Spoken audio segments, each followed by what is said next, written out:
Good evening. Okay, so we covered all of the important news last night. I haven't streamed in a couple of weeks, so nothing else to cover, right? I'm sure nothing happened in the last couple of weeks. How's everyone doing? You can probably take it easy today, right?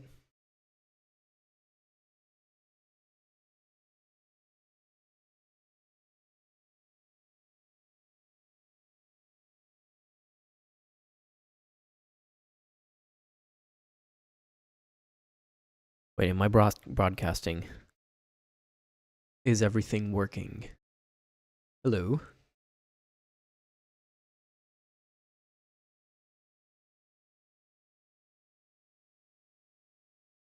Well, while people enter chat, I'm gonna talk about my latest obsession at the moment. I'm becoming obsessed with cheap vintage lenses. And I got this thing. Wait, let me show it to you. I don't know if this can show on screen. I got this. Let focus. Come on, focus. Camera up. I got this piece of history. Yes, definitely camera nerd stream today. For a little bit at least. I got this piece of history for a very cheap secondhand online. And it's possibly, I wouldn't say the most famous lens, but it's a lens that camera nerds usually know about. If you mention, oh, I got a vintage lens, it's an old Soviet lens, they'll immediately say, oh, it's a Helios 44. And it looks really, really cool. It like the not I mean the look of the photos that you get with the lens are really cool. Let me give you an idea here. I did a bit of street photography the other day, and it just looks very um like extremely vintage. Let me go through. A friend of mine owns an old Soviet motorcycle. This is not a motorcycle though. This is a lens. You Raj, you should definitely get it. You can get M42 lenses, which is this lens mount here. You can get these for like 30 years. This one I got for 60, but I'm finding similar ones from the same era for like 30, 35, even under 10 euros sometimes. And they just look incredibly cool. Yeah, it looks really this is the lens fully open, so it's gonna have a lot of aberrations. The center looks kind of normal, but you go around here and it's extremely soft and weird. But when you look at the overall image, it kind of looks pleasing in a sense. And this is what the lens is actually super famous for. It's this kind of weird swirly effect in the background. When you have something in the foreground that's close enough to have this super blurry background, you get this very, very distinctive swirly effect. The sky was very gray, but the lens also has a very desaturated look to it. It has a very low contrast effect. I do have a bit of a color profile on it, but what's super cool, and I don't know why it does this, because look, let me show you on my Instagram page. Give me a sec.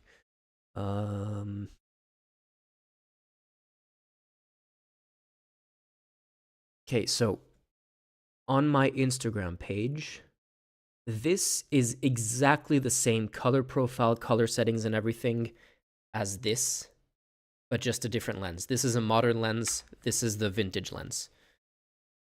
And like you can say, sure, yeah, the colors are more vibrant and more punchy here, but this just looks really cool and it really feels interesting. Yeah, let me get back to the full not Instagram ones. You need an adapter, so wait, let me get it.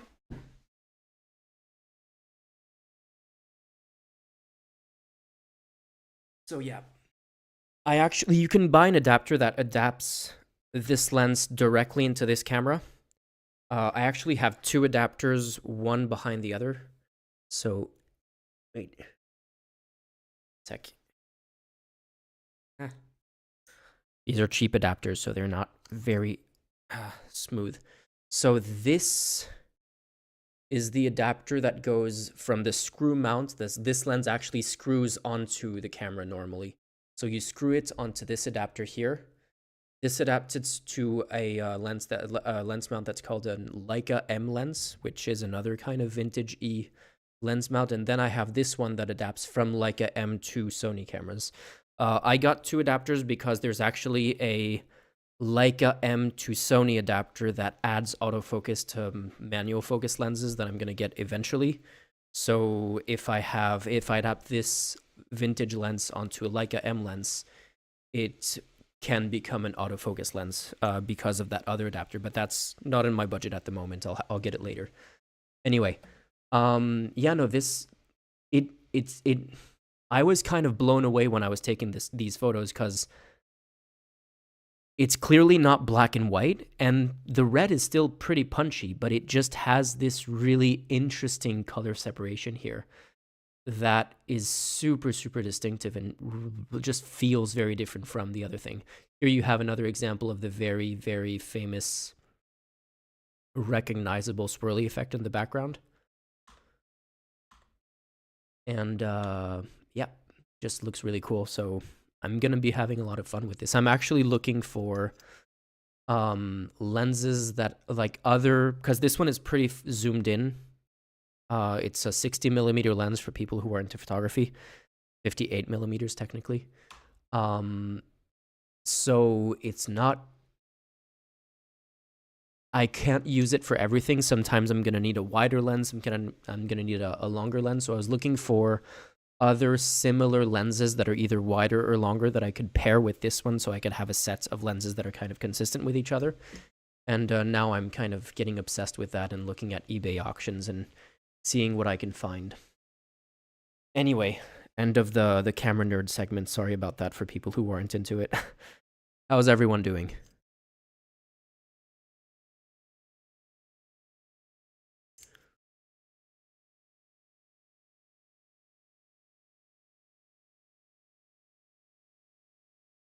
Looks like there's quite a delay with chat tonight. Stressed ahead of exams? What kind of exams? What are you? Are you a PhD student or something?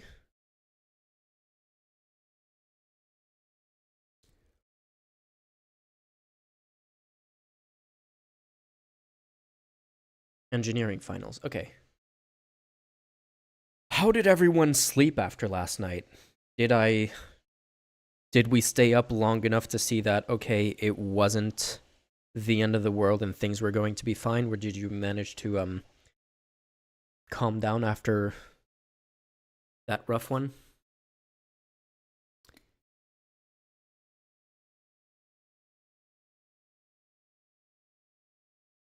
"20-second delay is a bit annoying, isn't it?" That sucks. But hey, not the end. It'll be fine. It was late enough to just do an all-nighter. Yeah, I've been there.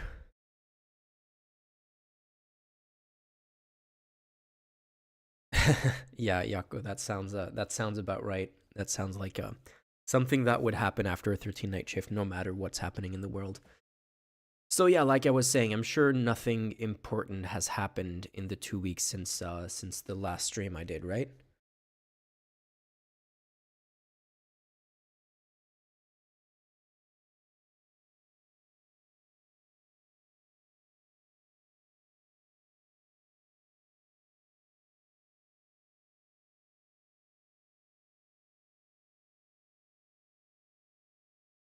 Nothing important, like maybe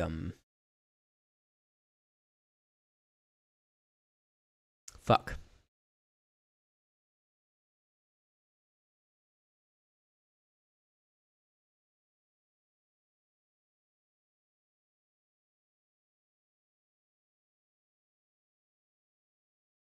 Some random guy? Absolutely. I would be very happy to do a 2026 Denmark election video. What are my plans for the EU elections? Okay, let's talk about plans. This is a difficult topic. Um, Obviously, you guys might have noticed that I haven't been posting basically anything for the past couple of months, and it's not really it wasn't really on purpose. I was like, I don't even know how to let like, I'm just gonna be super transparent here. Like, I was super motivated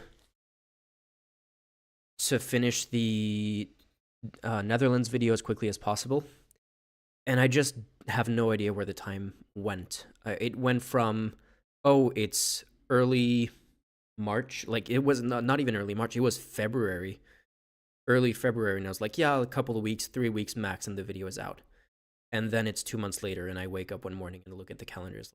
What the hell happened? Where did those did I step into a time vortex?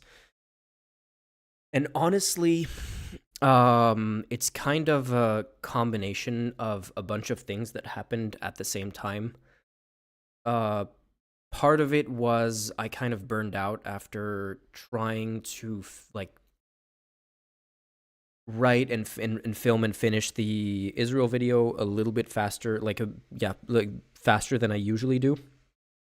It's weird to say usually when I haven't made that many videos, but anyway, I was pretty fast on that video compared to my other videos, and I kind of just burned out and crashed after that one.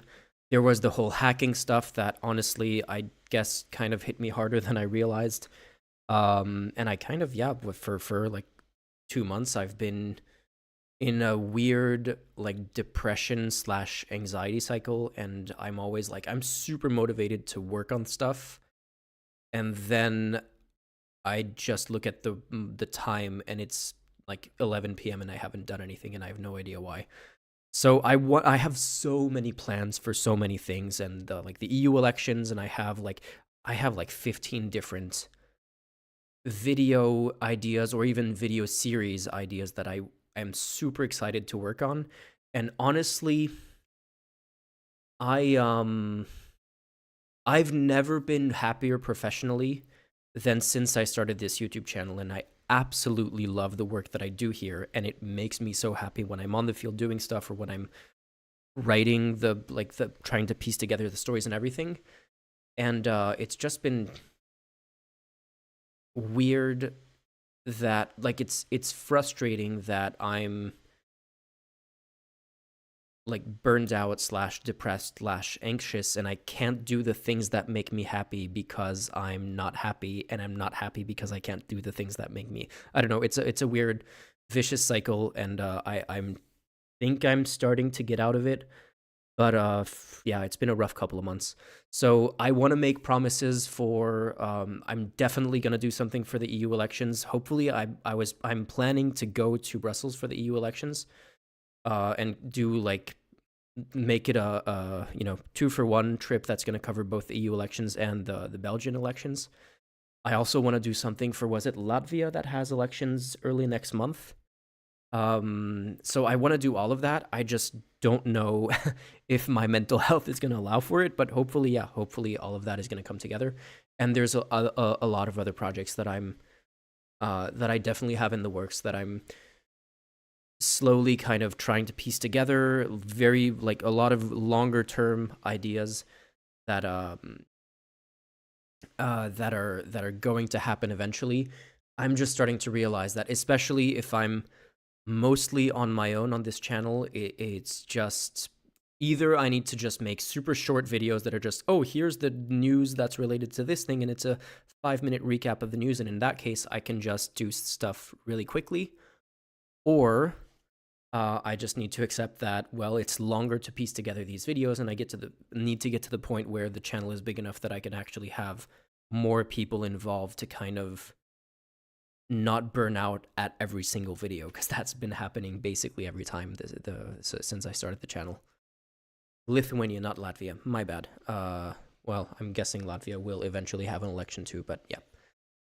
So yeah, I do have stuff planned for the EU elections. I do have so I have the Netherlands video is still the next video that I'm gonna do, and it's in the works. I'm slowly making progress on it. The there's gonna be a video as far ahead as possible of the EU elections, kind of doing a recap of. I don't want to spoil it too much, but yeah, a recap of what to keep an eye out for the EU elections, and then I'll do one that's covering maybe both, like a 2-in-1 video, or at least I'll go to Brussels and cover both the EU elections and the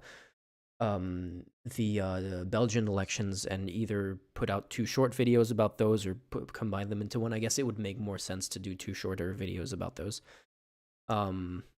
But yeah, that's the plan. We'll see what happens.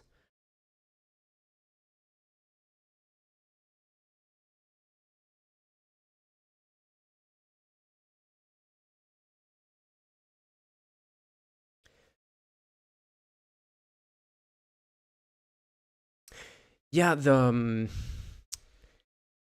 EU institutions are weird and kind of don't work like any other normal government. So it's kind of frustrating. And it's a very common way to attack the EU is like, oh, it's not really democratic because so many of the institutions are not directly subjected to popular elections, and they're just appointed by different countries and all of that. And yeah, the EU Parliament does not have nearly as much power as a normal parliament does. I should also do a video on that. I should definitely have like an explainer of all the different institutions and how they work as part of the EU election video for sure.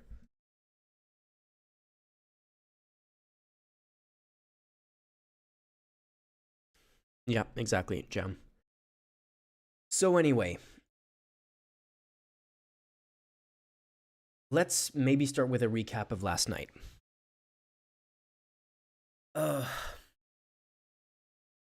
Give me a sec. Actually was taking notes to try to get my thoughts organized. Let me get my camera out of the way so I have more space on my desk. I'll be right back.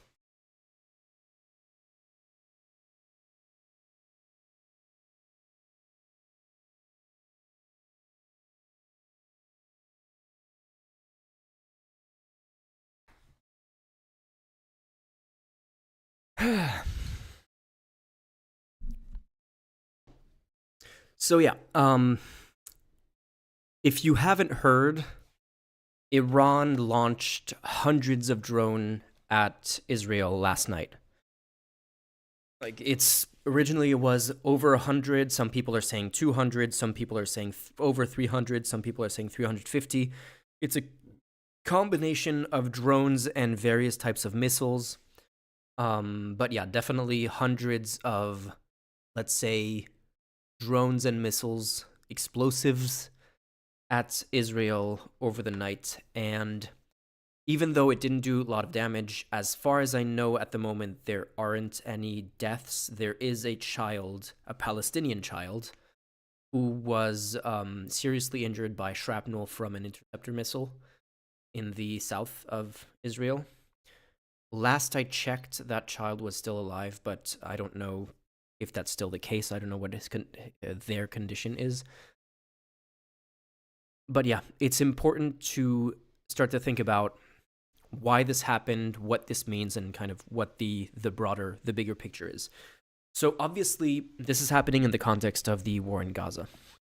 And over the past few months, mostly over the past few weeks, as more and more international scrutiny has started to kind of turn against Israel, more and more between the ICJ trial and all of that, so many Western countries that are nominally allies of Israel have really started to put pressure on Netanyahu to resign, have started to distance themselves from the actions of the Israeli government, have started to call for new elections, even a bunch of them were talking about recognizing Palestine as a state. Last I saw was Norway announcing that they were ready to do that, but they're not the only ones. I can't remember exactly what all of the other countries that are ready to do that are, but I've seen it from an increasing number of Western countries, which is unusual and definitely a positive step, hopefully, for Palestinian rights. And Netanyahu is facing a lot of pressure to resign from foreign countries, but also from massive protests in his own country. Netanyahu was not popular when he was elected, but now his popularity is completely shot. He's basically done. He's basically clinging onto power barely by his fingernails. And this is actually something the U.S. did start to distance themselves from Israel kind of slowly, not as much as we would like to, but Biden, for the first time, gave Netanyahu a warning a couple of weeks ago saying, hey, your actions in Gaza are going to affect the kind of military aid we give you, which is, we'll get to that, because that's also something that is a major factor in all of this. It's always when the U.S. takes a stand against Israel, it's never as much as pro-Palestine people would like it to be. It's always super milquetoast. It's always the most vanilla kind of like, oh, that was kind of not nice-ish, but we're still behind you. But when you read behind the lines, that is what, like, there are definitely lots of signs of the U.S. saying, yeah, okay, we can't stand by this. Whether it's like officials kind of saying that without wanting to say it, without officially saying it, or it's people resigning from different institutions, from the State Department and all of that over what's happening. You can see that there's a lot of tension, and there was a lot of behind the scenes kind of anonymous sources saying that people off the record were absolutely furious at Netanyahu for various things, including the thing I was pointing out earlier, including this, the World Central Kitchen bombing, which we'll see if we'll get time to talk about later during the stream. But yeah, no, we're seeing a slow turn of basically Israel has managed to completely burn every single shred of goodwill that they had after October 7th. So yeah, this is leading a lot of analysts to point out that it looks like Netanyahu is basically trying to prolong the operation in Gaza, because as long as there's, whether you want to call it a war, conflict, or whatever, as long as there's this massive operation in Gaza, it's kind of off the table that there would be a complete change of government in Israel. Let me see if I can find that.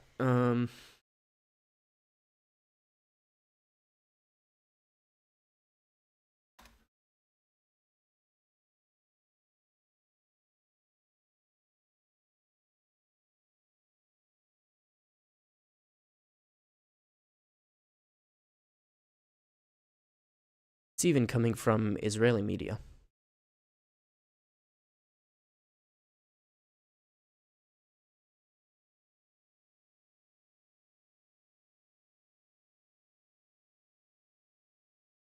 Yeah, opinion, Netanyahu is prolonging the war in Gaza and Israel can't afford it. This is an opinion. This is another one. Palestinian foreign minister claims Netanyahu is prolonging the war in Gaza to stay in power.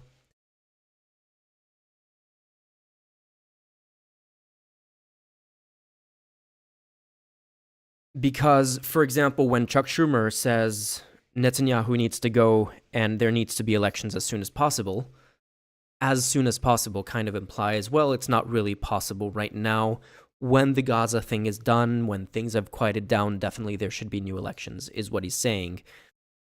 And that kind of gives an incentive for Netanyahu to say, with these massive protests, with all of this, well, I'm going to keep the war going as long as possible until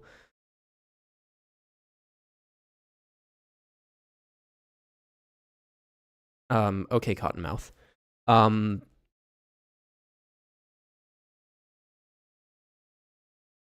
Give me a sec.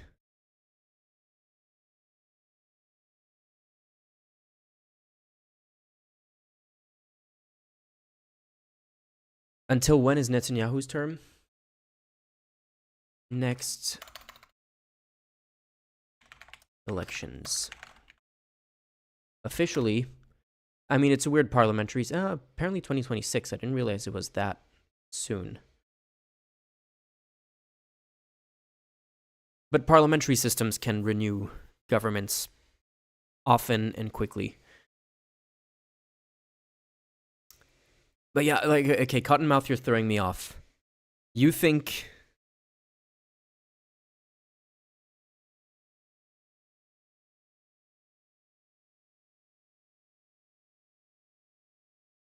Wait a second.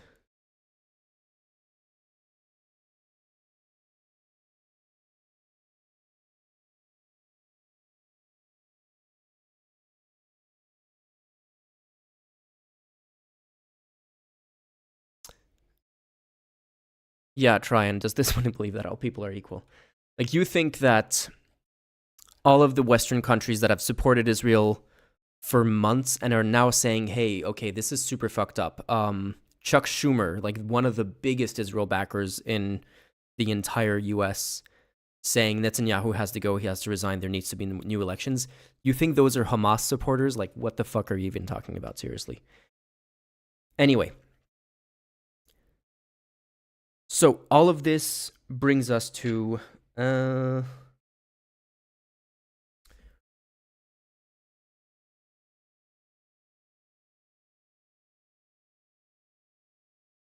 all of this brings us to the attack on April 1st by Israel on the embassy, the Iranian embassy in Damascus. So this killed a couple of people, in like I think 7 people. Israel, Damascus, Iran embassy.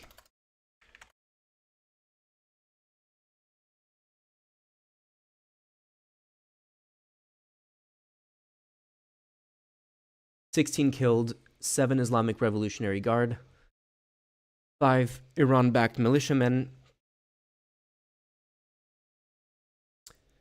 As far as I know, among all of these, there were 2 pretty important... Wait, was this? Yes. Pretty important Iranian commanders. There was no universe in which this attack was not going to be met with a response from Iran. There is no way you can bomb an embassy of another country, obviously, and that other country not just go, hey, that's not nice, don't do it again. Like, there was no way there wasn't going to be an actual response from Iran. And when Israel did that, they knew there was going to be a response from Iran. That was factored into their decision. So the thing is, Israel, even though they're doing something that has to have a response from Iran, they don't really want to be at war with Iran, but they know that Iran really doesn't want to be at war with Israel. In part because Israel is backed by the United States, also partly because Israel has a nuclear bomb, or has many nuclear bombs, and Iran doesn't, as far as we know yet. And that's probably a factor. But nevertheless, Iran had to respond. Even when the United States killed Soleimani, the Iranian general, in 2020, Iran responded by attacking at least one US military base in the region, and this time it's their biggest enemy in the region, Israel, who's a couple of countries over. Yeah, they were going to send something over just to save face, at the very least, to look good with their own people. So that's essentially exactly what they did. And they sent a few hundred drones and some missiles of various types. What's interesting with that choice is that drones are really slow. Like, not really slow, but it's 2 countries over. It takes multiple hours to get there. Iran has weapons that can close that distance way faster, but instead they're like, oh, be careful, we're sending you these things that are going to be there in 2 hours. It's going to be really bad. You know, we'll show you how bad you were. And they're sending these weapons with a huge kind of warning flag and a huge announcement for Israel to get ready. And Israel literally has the most famous air defense system in the world. Yes, exactly. Drones would get shot down by the Iron Dome anyways. That's the entire point. Now, they did combine that with ballistic missiles and other types of missiles at the same time, but they're throwing that at the most famous air defense system in the entire world.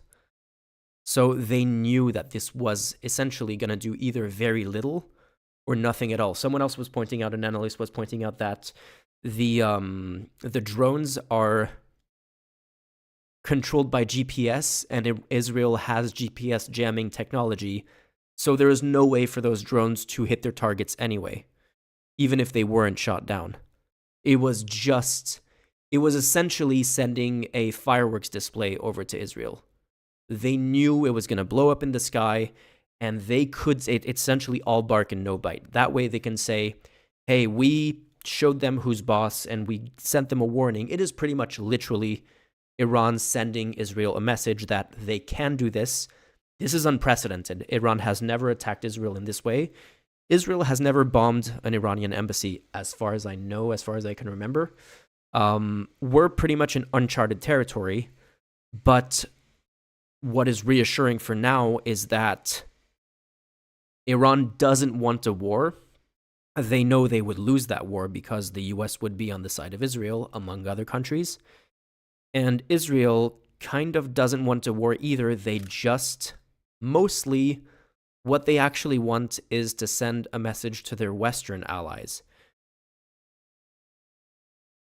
Yeah, well, 20 million on the scale of an entire country, when you just want to send a message is, that's a big message. I don't know how many millions Israel has spent on Gaza. I don't know how many millions the US spends when it does like a small bombing campaign with other similar things. But yeah, in addition to Western countries saying Netanyahu needs to resign as soon as possible, as soon as the war is over, there also is a massive push in Western countries for those countries to condition military aid to Israel on what they do. So there was a court in the Netherlands a few months ago that ruled that the Netherlands shouldn't give military aid to Israel anymore because it was likely to be used in a genocide. There's a huge movement among lawmakers in basically every Western country, except a couple that are just going to unconditionally support Israel no matter what happens. But the UK, I think France, the US is talking about conditioning military aid as well. There is a push for that. And Israel getting attacked by Iran in this way is super convenient for them to then turn to those countries and go, hey, how dare you talk about conditioning military aid? This is what we're up against. This is the second most dangerous military in the region after us, and they're actually potentially an existential threat if we don't have military aid from you guys. Israel would probably win in an all-out war against Iran anyway, but it is definitely an important factor that they can then point to that attack and say, and kind of silence those people saying we need to condition military aid. And it's pretty much the definition of crybullying, honestly. It's like imagine you go up to someone and you slap them in the face. Then when they punch you back, you run over to the school teacher or something and go, hey, he punched me. Support, like, you should do something. You should punish him. Or you shouldn't give me the means to fight back or whatever. And that's essentially what they're doing here after last night's attack, which was prompted by them blowing up an embassy and killing a bunch of, in blowing up one building, Israel blowing up one embassy building that belongs to Iran, killed 16 people. Iran sending up to 350 drones and missiles to Israel killed No one, as far as we know. And yet now Israel is saying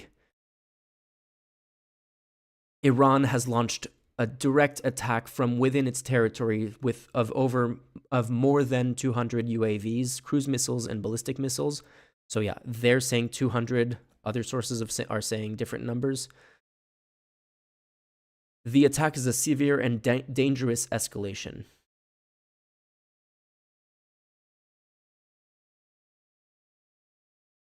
I confirm Israel's request to convene a meeting of the Security Council immediately to unequivocally condemn Iran for these grave violations and immediately act to designate the IRGC as a terrorist organization. Like, remember, Iran didn't kill anyone. They would have if it were not for the Iron Dome, but they didn't kill any Israeli last night. Israel did when they bombed the embassy. So it's a little weird that they would do that.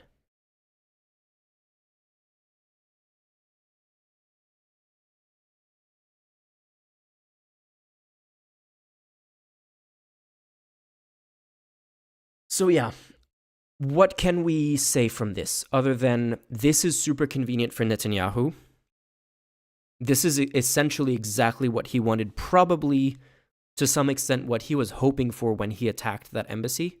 From Israel's point of view, you can say that sure, like they bombed that embassy because it had important commanders, and it is true that Iran has a lot of influence on different militias. They have an influence on Hezbollah, which is attacking Israel from the north. Israel is also attacking Hezbollah as well at the same time, and Israel has been escalating tensions at the northern border for a few weeks now, and also seemingly trying to maybe provoke them into a broader conflict, or at the very least not trying to de-escalate the situation, which is what a lot of other countries are saying that they should be doing. Iran has influence over Hamas, they have influence over the Houthis, they have influence over a bunch of other militias in the region. So from Israel's point of view, you can argue, yeah, those military commanders were important targets, but nevertheless, you bombed an embassy. You knew they were going to respond in some way. And the response that they got, which was, like I said, essentially a fireworks display, is probably the best case scenario for everyone, because hopefully this is not going to lead to an escalation. This didn't damage any important infrastructure. This didn't kill anyone. As far as we know, maybe a child is in serious condition. But honestly, considering that child is Palestinian, Israel definitely probably does not care enough to respond to escalate the situation further, unless it's in their interest to do that geopolitically.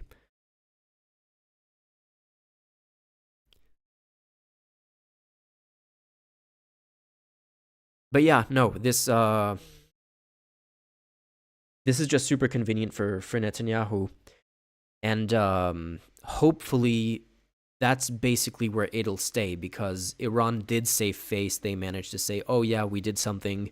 We responded to the embassy attack. Netanyahu got what he wanted. He can tell his allies, hey, how dare you condition military aid and whatever, and say, tut, Iran is bad and we need to condemn them at the UN Security Council.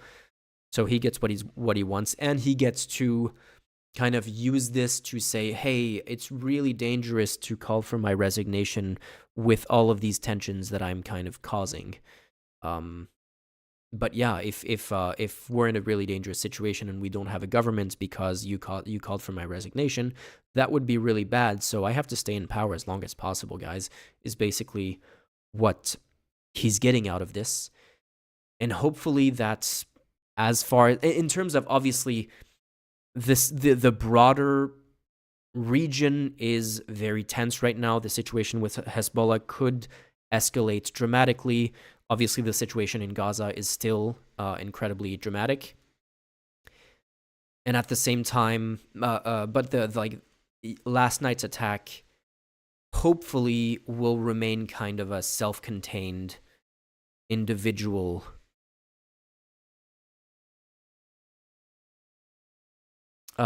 individual, like not leading to anything further is the best that we can hope for. But yeah, sometimes it's the nature of escalations.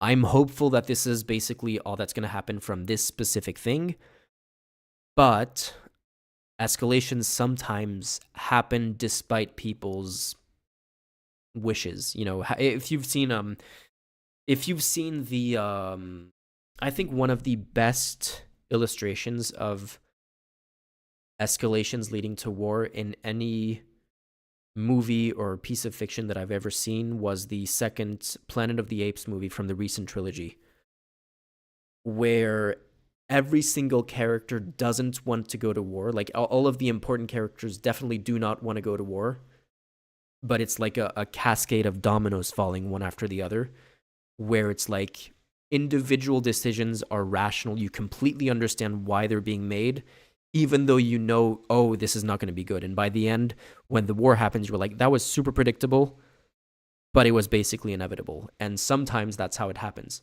So hopefully that's not going to be the case this time. But it's definitely concerning. We are pretty much in uncharted territory. But as far as we know right now, for the moment, between Israel and Iran, things should quiet down, hopefully.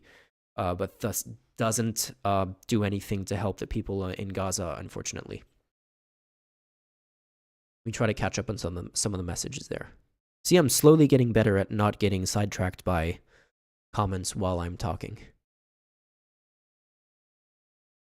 The Security Council is kind of useless in this situation because the U.S. Well, yeah, this is like the UN. No matter what the situation is, the UN is basically useless all the time. Even the ICJ. If the ICJ finds that what Israel is doing in Gaza is a genocide, there is nothing they can do about it. There's no enforcement mechanism. They would just say, hey, genocide.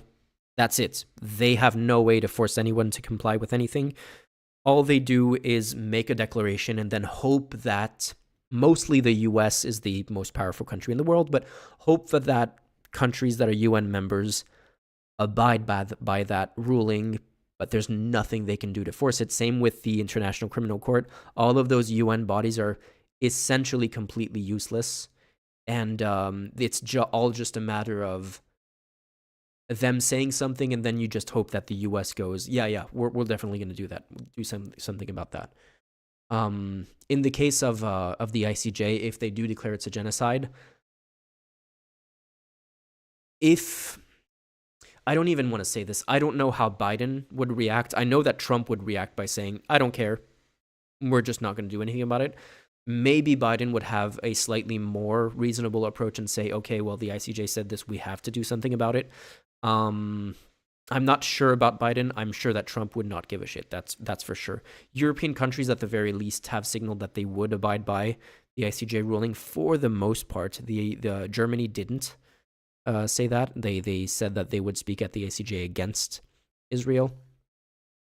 Again, on behalf of Israel, in favor of Israel. They do not think this is a genocide, and I don't think they care what the ICJ thinks of it.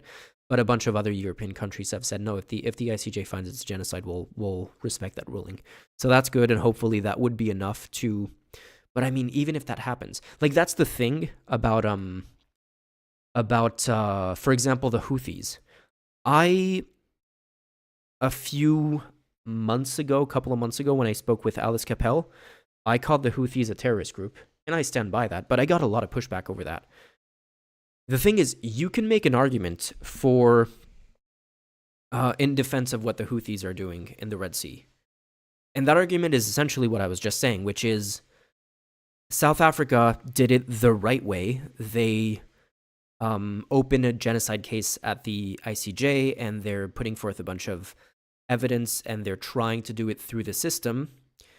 And not only is it not doing it, like right now, the ICJ has imposed provisional measures that Israel is not following, and it doesn't seem like they're suffering any consequences from that, other than other countries like slowly distancing from themselves from Israel, but it hasn't resulted in anything yet. And even if the ICJ does find that it's a genocide, that's going to take a couple of years at least. What the hell's going to happen to the people of Gaza in the meantime in those couple of years? Number one.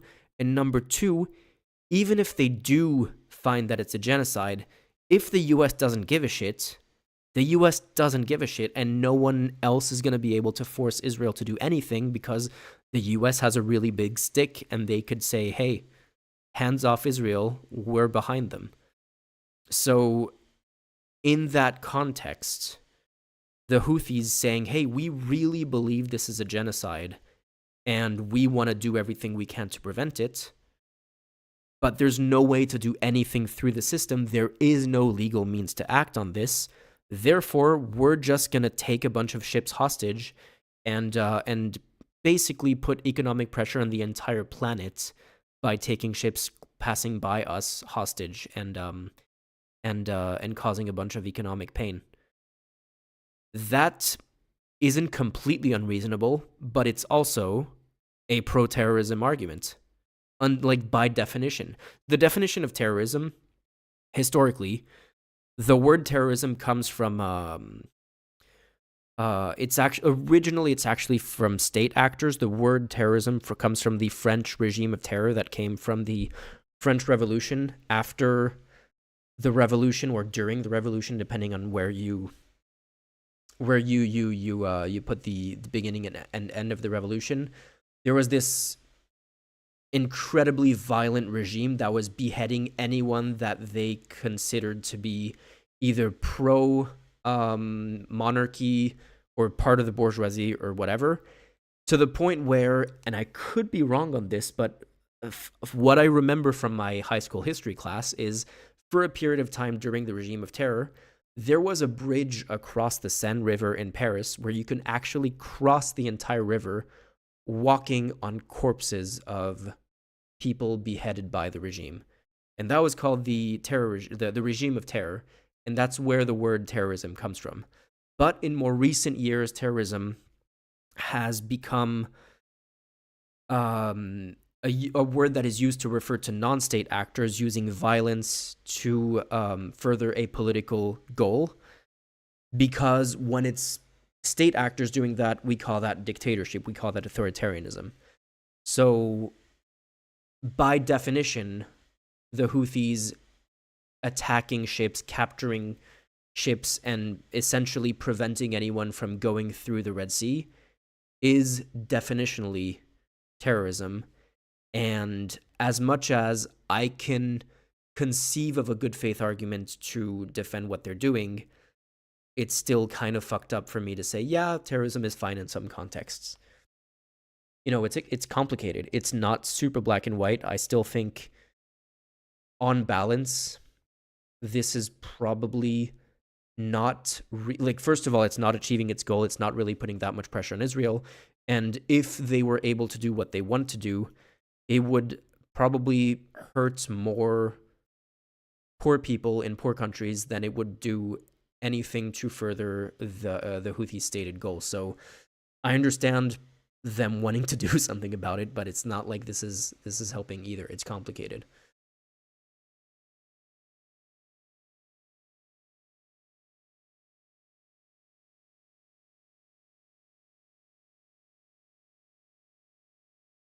Yeah, Gray, it's dangerous to call for my resignation with all of these tensions I'm causing. Yeah, that is basically abusive boyfriend behavior for sure. That is exactly what Netanyahu is doing right now.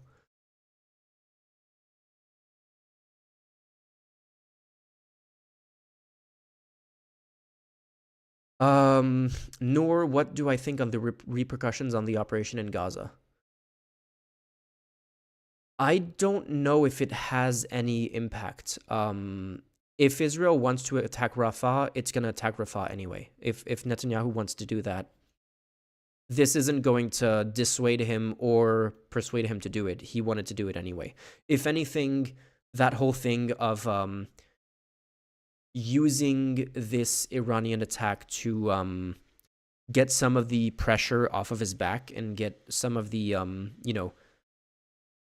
the push to condition military aid to Israel, like to silence those voices, is going to make it easier for him to justify the attack on Rafah, but I think it's a marginal difference. I don't think Iran's attack has much, it's going to have a perceptible impact on Gaza right now, unless something else happens. But at least at the moment, I don't see it making much of a difference.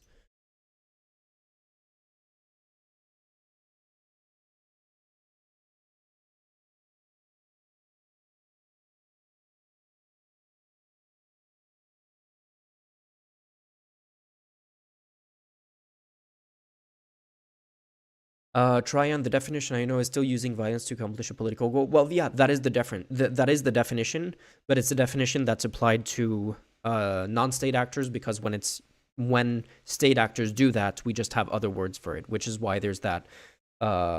Which is why it's usually used to talk about. I mean, in the racist sense, it's usually used to talk about brown people using violence to accomplish political goals. But like, you know, if people are a little bit more good faith, they'll also use it to talk about like white supremacist violence and stuff like that.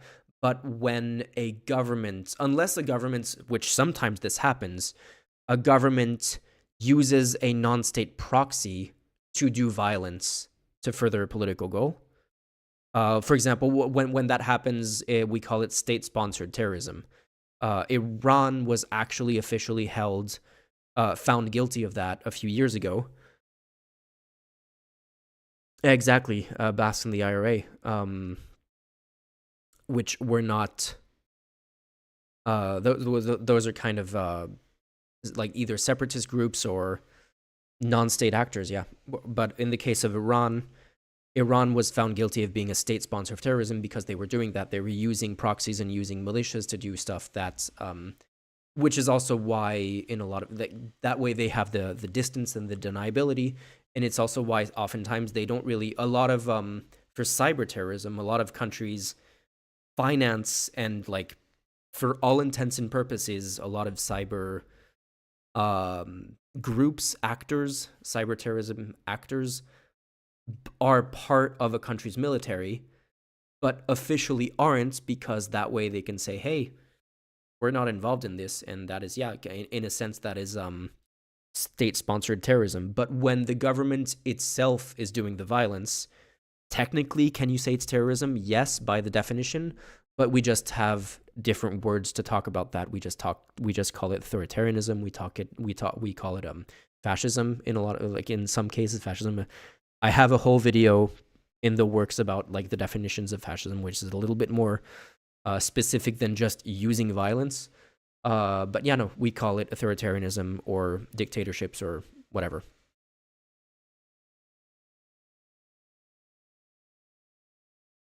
So yeah,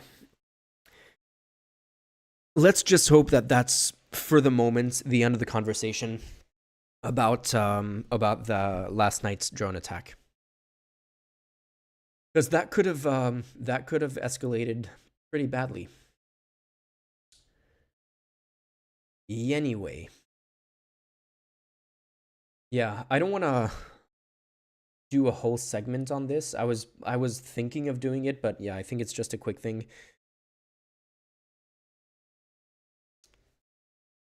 I mean, yeah, I could talk about the World Central Kitchen thing, but it's been a few weeks. It's been, what, 1 week now? I was supposed to talk about it last weekend, but I didn't in the end. No, it was almost 2 weeks ago. Okay. And what I find interesting is, with this whole, I'm sure everyone is aware of this by now, with this whole World Central Kitchen airstrike, even very pro-Israel military analysts are starting to say, whoa, what the fuck just happened there? Let me find, what's the name of that that military analyst who talked a lot about stuff happening in Ukraine, and now he's doing a lot of content on Gaza?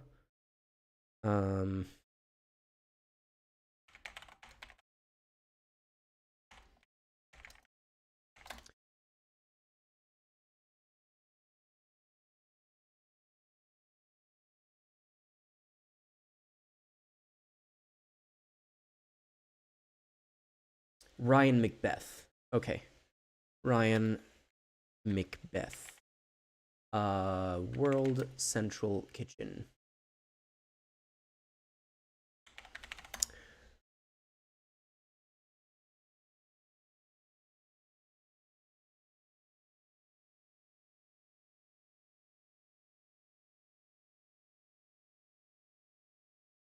Yeah, no, okay. Let's look at this because this will give some context over what happened. And then we can talk about if we can say it was an accident or not and all of that, because it's sometimes things are more complicated than was it fully accidental or was it kind of like okay, this is the quick recap, Dr. Cosmos, and then we can talk about it. Wait. Or 11 p.m. on April 1st, the IDF struck a convoy of 3 vehicles owned by World Central Kitchen and driven by World Central Kitchen employees as they traveled up Al Rashid Road in Gaza. 7 of those World Central Kitchen workers became casualties. How do I know this? I'm friends with Paul Wagner. Paul works for a Florida-based NGO, or non-governmental organization, that has actively been working in Israel and Gaza to feed people and keep the humanitarian crisis at bay.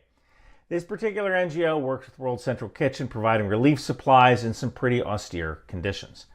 The convoy was traveling from one warehouse in Deir al-Balah to another warehouse that was in the north and that had just been leased by World Central Kitchen. They're going up Al Rashid Road. Now I want to talk about deconfliction. People think of air corridors when they think of deconfliction, but it works on the ground as well. Deconfliction is the process of reducing risk of friendly fire by notifying armies of the work location, activities, movement, and description of the humanitarian work that's going to be done. The location of the World Central Kitchen vehicles, the description of the vehicles, the time of departure, route, destination, that have all been deconflicted with the IDF. We know that for sure. So the IDF knew. Yeah, so this is the thing that Miss Obscuria was pointing out, is the World Central Kitchen, which is a very famous now. I think it's so credible and it has so much good faith internationally that Israel wanted World Central Kitchen to become the main purveyor of aid, or at least it was kind of saying that it was considering them as becoming the main interlocutor to provide aid to Gaza while they continue bombing Gazans, which is a weird thing to be talking about. But anyway, that 3 vehicles will be traveling from one green zone safe listed building to another green zone safe listed building. Now, the vehicles did have World Central Kitchen stickers on them, including the roof. However, it was approximately 2300 hours. That means it's dark. I don't know how well the Hermes 450 drone can actually see at night, but if you take a look at this Coast Guard video, you can't see any patches or any indicators of these fishermen that are getting rescued. So it is certainly possible that a drone or the drone operators could not see the World Central Kitchen logo on those particular vehicles. Also note that when doing targeting, sometimes things get mixed up. Someone says shtaim instead of shalosh, and that gets written down on a piece of paper and put in front of a drone operator on the do not target list. And when the drone operator sees 3 vehicles going from one location to another instead of 2 vehicles, that's how you get a hellfire through the window of a wrong vehicle. So maybe they got a self. Ryan Macbeth is bending over backwards to give good faith, like to assume good faith on the part of Israel. And he's been doing this since the start of the conflict. He is very, very pro-Israel. Let's continue watching because it shifts towards the end of the video, though. Phone ping from Daddy El Batty at the World Central Kitchen warehouse. And oh, hey, he must be leaving in that convoy. That's certainly possible. But I can tell you that this stuff happens sometimes. I built the software to either make this happen or prevent it from happening.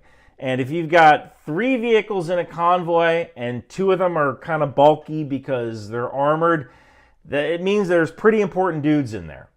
And the permission to strike goes all the way up the chain of command. I made a video about this before. You don't just target a vehicle for the lulz. That deconfliction. Yeah, except it seems like, according to a Israeli commander who spoke out after the World Central Kitchen incident, I don't know if it was a former Israeli general or a current Israeli general, basically came out saying, hey, there's a complete breakdown of leadership. Individual Israeli units can just do whatever the fuck they want without going up the chain of command now. There's no checks and balances for the actions that Israeli soldiers are doing on the ground, is what that person was saying. List is checked, and it says Shtaim instead of Shalosh, and now, hey, fire it up. So this was intentional. Multiple people have to be notified when you fire a missile like a Hellfire. It's a $150,000 missile. So this is intentional, but it sure as hell was a mistake. Mistakes happen. But the problem is that now, when people from NGOs or non-governmental organizations report their location to the IDF, they have no way of knowing whether they're going to be safe. Exactly. So this means that World Central Kitchen has had to suspend operations in Gaza, and this just makes the humanitarian crisis worse. So how do we prevent this from happening? How do we make it safe for World Central Kitchen and other NGOs to operate inside Gaza? Well, ideally, these vehicles should have infrared strobes when traveling at night. These would be lights that could be picked up on night vision. Ideally, the IDF could issue multiple strobes to aid organizations, and then just every day they give them a new pattern. You know, one day it's a cross, one day it's a diamond, one day it's a triangle. And that way, if Hamas is trying to use perfidy to pretend that they're an NGO, they won't have the correct symbology on the top of their vehicles. Hamas is not beyond using perfidy to pretend to be an aid organization to go from one place to the other. So by changing the pattern every day, the IDF can be pretty darn sure that they're looking at a legit aid organization, because only that aid organization for that day has the right codes. So now, look, the IDF said that they're going to investigate this and they're going to do better. And that's great. I mean, doing better is great. And that works for Joey Swoll in the gym. But you're about to turn the crew of a vehicle into hamburger helper. Doing better isn't good enough. You need to fix it, like now. Seriously. Yeah. So this is the thing. This is the part that IDF said that they're going to investigate this and they're going to do better. And that's great. I mean, doing better is great. And that, like, finally, this is what it takes for Ryan Grimm. Ryan Grimm is a different guy. Ryan McBeth, sorry, to finally say, hey, no, this is too much, man. This is not okay. So he's still assuming a lot of good faith, but at the very least, he's saying like their response so far has been pretty much ridiculous. That works for Joey Swoll in the gym, but you're about to turn the crew of a vehicle into hamburger helper. Doing better isn't good enough. You need to fix it, like now. Seriously. So, yeah, there's another video that has made the rounds on Twitter that I can't show. Let me maybe, if for those of you who are like morbidly curious, who don't mind the trigger warning and can look at horrible footage for yourselves just to see how messed up this is, let me find the video from a few weeks ago of 3 Israeli teenagers, clearly unarmed Israeli teenagers, just getting obliterated by multiple Israeli drone strikes. And I don't even know what the justification can possibly be. They were like, Israel was like, oh yeah, they were going to a Hamas safe house or something. But it was 3 unarmed teenagers.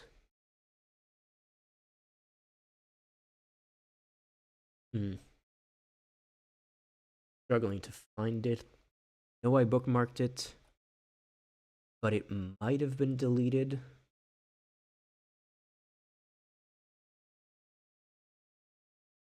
Does someone know what video I'm talking about?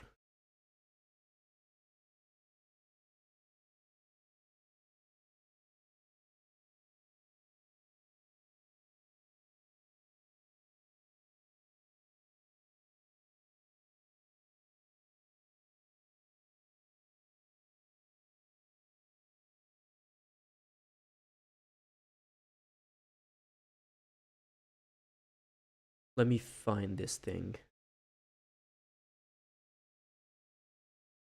It was like 2 or 3 weeks ago. No, Snowden, Edward Snowden retweeted it. It's there.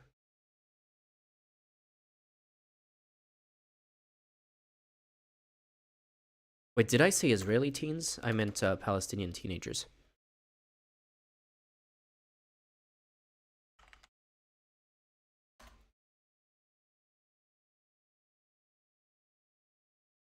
Media.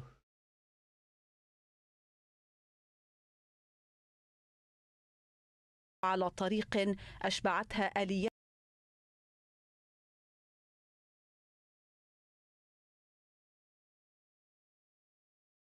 Yeah, it looks like this video was essentially obliterated off the face of the earth because it shows teenagers just getting turned into hamburger, as Ryan Macbeth would say.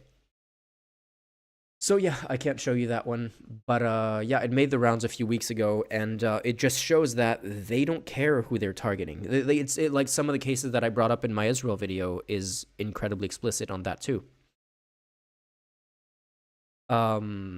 It was way too damning, exactly.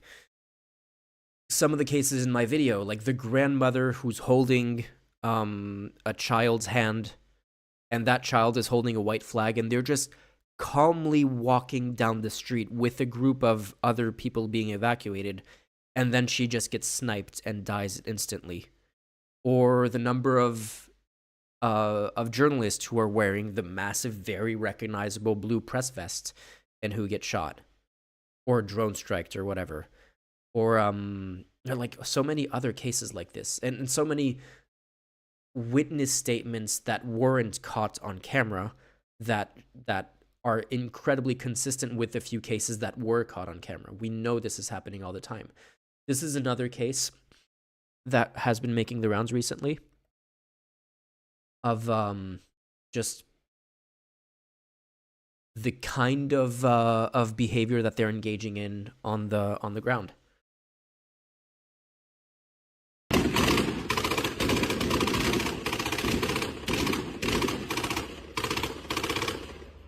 This guy just leisurely smoking his cigarette while firing a 50 cal at a building.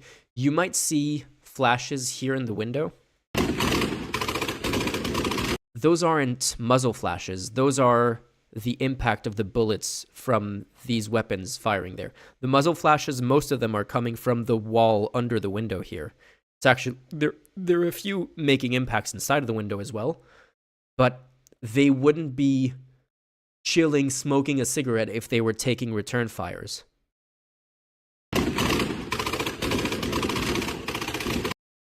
And there's multiple former soldiers saying this just shows a complete breakdown of leadership. This is not how professional militaries behave. This was a funny exchange, actually. Professional militaries absolutely do stupid. Wait, this is from later. Professional militaries do not behave like this.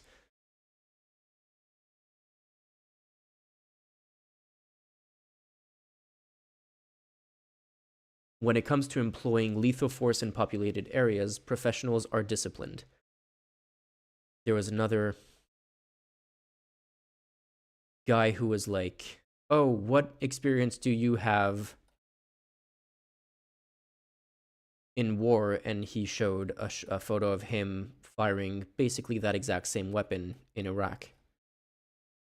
But yeah, no, this just shows a complete breakdown of leadership within the Israeli military. They don't care who they're killing. It's not like they are necessarily specifically going after killing every single Israeli civilian that they can find, Palestinian civilian they can find, obviously. Otherwise, we would see a lot more dead people in Gaza, like even more than 30,000. But it's that they do not care. By design, this is the kind of behavior they engage with, and there doesn't seem to be any consequences for the people doing this. Just like when the only reason we care about the World Central Kitchen story is because there were Westerners in that convoy. Otherwise, we probably never would have heard of it. And the result of that, shortly, like a couple of months ago, right around the time I published my Israel video, Israel started to say, hey, UNRWA, the UN organization that is in charge of delivering aid to Gaza, they found some kind of, honestly, not that good evidence that is still very unsubstantiated, that supposedly they, like a small handful of UNRWA employees were involved in October 7th. Now, the thing is, UNRWA employs local people. They have, I think, 20 or 30,000 employees in the region, in Gaza. I think it's 20,000. And among them, like the kind of people that they employ there are, for the most part, politically involved people who care about the situation. There's, considering the government of Gaza is Hamas, you're going to get the people who want to work for an aid organization, the people who care about the political situation, are possibly going to be linked to the local government. And when the local government is Hamas, it's not too surprising that you can find, possibly, even with dubious evidence, a dozen people among thousands of UNRWA employees who maybe possibly took part in that. Like, it's obviously not good that they did, but it's not that surprising that that would be the case. And even the statement that that was the case is based on Israeli interrogations. We know what that means. And confessions under duress. And the rest of the evidence was like, well, there's tunnels under the UNRWA headquarters, which Israel constantly talks about, how there's tunnels under literally basically every single building in Gaza. There's tunnels everywhere under Gaza. They didn't even allege that the tunnels were connected to the UNRWA headquarters, just that there's a tunnel that passes under a part of UNRWA, the UNRWA building. So it's kind of so that happened, and then Israel put that out with very little evidence. A bunch of countries announced that they were not going to fund UNRWA anymore, which Israel was super happy about. Then Israel, like a bunch of, even though Israel was saying, oh yeah, we're going to let more aid in, a bunch of Israeli civilians started to camp in front of the gates to prevent the trucks bringing aid into Gaza from entering the strip. And those civilians, suspiciously, all had the same camping equipment. I'm sure that's a coincidence. I'm sure they just went to the same store and bought the same equipment at the same time when they decided to go camp there. Sure, there's no organization coordination there that has anything to do with the Israeli government doing, like, wanting exactly that to happen. And now you have this situation with the World Central Kitchen. Now, what we were talking about earlier, what was it, Miss Obscuria, who was saying that it was definitely not an accident? Whether it was an accident specifically for them to target World Central Kitchen, I don't know. I think it's entirely possible that they didn't mean to target that. They all had the same tents, yeah. The civilians who were camping in front of the trucks. I think it's entirely possible that Israel didn't intend to target that specific World Central Kitchen convoy. They just have manufactured a situation where basically by design there's so little accountability and I show pics. Let's look for them. By design, there's so little accountability and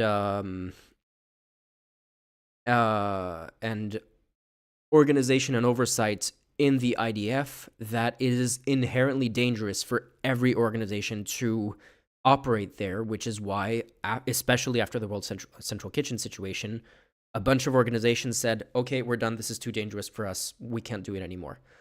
Same thing with the whole flour massacre.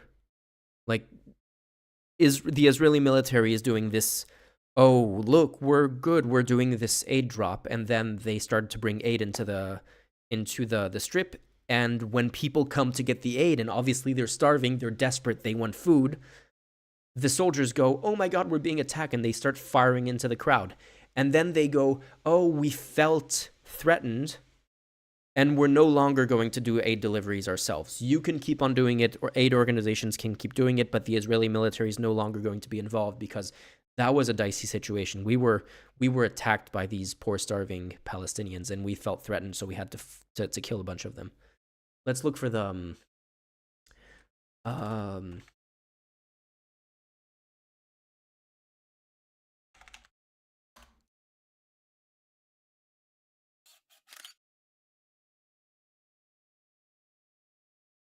let me find those camping photos.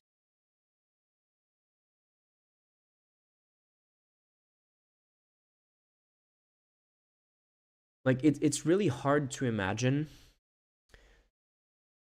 considering everything World Central Kitchen did to make sure that they wouldn't be targeted, and coordinating with the Israeli government and the IDF and all of that.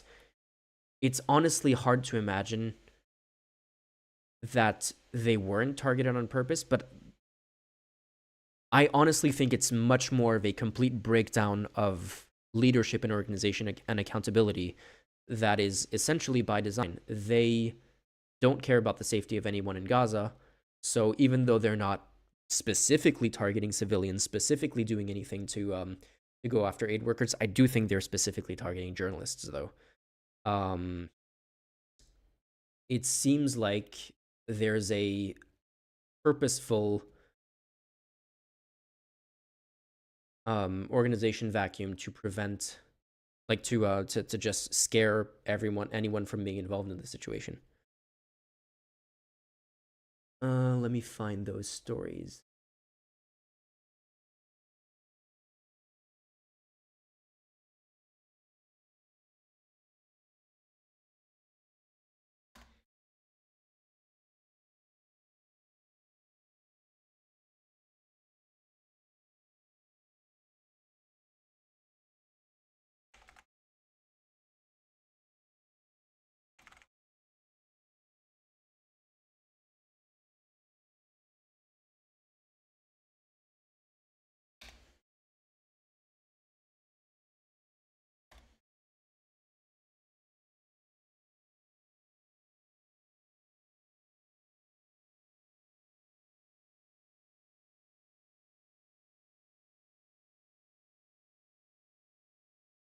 It was this.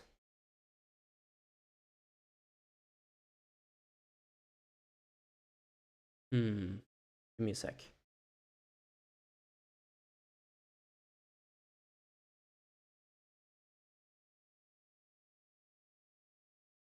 Yeah, there you go. Israelis camp as they protest against the delivery of humanitarian aid to Gaza at the Karim Abul Salem crossing. Weird that they all had the same tent, isn't it?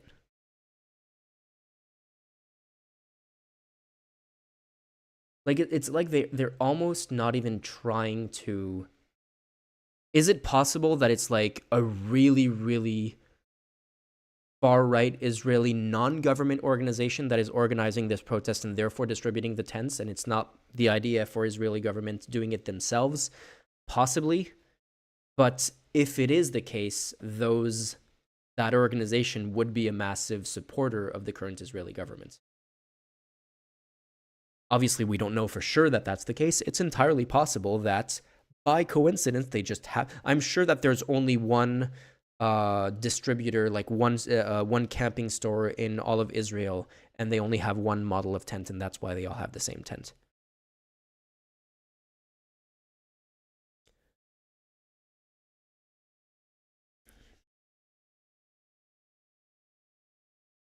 Who was asking if it was the same tents? It was Makis.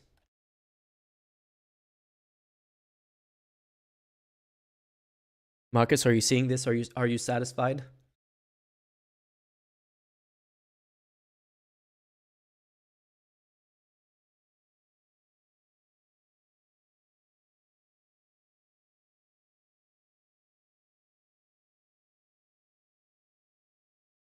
Fucked up, isn't it?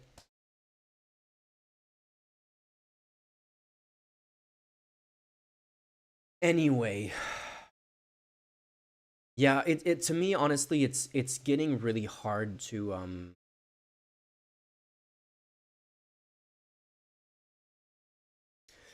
like in my Israel video, I say, look, I don't know if it's a genocide, and it is if eventually going to be up to the idea to the ICJ to make that determination. And I do still stand by that, but it's just like my charity for people taking Israel's side. I still think there's maybe like a sliver of space for people to be like, yeah, but look, I'm Israeli. I don't like what's happening, but I still think that, there has to be like we can't just let Hamas bomb us or let Hamas do it on October 7th. And like there's still a sliver of a position you can take that is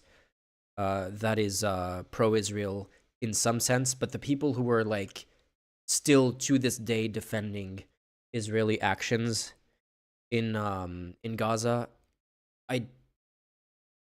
I just can't get it anymore. After the World Central Kitchen stuff, after the entire long list of what was that other thing that I saw? Let me find this.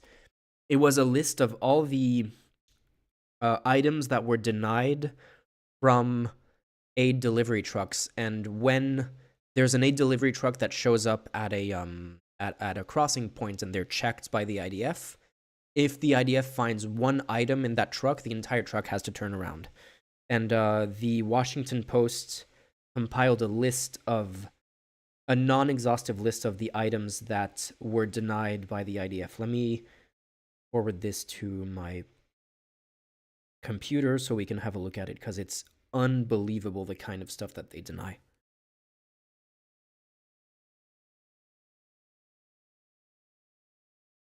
Boom. Here we go.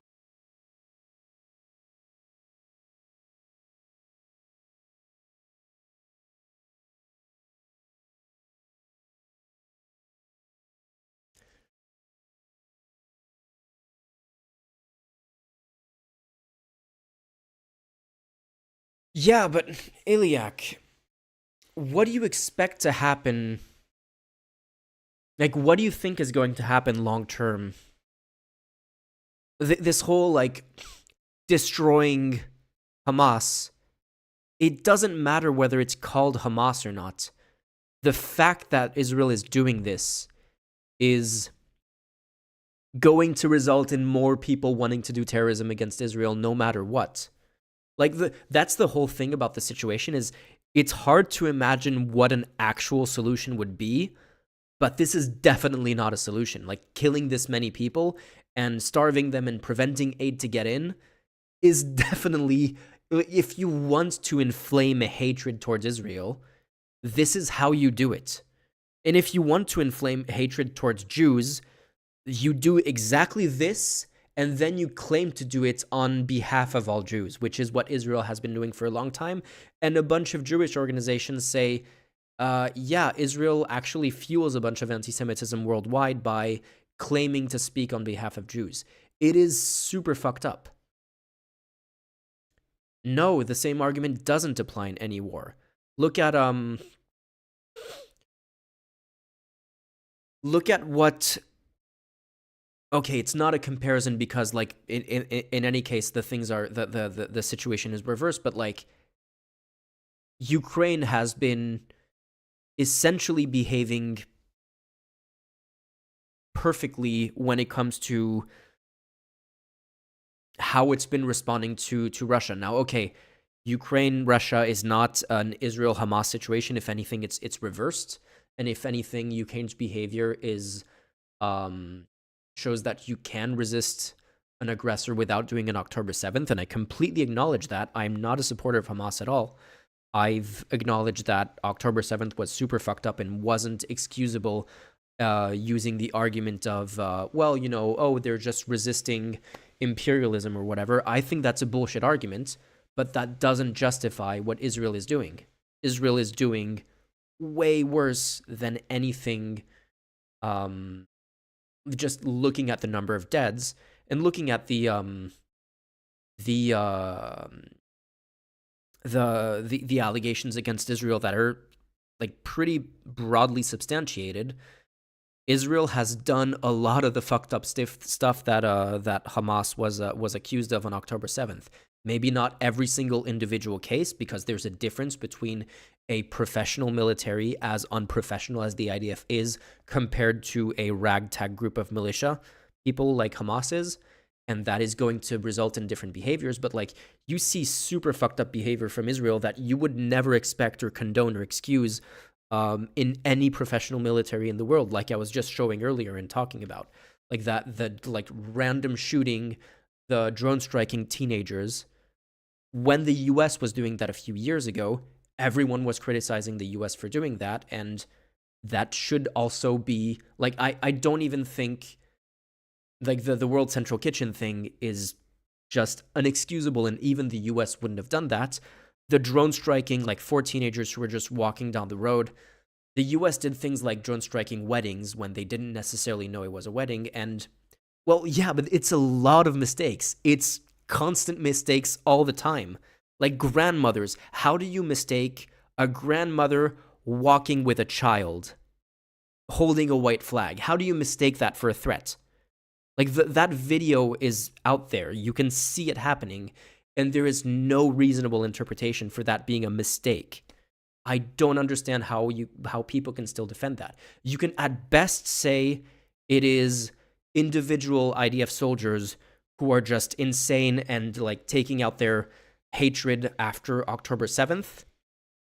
But that's why I'm saying, yeah, this is a complete breakdown of leadership within the IDF, because if that was the case, you would see accountability, and we don't know if there's any accountability. We've certainly never seen any accountability. Maybe the only case where there might be accountability is the World Central Kitchen situation. But when it happens to Palestinians, they just go, doesn't matter. They were Hamas supporters anyway.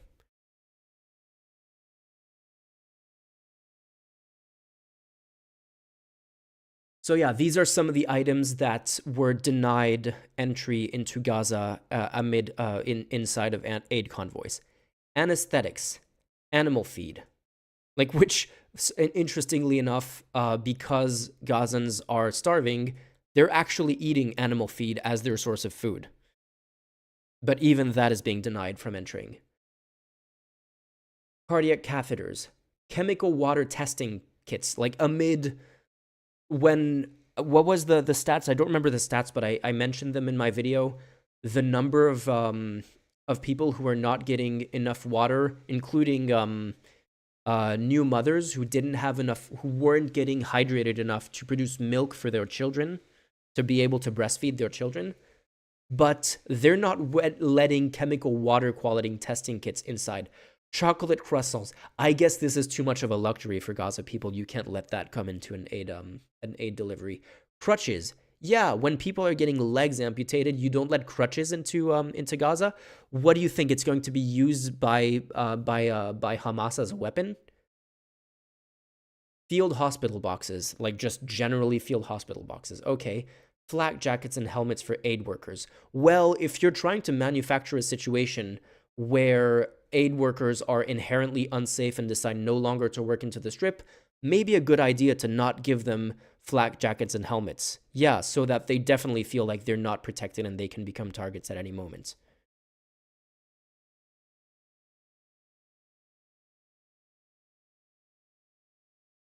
Ilyak, because one side is killing the civilians.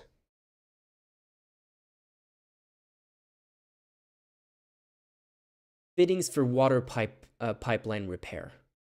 When Israel has destroyed a bunch of water pipelines, which has caused the lack of drinkable water for people, and they said, oh, we're no longer going to let water into the country and all of that, and you can't even fix the pipelines that were damaged, yeah, great idea. Generators for hospitals. Okay, that's why they're doing operations with smartphone lights, because there's no power in hospitals anymore. Green tents and sleeping bags. I guess because they're green, so they can be... I don't even know what the justification... Maternity kits. Yeah, that's a very dangerous thing that can be used by Hamas, I guess. Medical threat and reproductive health kits. Medical scissors in children's AIDS kits. You know those medical scissors that don't even have a pointy end? Like, Medical scissors. Like, these scissors are built to not be able to poke into the skin, so that they're not dangerous. They're just there to help either cut clothes or cut like tissue so that you can open things. Yeah, dangerous. We can't let that in. So we had the chemical water testing kits, also microbiological water testing kits. Yeah, we can't let that in. The list goes on and on. Just like, can you find some items in this list that could conceivably be used to build weapons? Like, maybe you could, this is actually an argument that they say you can actually use water pipes to build rockets. Maybe you can use like the in crutches, like the crutches are made with pipes. Maybe you could use those pipes to like put explosive in it and make it a pipe bomb. I don't know. Like, some individual things here, you could maybe argue there's a possible justification for rejecting them. But some of these are just inarguable. There was one that was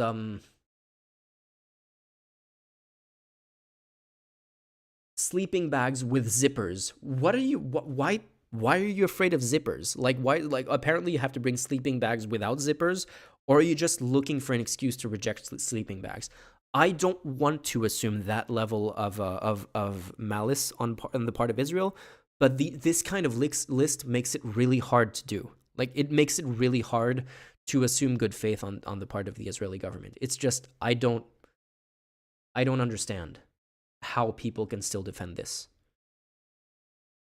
Like, I can be fine with people saying, hey, you know what, Israel's my country. I grew up under constant threat.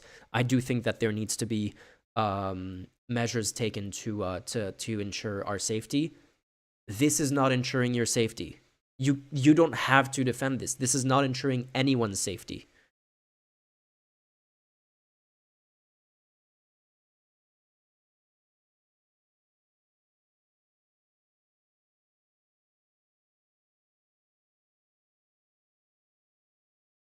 Yeah, imagine you get shot with, like, you get hit with a piece of croissant shrapnel. Miss Obscuria. I don't, like... Did they thought it was too luxurious to be in an aid kit? To be in an aid delivery?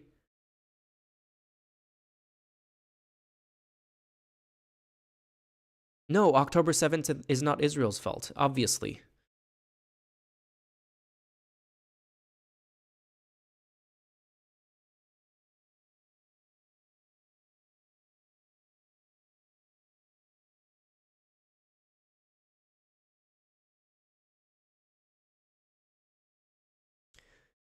Yeah, but supporting Hamas is not a crime.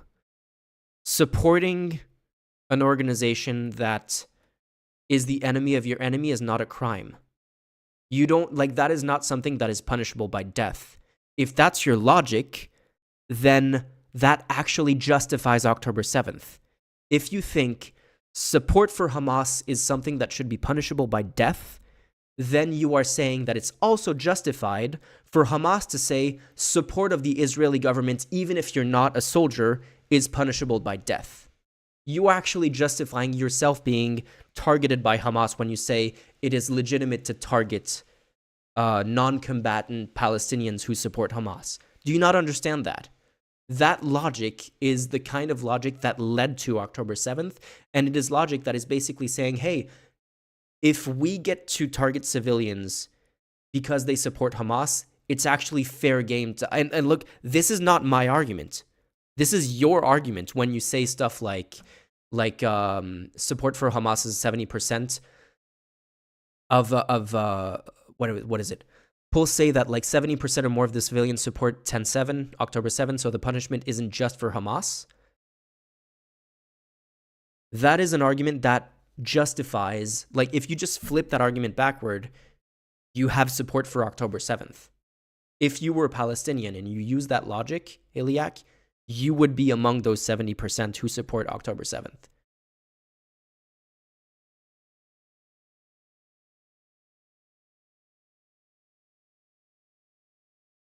I again, I do think that there can be reasonable positions. Like I have people who've contacted me who live in Israel and who are super scared of being targeted by Hamas. They're super scared of every time they see explosions in the sky. Yeah, I get that that's scary.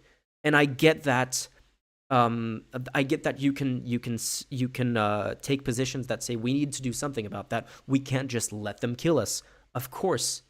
But that there's a massive gap between that position and just justifying some of the worst atrocities that we've seen in recent decades. And just going, yeah, no, it's fine. Killing grandmothers who are holding white flags, fine, not a problem. When they're clearly identifiable old ladies killing unarmed teenagers because maybe they're going towards a Hamas safe house, but we have no idea, and they're no immediate threat to anyone, but they just crossed an invisible line, so we get to obliterate them. Oh, there's an aid convoy. We can say we don't know if it's an aid convoy or not. Who knows? We can bomb it because, hey, like, we kind of have a system that doesn't where the drone operator didn't get notified that the aid convoy notified the IDF. It's honestly, it's just inexcusable at this point.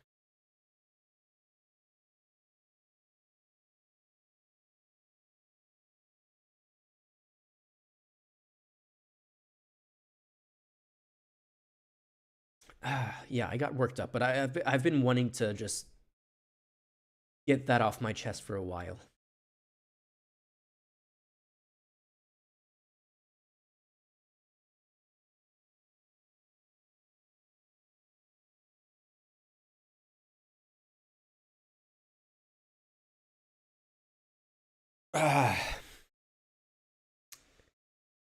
Gonna make myself another coffee. I'll be right back.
Okay, I'm back.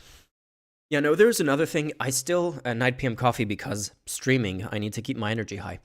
There was another. I still want to finish that Destiny Finkelstein, Benny Morris, blah blah blah. What's the Rabani debate? Maybe, hopefully, if we have time tonight. But I don't know what your comments are for Morano Imperatore. But there might be a reason why YouTube is censoring them. Okay, you were applying the same logic. Well, yeah, there is keywords that might be censored. It happens, and it's kind of considering the discourse around this thing, yeah. So yeah, there was another Destiny video that I'm not gonna go over, but I was watching. I kind of wanted to see what the arguments are, and Destiny and this other YouTuber pickup artist guy were debating whether Israeli had committed war crimes, and a lot of the debate centered around the case of the Israeli hostages who managed to escape, ran towards the IDF with no shirt on, so that they were showing that they weren't armed, that they weren't wearing any explosive vest. They had white flags, and they had ahead of time written help or something like that with food. I think they wrote something on the windows with tomato sauce to say that they needed help, and the IDF just gunned them down, assuming that they were Palestinians. And the Destiny argument for that was honestly kind of unhinged. Essentially, what the IDF said of that situation was, and like, let's assume good faith on a lot of this. What they were saying was, it was a tense situation. It was actually a battle zone. They had sent dogs into the building where those hostages were, with cameras on the dogs to explore and see what was happening. They didn't see the hostages on the camera, but they heard the hostages crying for help.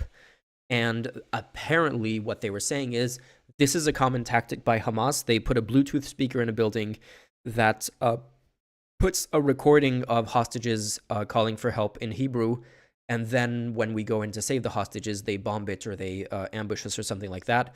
And so the fact that we could hear them calling for help wasn't enough evidence for us to assume that there were actually hostages in there, because it would have looked exactly the same if it was actually the IDF. And what Destiny took from that was, he actually said, hearing hostages calling for help in Hebrew in that recording could be even more evidence that there aren't hostages. Like, the other guy was arguing that, well, maybe if you're hearing people calling for help, you had to make sure that they aren't hostages before you open fire. And Destiny was saying, no, maybe it's even more evidence that there aren't any hostages, that you can hear hostages on the recording. Which is, what the fuck does that even mean? This is just, my brain was broken. Like, having evidence of hostages is more evidence that there are no hostages, according to Destiny in that debate. And apparently, the term is perfidy. Apparently, Israel accuses Hamas of posing as hostages to get close to Israeli forces sometimes, or posing as civilians and whatever, and then blowing themselves up. And you can maybe say that that's what the IDF was worried about when those hostages were coming towards them. They weren't wearing shirts. They had a white flag. Okay, a Hamas bomber could have a white flag. The fact that they were wearing white flags doesn't 100% mean that they're definitely not legitimate targets, but it does definitely mean that you need to make sure they're legitimate targets before you open fire. You can't just, if you have to carry tasers to incapacitate them if they don't listen to your verbal command, then carry fucking tasers when you're fighting in a densely packed civilian area, when you know that there are hostages that you're trying to recover. Like, you can't just open fire because you assume that they're Palestinians. And again, this was another case of, the only reason we heard of this situation is because they weren't Palestinian. Like, the World Central Kitchen situation, we only heard about it because they were Westerners. Those hostages, when it's random Palestinian civilians waving white flags and they're shot down, only Al Jazeera reports on that, and basically no one else cares. Like, I don't even know how many similar situations happened, except they were Palestinian civilians instead of being Israeli hostages, and no one heard about it because when they're Palestinian, it's kind of normal.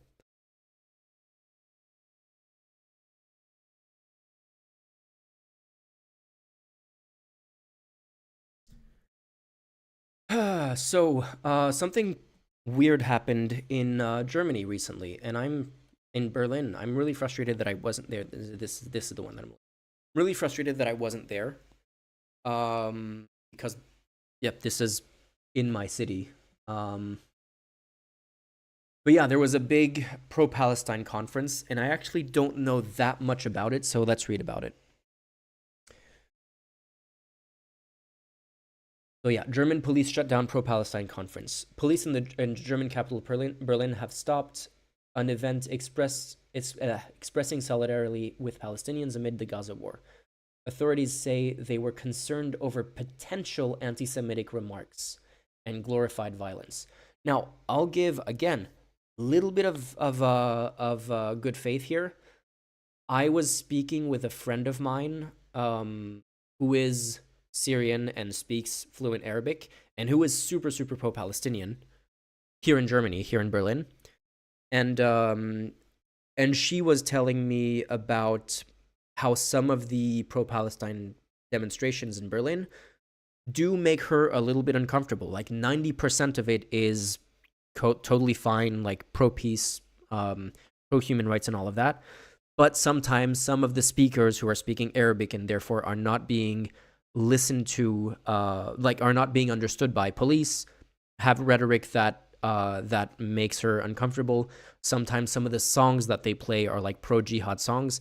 And there is a little bit of wiggle room there. We can say, yeah, even some Arabic speakers, like pro-Palestine Arabic speakers, are like, this is dicey. I can understand why authorities would be concerned over the possibility of this happening, but just banning it altogether because sometimes a small percentage of them do this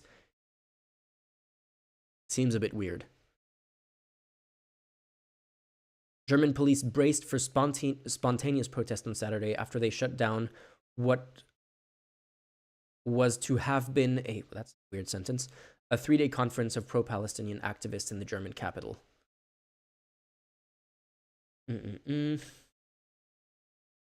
They said they feared that one of the speakers at the conference would repeat the kind of anti-Semitic remarks that he made in the past.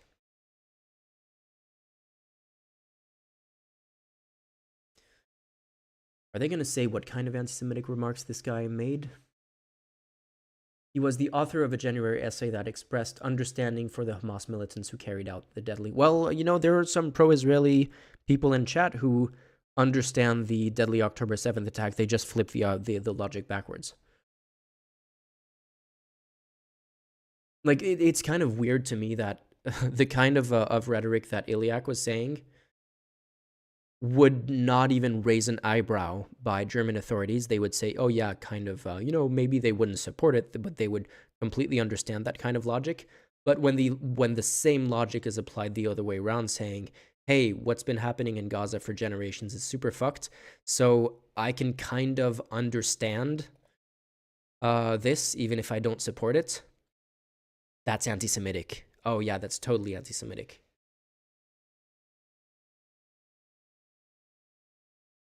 Hamas is classified as a terrorist organization by Israel, the EU, the US, and several other Western countries. Yes. What happened at the conference? I love that. What happened at the conference doesn't start with, well, the protesters or the people at the conference did this that was considered unacceptable. Instead, it starts with police temporarily switched off the power to the venue when Salman Abu Sita began speaking and later asked some 250 participants to leave the area just 2 hours into the event. So nothing happened at the conference other than police just blocking it entirely. Oh god, I'm so frustrated I wasn't there. And there was a bunch of statements by German officials saying, oh yeah, it's super good that we did this. We're standing up against anti-Semitism here, which is hilarious because there's actually cases of recently Jewish Force for Peace, their bank account were closed by a German bank. The same bank has accounts by a far-right organization. There's a university in Germany that canceled the guest professorship of a Jewish pro-Palestine professor. That same university has a professor on their payroll who spoke at the AFD far-right conference that made a huge splash a couple of months ago. Like, the double standard is unbelievable. They don't really care that much about anti-Semitism in the far right, because the far right is fine kind of sitting back and not, like, the far right is anti-Semitic but pro-Israel, so it's fine. It's not anti-Semitic if it's pro-Israel according to the German government. They're completely ignoring the growing far-right movement in Germany, and then claiming to be, like, fighting against anti-Semitism by doing this when literally nothing happened. Nothing bad happened here. They preemptively stopped the protest because maybe this guy who said that he could understand what happened on October 7th. And look, I possibly, like, I can make arguments similar to what I was saying about the Houthis. I think October 7th is way worse than what the Houthis are doing. I don't agree with the Houthis. I agree with October 7th even less.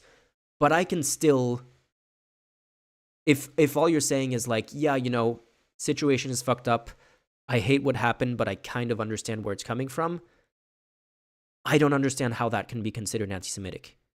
Can you say Hamas is anti-Semitic? Yeah, you can say Hamas is anti-Semitic. The people who say, no, Hamas is not anti-Semitic, they're just fighting against oppression, are at worst bad faith, at best giving Hamas way more good faith that they would get any other anti-Semitic organization. Like when far-right people, when the AFD, when neo-Nazis claim to not be anti-Semitic, they're just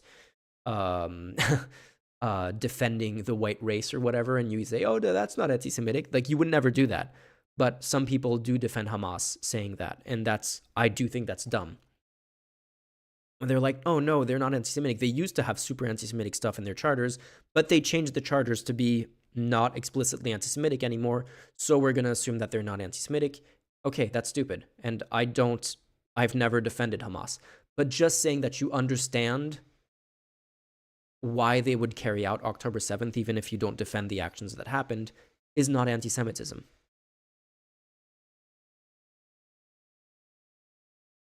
Anti-Semitic and pro-Israel are not oxymoronic at all. Like, there's so many people who are like, the whole idea of Zionism to begin with in the late 1800s was anti-Semitic. It was non-Jews saying, hey, we don't want Jews here. We're going to support Jews leaving Europe to go make their own country so we don't have to deal with them anymore.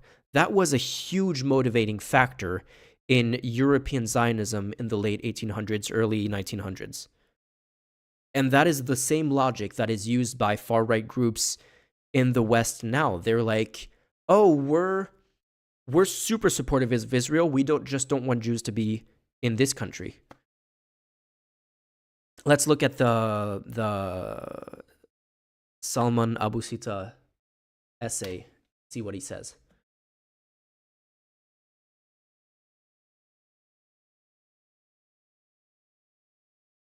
How long is it? Okay. So, I could have been one of those who broke through the siege on October 7th. Nothing can hide the determination and courage of those young people who returned to their land on October 7th. Yeah, this is pretty inflammatory. I can see how this would be controversial, at least.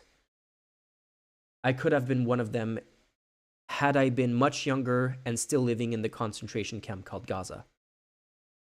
That's the point. Like, when you live in desperate situations, you take desperate measures. That's kind of, by definition, what happens. It doesn't justify it. Like, even he says, had I been much younger, assuming that now, as an older man, he's a little bit more pro-peace and understands how this is not let's see what else he says. Yes, I could have been one of those who broke through the fence had I been much younger and still alive in the concentration. My story is the same as all of them. On May 14th, 1948, my family on our land, Ma'in Abu Sita, was attacked by a Haganah force of 24 armored vehicles. The force destroyed and burned everything. The soldiers demolished the school that my father built in 1920. They stole the motor and equipment in the flour mill and well pump. They killed anyone in sight. These things are super well documented. It's undeniable that this happened.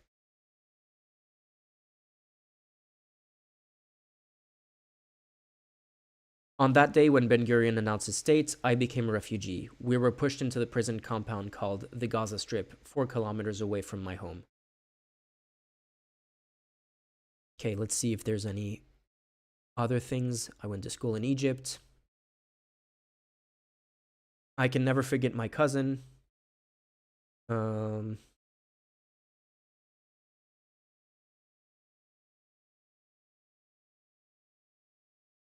He was killed by a mine buried on his route.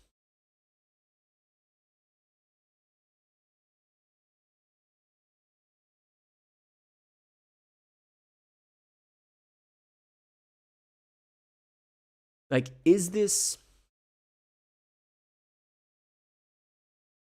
Can I understand someone reading this and going, woof?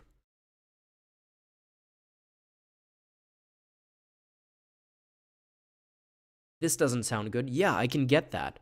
But then you read the rest and you go, of course, like this is the entire reason.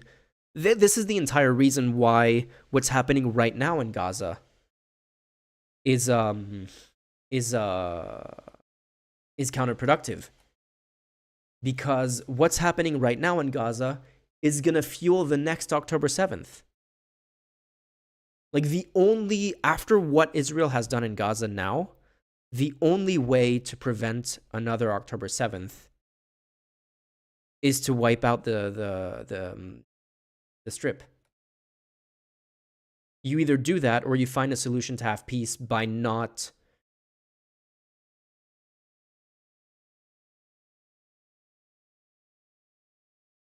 committing the stuff that Israel has been committing. I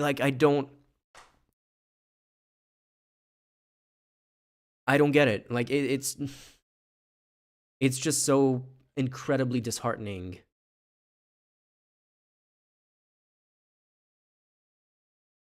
That people don't seem to understand this.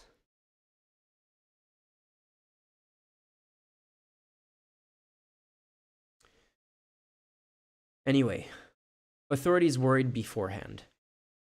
I'm going to be clipped by that thing where I say the only solution to not have another October 7th is wiped out the Strait. Some people are going to clip that and say that that I'm justifying a genocide. I'm making, like, to be very clear, I'm making the opposite argument if that wasn't obvious enough.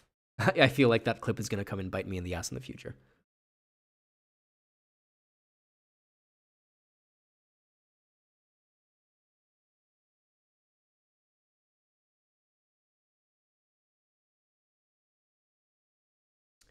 Hi, Wagner, the mayor of Berlin, said on X, formerly Twitter, that he... Yeah, exactly.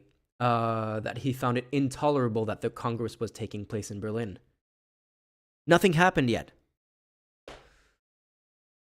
Berlin does not tolerate anti-Semitism, he says about an event that hasn't engaged in anti-Semitism yet, but they canceled it because maybe...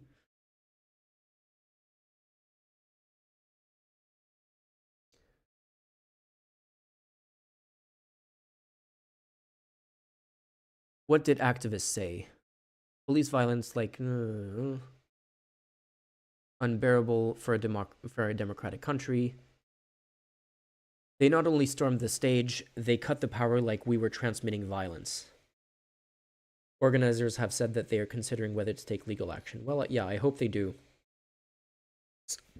Courts have already ruled that some of the measures German police have taken, like banning from the river to the sea as a slogan at the protest, and banning stop the genocide. Chanting stop the genocide is banned at pro-Palestine protests. Now, there's so many people who are chanting that police can't arrest everyone, but every once in a while they'll just like make an example of someone and go arrest them. There were multiple Jewish protesters who were arrested by police wearing a kippah, so very clearly identifiably Jewish, wearing holding signs saying Jews against genocide, and they get arrested for that.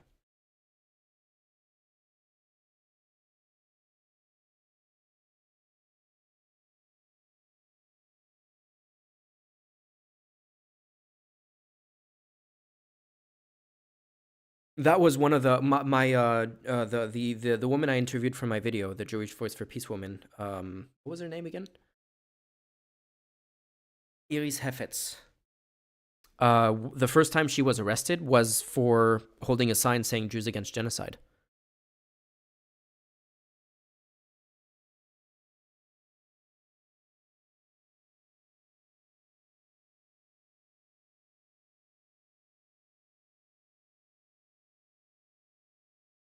There's a couple of videos I did want to show. Let me find one of them.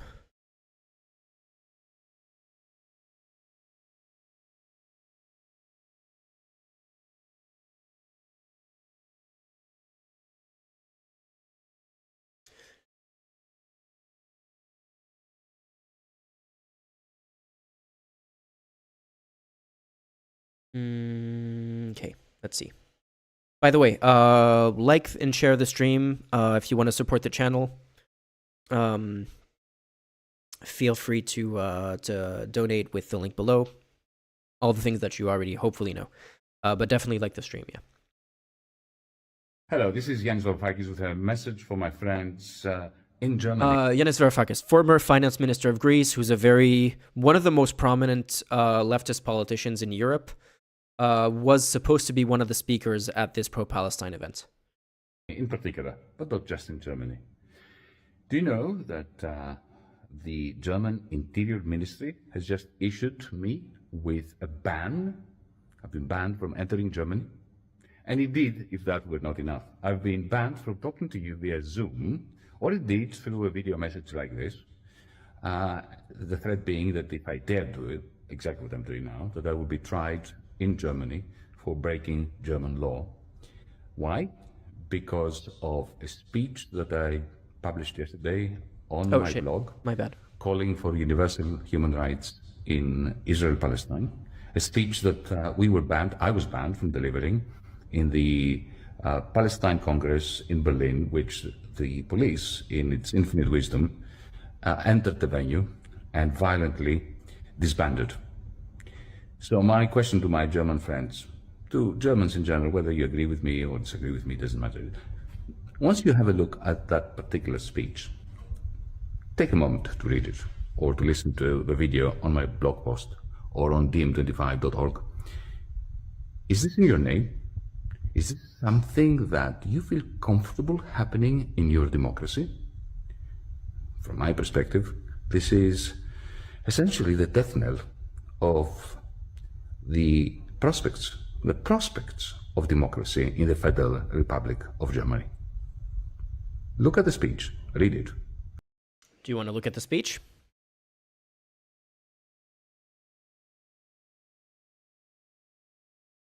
If you want to look at the speech, like and share the stream and donate.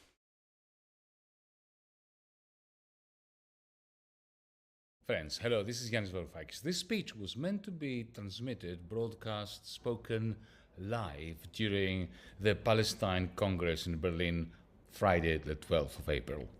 But because the German police, egged on by the whole of the political system of the Federal Republic of Germany, burst in and prevented Jews, Palestinians, and the rest of us who wanted to have a Congress during which to discuss peace, reconciliation, coexistence, universal human rights from the Jordan River to the Mediterranean Sea. German police proved beyond reasonable doubt by bursting in and interrupting the live stream, grabbing the microphone, ending that magnificent Congress, that fascism does not need to win government in order to be in power. So allow me to say what I was going to say if the live stream was not... I'm trying to set this sound right. Can you hear him correctly right now? Is it too low, too loud, or is it distorted in some way? So rudely interrupted by German coppers. Friends, Congratulations and heartfelt thanks for being here, even though we were interrupted. Despite the threats, despite the police state, despite the panoply of the German press, despite the German political system that demonizes you for being here today. Why a Palestinian Congress, Mr. Varoufakis? A German journalist asked me recently. Because, as Hanan Ashrawi once said, we cannot rely on the silenced to tell us about their suffering. Today, Hanan Ashrawi's reason has grown depressingly stronger. Because we cannot rely on the silenced who are also massacred and starved to tell us about the massacres and the starvation. But there is another reason too. Because a proud, a decent people, the people of Germany, are being led down a perilous road to a heartless society by being made to associate themselves with another genocide carried out, again, in their name, with their complicity. I'm neither Jewish nor Palestinian, but I am incredibly proud to be here amongst Jews and Palestinians, to blend my voice for peace and universal human rights with Jewish voices for peace and universal human rights, with Palestinian voices for peace. So let's try to take notes on some of the things that could have made this justifiably banned in Germany. So far, the only thing that I can think of is that he called it a genocide unequivocally and said that Germany was complicit. Did he say that Germany was complicit in genocide, or did I interpret that with his turn of phrase? I'm pretty sure he said that. I guess that's something that the German government wouldn't be too happy with. And universal human But I don't think that should be banned speech in Germany, that's for sure. rights. Being together here today, even though we were so rudely interrupted by German police. Being together here is proof that coexistence is not only possible, but that it is here already. Why not a Jewish Congress, Mr. Varoufakis? The same German journalist asked me, imagining that he was being smart. I welcomed his question. For if a single Jew is threatened anywhere, just because she or he is Jewish, I shall wear the Star of David on my lapel and offer my solidarity, whatever the cost, whatever it takes. And they're saying that this is anti-Semitism. Yeah. Like, making the clear distinction between Jews and Israel, criticizing Israel and saying, hey, full support for anyone, any Jew who is targeted for being Jewish. Obviously, especially when it's coming from someone who is extremely famous for being like a pro-human rights politician, has no history of anti-Semitism whatsoever, or even any kind of hateful positions whatsoever. But yeah, but he people acknowledge the rise of anti-Semitic hate crimes, and that is absolutely something that is true and that's happening. And a bunch of Jewish activists are saying that is happening in part because Israel is claiming to do things in our name. Let's be clear. If Jews were under attack anywhere in the world, I would be the first to canvass for a Jewish Congress in which to register our solidarity. But similarly, Yaakov, that would be fun, wouldn't it? That would be nice. when Palestinians are massacred because they are Palestinians, under the dogma that to be dead and Palestinian must mean that you are Hamas, I shall wear my keffiyeh and offer my solidarity, whatever the cost, whatever it takes, to the people of Palestine. Universal human rights, folks, are either universal or they are nothing. With this in mind, I answered the journalist's question with a few questions of my own. Were 2 million Israeli Jews thrown out 80 years ago from their homes into an open-air prison and kept for those 80 years in that open-air prison without access to the outside world, with minimal food and water, no chance of a normal life, no opportunity to travel, and being bombed periodically for 80 years? No. Are Israeli Jews being starved intentionally by an army of occupation? Their children writhing on the floor, screaming from hunger? No. Are there thousands of Jewish injured children with no surviving parents crawling through the rubble as we speak, the rubble of what used to be their homes? No. Are Israeli Jews being bombed by the world's most sophisticated aeroplanes and bombs today? No. Are Israeli Jews experiencing complete ecocide of what little land they can still call their own? Not one tree left under which to seek shade or whose fruit to taste? No. Are Israeli Jewish children being killed today, now, by snipers at the orders of a member state of the United Nations? No. Are Israeli Jews driven out of their homes by armed gangs today? No. Is Israel fighting for its existence today? No. If the answer to any of these questions had been yes, I would be participating in a Jewish Solidarity Congress today. Friends, today, we would have loved to have a decent, democratic, mutually respectful debate on how to bring peace about, on how to bring universal human rights for everyone, Jews and Palestinians, Bedouins and Christians, from the Jordan River to the Mediterranean Sea, and to have this debate with people who think differently to us. We would have loved that. Sadly, as the German police just proven, and the whole of the German political system has been trying to do now for weeks to ban our conference, they did not allow this. Indeed, the whole of the political spectrum, from the CDU and CSU to the FDP, to the SPD, the Greens, and remarkably, to leaders of Die Linke in Berlin. Shame on you, comrades. Shame on you. They all joined forces to ensure that our civilized debate may be with them. A debate in which we may disagree agreeably never takes place in Berlin, never takes place in Germany. I say to them, you want to silence us, to ban us, to demonize us, to accuse us. You therefore leave us with no choice but to meet your ridiculous accusations with very logical, fair accusations of our own. You chose this, not us. You accuse us of anti-Semitic hatred. We accuse you of being the anti-Semite's best friend when you equate the right of Israel to commit war crimes with the right of Israeli Jews to defend themselves. You accuse us of supporting terrorism. We accuse you of equating legitimate resistance to an apartheid state with atrocities against civilians, which I have always and will always condemn, whomever commits them, Palestinians, Jewish settlers, my own family, whomever. We accuse you of not recognizing the duty of the people of Gaza to tear down the wall of the open prison in which they've been encased, confined for 80 years, and of equating this act. Jem, I'm not familiar with the case of Martin Sellner. It might be a hot take. I would have to look into it some more. But so far, like, none of this.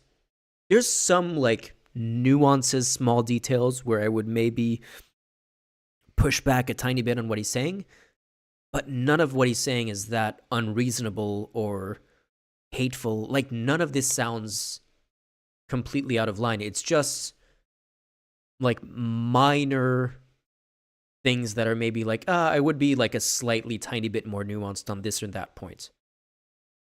I don't understand how this can be considered to be anti-Semitic. Of tearing down the wall of shame, which is no more defensible, remember, than the Berlin Wall was, with acts of terror. You accuse us of trivializing Hamas's October 7th attacks. We accuse you of trivializing the 80 years of Israel's ethnic cleansing of Palestinians and the erection of an unclad apartheid system across Israel. Iliak, then are you saying that Gaza is not like building a fence within its own borders? What are you saying exactly? Are you saying that Gaza is like outside of its borders and it gets to build a fence to prevent Gazans from entering the country? Or are you saying that they have the right to build a fence to separate some citizens or some people living within their borders from other people living within their borders, which would essentially be apartheid? Like, you're either saying that Gaza is not Israeli land and therefore they should have the right to self-determination, that they should have the right to form a government, Or you're saying, oh, I support the right of a country to basically do apartheid. Okay, so you are supporting the right for Israel to like separate people within its borders.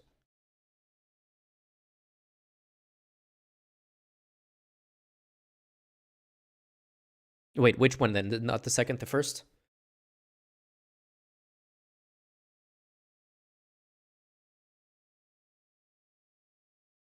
So you're saying that Gaza should have the...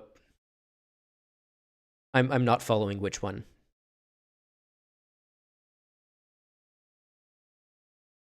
You're saying that Gaza should have the right to self-determination and form a state and be completely separate from Israel and not depend on Israel for any infrastructure, not be subjected to Israeli blockades or anything like that. Because if that's the case, maybe we agree on that.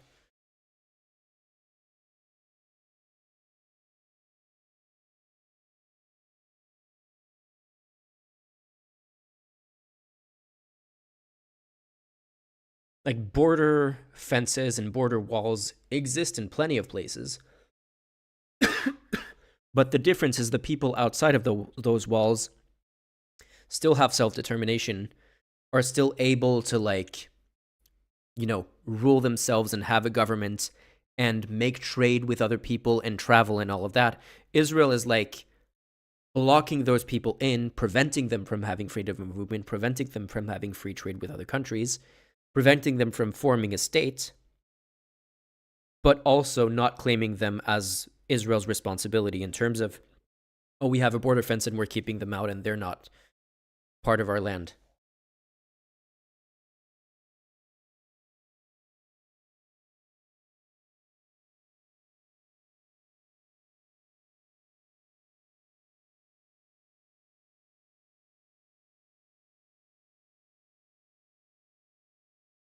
Yeah, and I agree with that. I don't like Hamas. I don't like that Gaza elected Hamas, and I don't like that. I certainly don't like that that Hamas suspended elections. But it's not like Hamas was ever...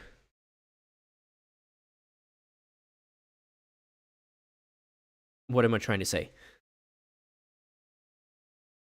It's not like Israel would let Hamas form their own state with all the rights of self-determination that a state have anyway. They're basically... What they're doing is essentially letting Gazans form like a student government, like a model government, but then saying, oh, but that government doesn't really get to do anything that a state actually does. You can just like rule over yourselves within these borders that we're going to guard and prevent you from leaving.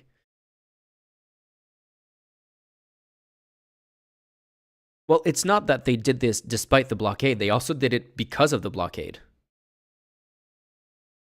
And I get that it's a vicious cycle, and I don't have a great solution that is perfect and that is gonna, if I could just like snap my fingers and have peace in the Middle East, like obviously everyone wants that, and there is no good solution to like do that. Otherwise, it would have happened already.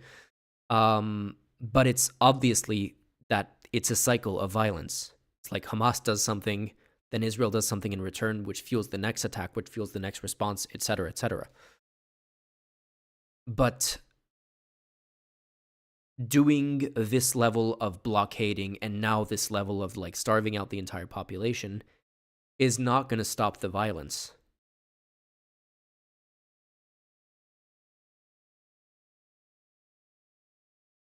Like basically what you're saying is like, what I'm trying to get to is your solution to stop the violence is motivating the violence, like you're saying yourself.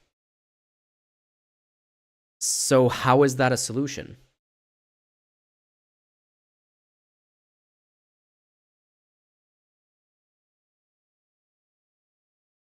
Man, look, I punched you despite you swinging a knife at me. What? If you swing a knife at me, I'm purely justified in punching you. Like, or is saying it the other way around?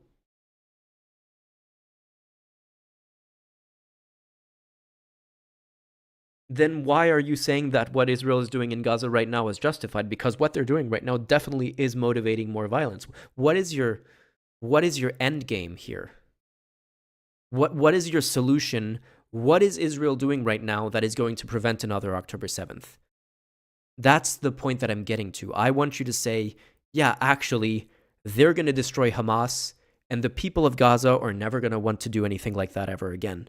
Or you're saying, oh, we're basically going to have a complete, even tougher police state that is going to deny them even more human rights so that they don't have the capacity to do that. How can you justify doing that over millions of people? Is unconditional surrender to what? Then what? But unconditional surrender meaning surrendering to a police state and living in an open air prison? Do you expect people to do that over multiple generations? I don't get it. Like, what then? Let's say there's an unconditional surrender of all of Gaza today, and there's 2 million people who say, okay, fine, no more violence. And then we go back to the pre-October 7th status quo. What happens 2 generations from now when people are fed up again with living under these conditions?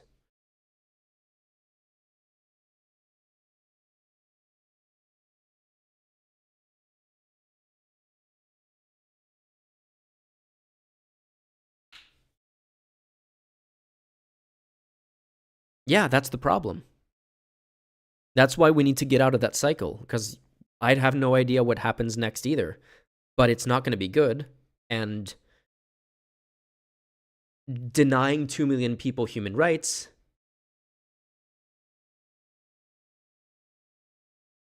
I think we look to World War II as an example. As an example of what? Do you think Palestinians in Gaza have the means to do a Holocaust?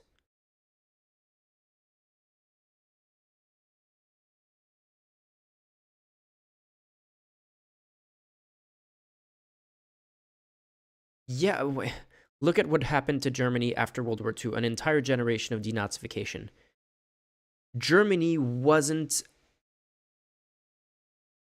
There wasn't 50 years of blockades on Germany, of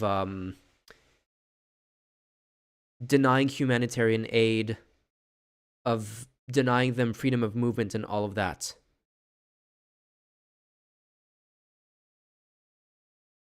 If there had been, I'm sure that German people would be a lot more pro-violence today and a lot more pro-Nazism today.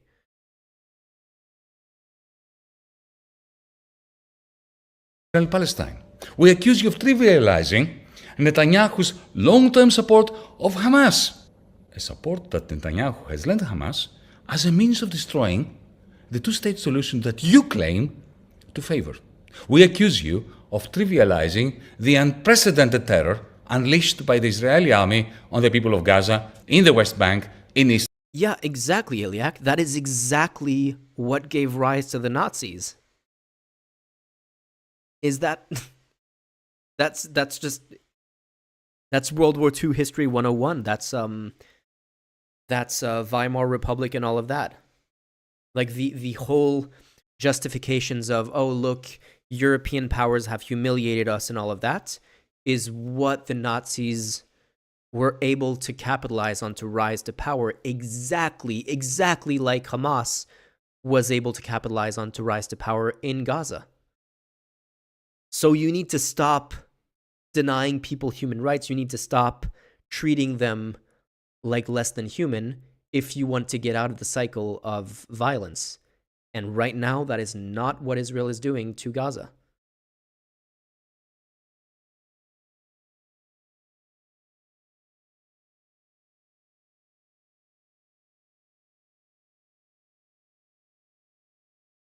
By your own logic, that is the Allies' fault for the Treaty of Versailles. I mean, it is complicated. The Treaty of Versailles wasn't perfect, and there was a lot of vindictiveness on part of the Allies of wanting to punish Germany after World War I. And that doesn't justify, again, like, that doesn't make it okay that the Nazis rise to power, obviously. But it is what they used, like, that feeling of humiliation is what they used to rise to power.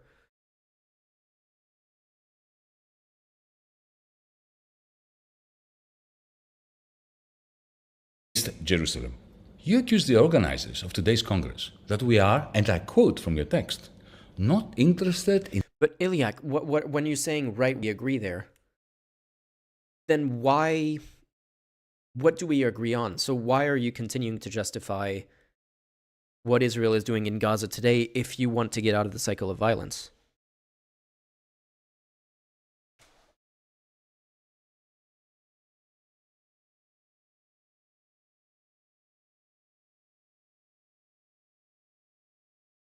in talking about possibilities for peaceful coexistence in the Middle East against the background of the war in Gaza. Are you serious? Have you lost your mind? We accuse you of supporting a German state that is, after the United States, the largest supplier of the weapons that the Netanyahu regime uses to massacre Palestinians as part of a grand plan to make a two-state solution and peaceful coexistence between Jews and Palestinians absolutely impossible. We accuse you of never answering the pertinent question that every German must answer. How much Palestinian blood must flow before your justified guilt over the Holocaust is washed away? So let's be clear. We are here in Berlin with our Palestinian Congress, which your police state has disrupted and banned. We are here, nevertheless, because unlike the German political system and the German state and the German media, He basically made the same point as Varoufakis, I'm not talking to Ilyak right now. He basically made the same point as Owen Jones made of Germany making Palestinians pay for their own World War II guilt. Which I can understand why German officials would be upset at that. But it feels...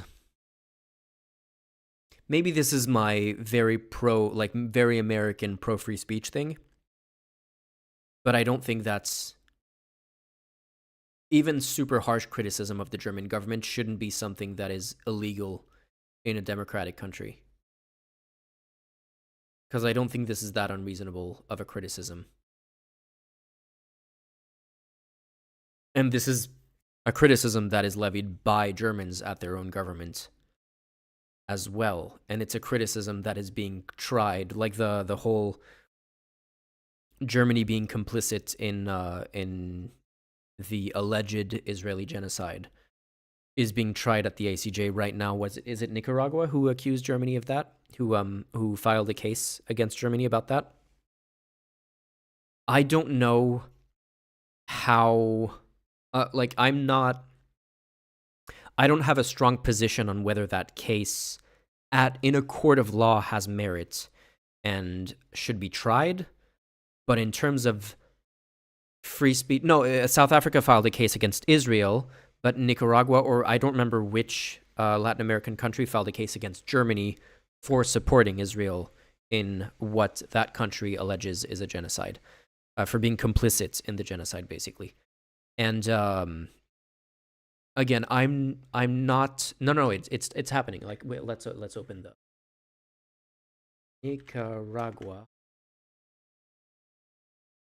Germany, ICJ.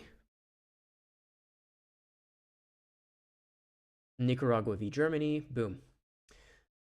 It was Nicaragua. Instituted proceeding against Germany at the International Court of Justice under inter alia, the Genocide Convention concerning alleged breaches of international law, blah, blah, blah, arising from Germany's support for Israel in the Israel-Hamas war.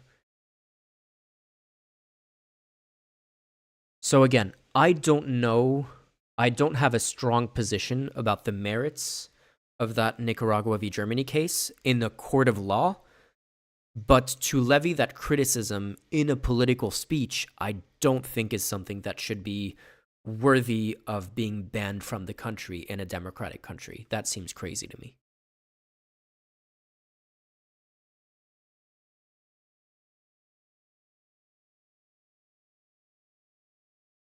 We condemn genocide and war crimes regardless of who is perpetrating them, just as we opposed apartheid in the American South, or in South Africa, We oppose apartheid in the land of Israel, Palestine, no matter who has the upper hand.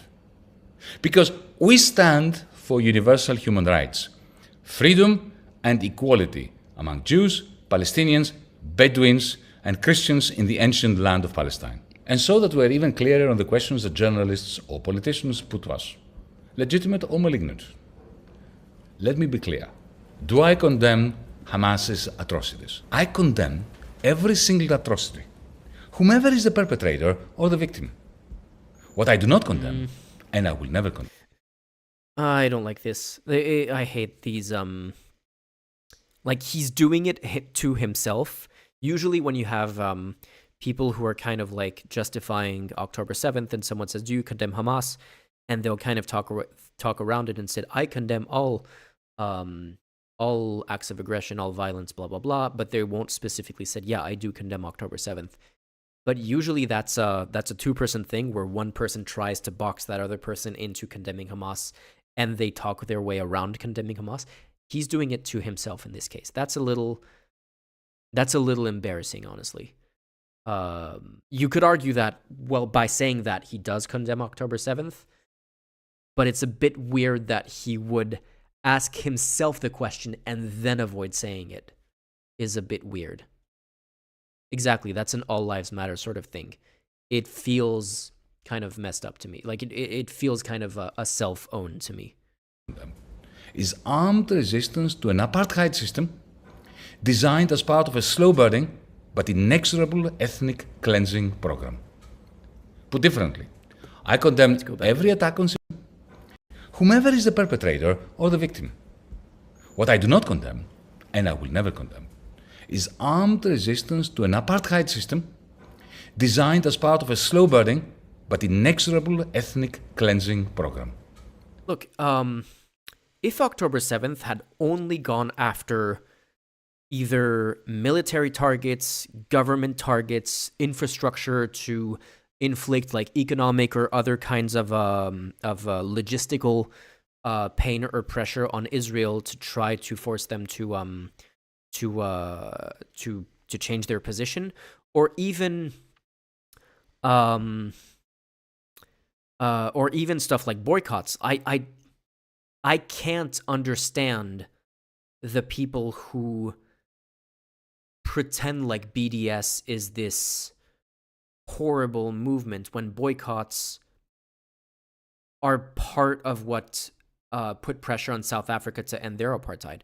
Now, boycotts are not on their own not that effective, and I think BDS can be pretty cringe, especially like the worst part is like BDS supporters who are saying stuff like, oh, boycott Starbucks, even though Starbucks isn't on any of the BDS lists, but it's like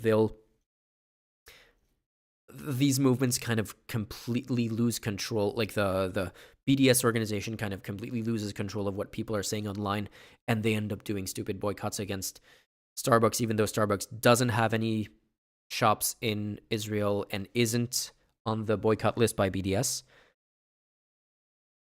But at the same time, like, that is clearly a non-violent organization that is not targeting like civilians or anything like that. Now, what he said, or politicians put to us, legitimate or malignant, per hand. Because we stand, we're even clearer on the questions that journalists or politicians, whomever is the perpetrator, atrocities. I condemn every single atrocity, whomever is the perpetrator or the victim. What I do not condemn, and I will never condemn, is armed resistance to an apartheid system designed as part of a slow-burning but inexorable ethnic cleansing program. Put differently, I condemn every attack on civilians, while at the same time, I celebrate anyone who risks their life to tear down the wall of shame. Yeah, but the problem with October 7th is that it did attack civilians massively. I celebrate. I condemn every attack on civilians. Okay, well, debate over, I guess. Like, point closed. Then you shouldn't have much of a problem to not talk your way around condemning October 7th. While at the same time, I celebrate anyone who risks their life to tear down the wall of shame. Is Israel not engaged in a war for its very existence, as some say? No, it is not. Israel is a nuclear armed state with perhaps the most technologically advanced army in the world, and the panoply of the United States military machine having its back. There is no symmetry with Hamas. Hamas is a group which can cause and has caused serious damage to Israelis, but which has no capacity whatsoever to defeat Israel's military, or even to prevent Israel from continuing to implement the slow genocide, not so slow these days, of Palestinians under the system of apartheid that has been erected with long-standing American, German, and European Union support. Are Israelis not justified to fear that Hamas wants to exterminate them? Of course they are. Jews have suffered a... You can make the argument that a ragtag group of militia who are barely able to get any weapons into the Gaza Strip just aren't equipped to attack military targets. But that doesn't justify attacking a music festival full of civilians. Obviously, that should be obvious.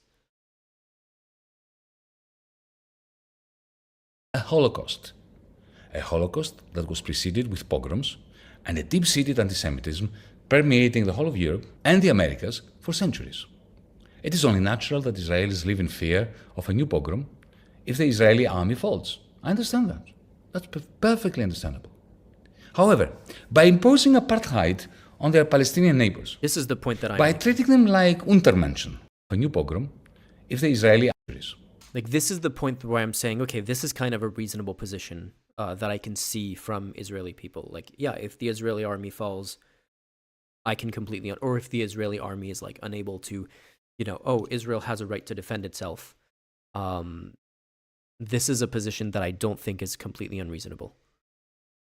Or if anything, I do think this is a reasonable position to say, well, obviously Israel should have an army, should have the means to defend its citizens. And a deep-seated anti-Semitism permeating the whole of Europe and the Americas for centuries. It is only natural that Israelis live in fear of a new pogrom if the Israeli army falls. I understand that. That's perfectly understandable. However, by imposing apartheid on their Palestinian neighbors, by treating them like Untermenschen, subhumans, the Israeli state is stoking the fires of anti-Semitism. Exactly. It is strengthening those Palestinians and Israelis who want just to annihilate each other. And in the end, apartheid contributes to the awful insecurity consuming Jews in Israel and the diaspora. To put it bluntly, apartheid against Palestinians is the Israelis' worst self-defense. What about anti-Semitism? Anti-Semitism is always a clear and present danger. A danger that must be eradicated, especially amongst the ranks of the global left and the Palestinians fighting for Palestinian civil liberties, everywhere. Others ask, why don't Palestinians pursue their objectives by peaceful means? They did. The PLO recognized Israel, even though Israel never recognized Palestine. And the PLO famously renounced armed struggle. And what did they get for it? Absolute humiliation and systematic ethnic cleansing. In the West Bank, it's going on as we speak. That is what nurtured Hamas and elevated Hamas in the eyes of many Palestinians as the only alternative to the genocide of the Palestinian people under Israel's apartheid. What should be done now? What might bring peace to Israel-Palestine? First, an immediate, unconditional ceasefire. Second, the release of all hostages, Hamas's hostages, and the thousands of hostages held by Israel. That must be the first step towards a peace process under the auspices of the United Nations, supported by a commitment by the international community,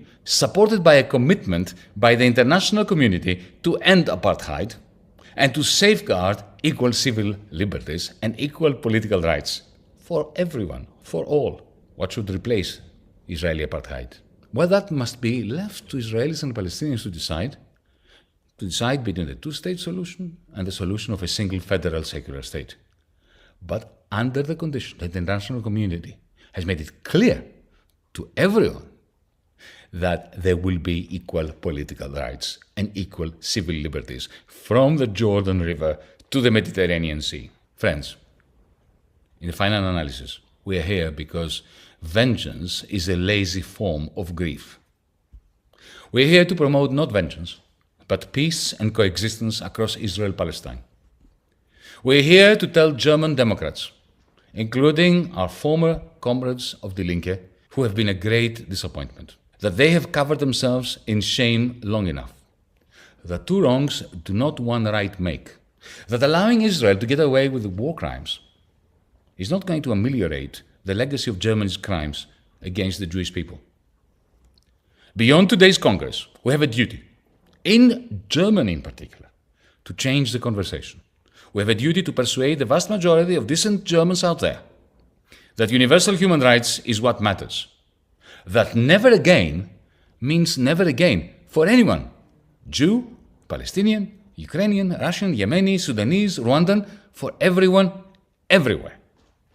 In this context, I am pleased to announce that DiEM25's German political party, Mera25, will be on the ballot paper in the European Parliament elections this coming June in Germany.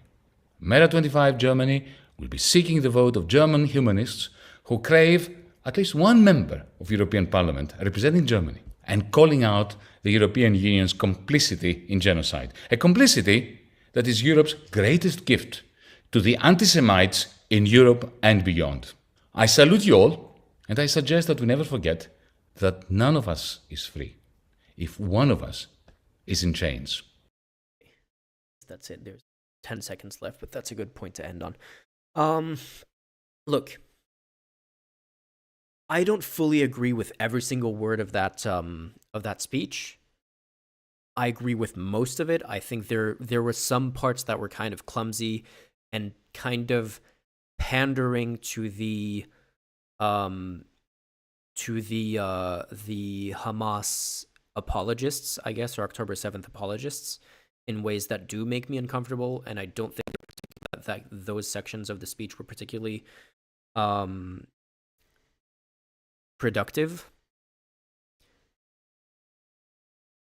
Yeah, I do agree that there was a little bit too much equivocation. I would say that the speech is totally fine, in my opinion, if you cut out that part where he boxed himself into refusing to condemn Hamas.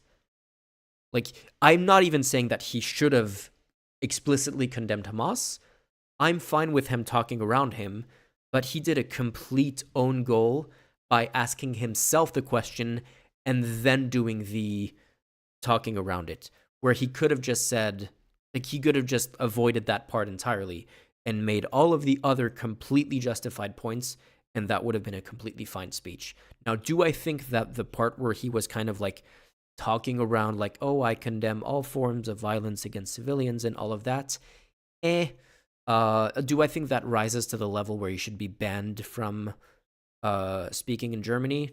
No, I don't. I don't think that section was good of his speech, but I don't think it merits being banned from Germany. Now, to be clear, he claims he was banned from Germany and banned from speaking on Zoom in Germany. Last I saw of the reporting on this, they had asked German officials and they declined to comment, which is kind of a non-confirmation that it seems like that was actually the measure taken. But it could entirely be that they just declined to comment, but it's not as simple as that he would ban from Germany. I don't have good sources confirming for sure that what he's saying on being banned was correct, but it seems to be the case. Either way, yeah, I don't think this merits, as much as there are parts of the speech that I do find questionable, there is a big difference between questionable and, oh, this is hateful and anti-Semitic and whatever, when so much of it is clearly making the distinction between Jews and Israel, between targeting Israeli institutions versus targeting civilians. There was some equivocation that made me uncomfortable, but honestly, not that much.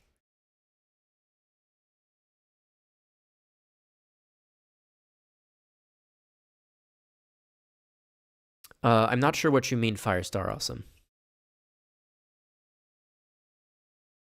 I need to take a quick bathroom break. I'll be right back. I'll check the comments after that.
Let's do a cat stream for a bit.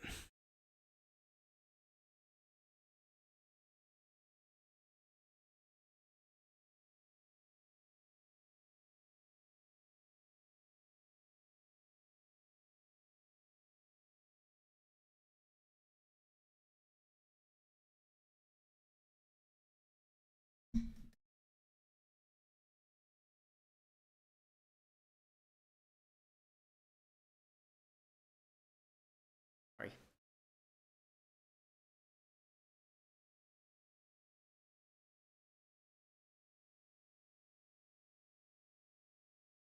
You hide a stream?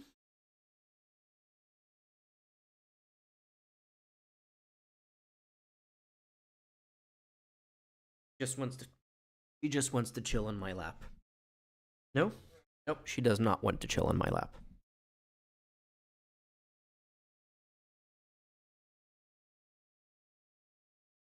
And the other one is up there in the cat bag right here. Okay, so what was going on in the comments? The difference between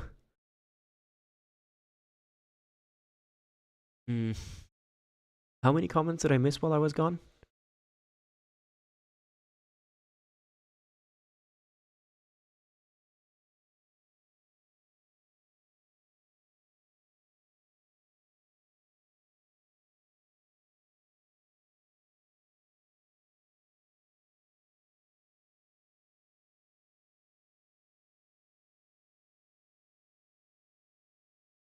I feel a lot of people don't necessarily know the difference between resistance and actual liberation.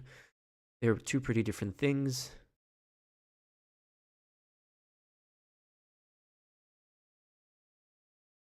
When it comes to the small amount of people, the Anglosphere.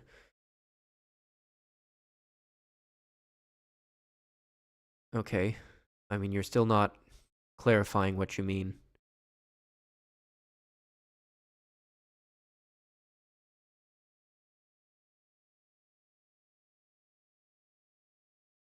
October 7th.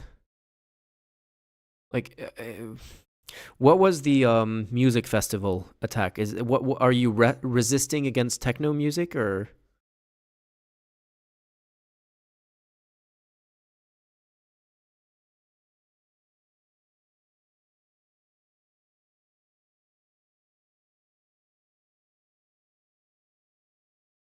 Like that's the thing is like there could have been a version of October 7th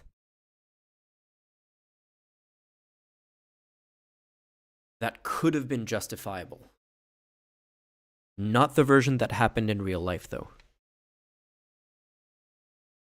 Understandable is one thing to say, hey, if I was a young person who grew up in those circumstances, I would also hate Israel, and I understand how people can engage in those kinds of actions. Yeah, that is not a justification, but there's a, like, I can see people making an argument like that, which is basically what that other Palestinian speaker said in that essay. But there's a big difference between that and justification. And saying that, oh, that was an act of resistance. Like, no, that was an act of targeting hundreds of civilians.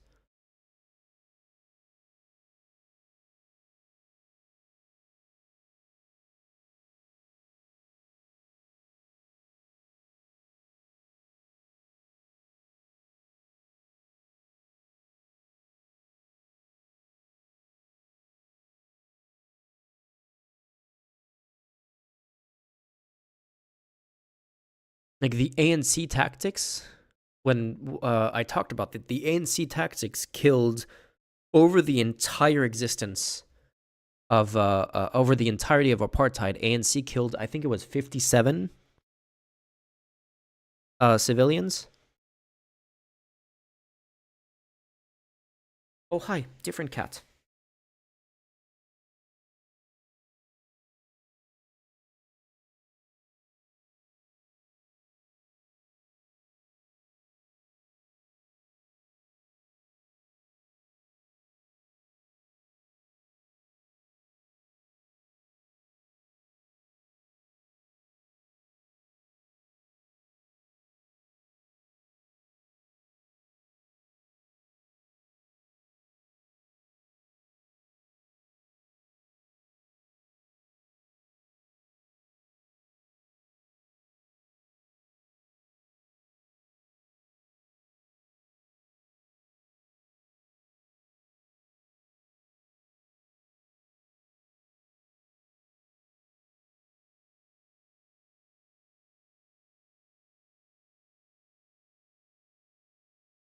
I'm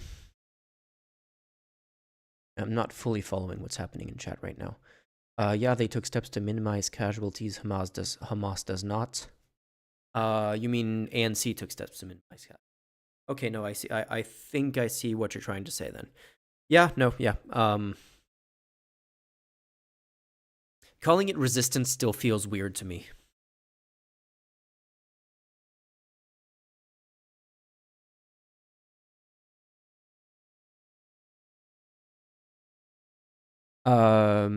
Zai F, I did see that story about the stabbing attack. It is the least surprising thing in the world to me that people would jump to the conclusion that it's a Muslim until, like, before any other information comes out. Because that's what every single time there's any kind of attack anywhere, that is what people jump to, unfortunately, and kind of assume that it's a Muslim, and then later it turns out, oh no, it was a white supremacist, or it was this person or that person, or it was just a random crazy person. And there's, of course, there's that famous what's that meme?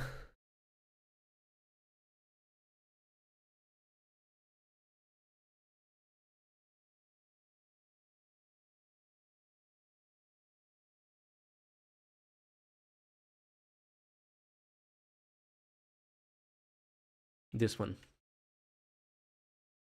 Like when someone does a mass shooting or something, if they're brown, terrorist. If they're white, oh, they're just crazy.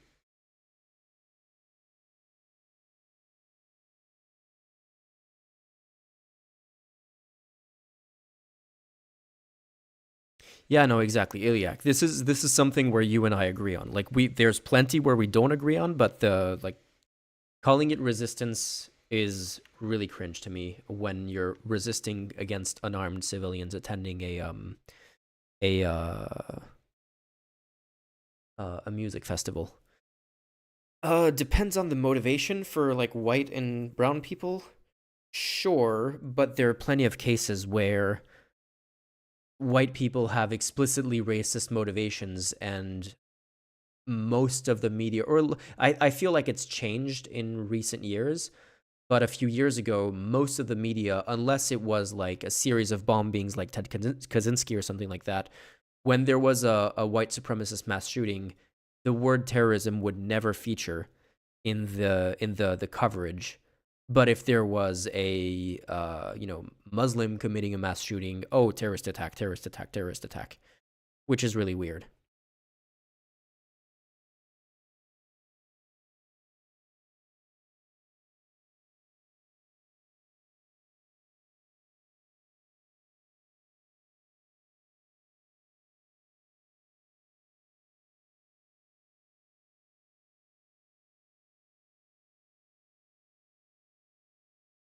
I mean, there's plenty of white supremacist mass shootings done for, like, motivated by white supremacism. That should obviously be qualified as terrorism. I mean, no one's arguing that ISIS or Al-Qaeda pulling off an attack wouldn't be called... I mean, there are lone wolves who then claim it to be motivated by ISIS. That happens, but we still call it terrorism. So when there's white supremacist lone wolves who committed attack, but they're motivated by white supremacist movements and ideas, that is also terrorism.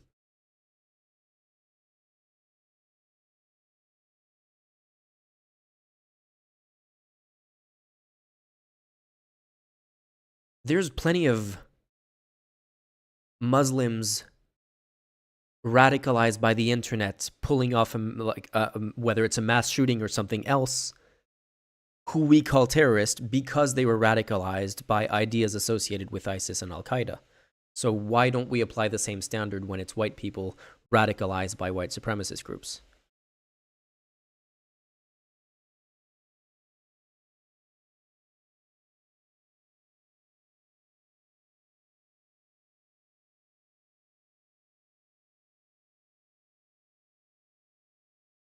Tryon, I beat you by 20 seconds because there's a 20-second delay between stream and chat. Remember that. Okay, well, if we should then, yeah. Anyway, let's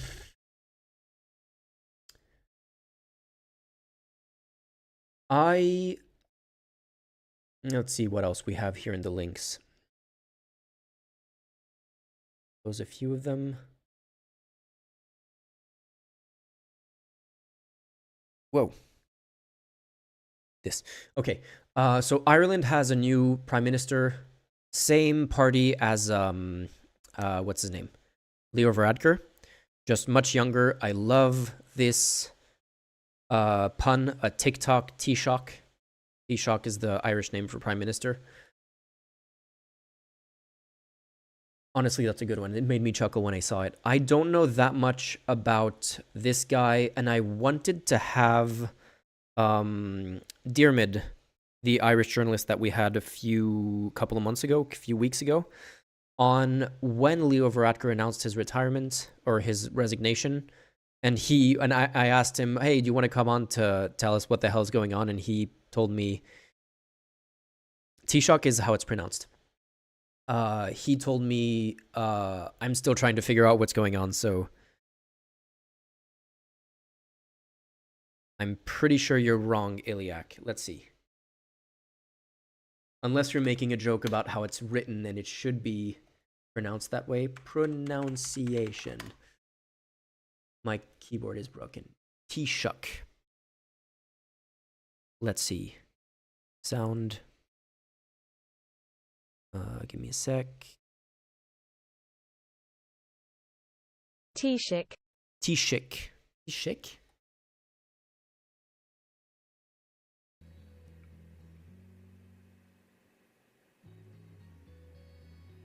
We are looking at how to pronounce this Irish name, which is the name of the Prime Minister. You go about pronouncing this name. Taoiseach. Taoiseach. Yeah, we have 3 different pronunciations now.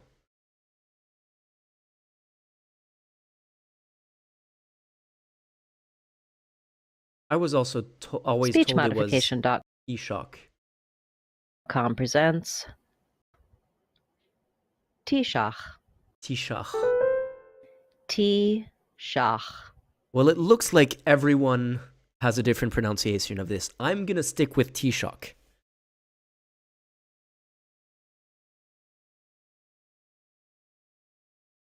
Anyway, so I have a lot of other things because I haven't streamed in 2 weeks. I have a lot of other things that I want to cover this stream just to get out of the way so we don't have to go back to it in future streams. So I'm going to leave this one for later. Like, this guy just came into power. We'll have more time to cover what he does later on the channel. Hopefully we can have Diarmid back on at some point in the near future to talk about what this means for Ireland, but I'm gonna leave it at that for now.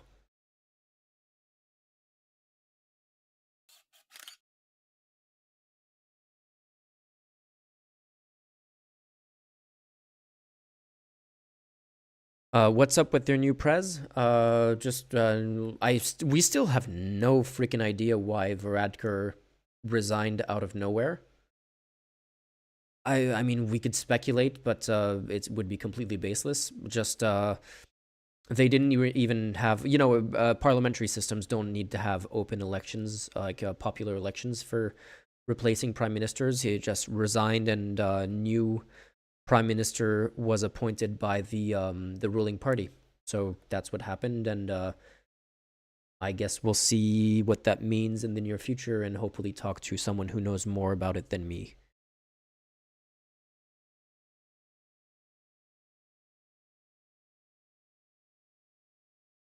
This I am definitely gonna bookmark for later because this is a major topic of one of the biggest projects that I have in the works for the channel, but it's a very long-term project.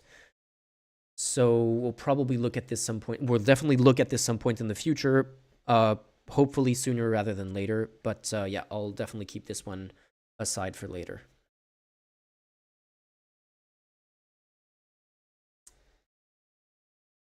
Okay, what's happening in Haiti?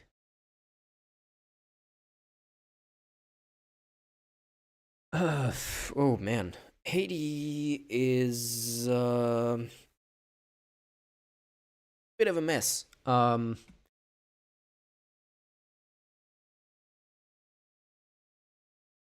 So Haiti's been in turmoil in basically the midst of almost like a civil war, a gang war, or a war between gangs and the government for a while, and it seems like the gangs essentially have the upper hand in a lot of ways.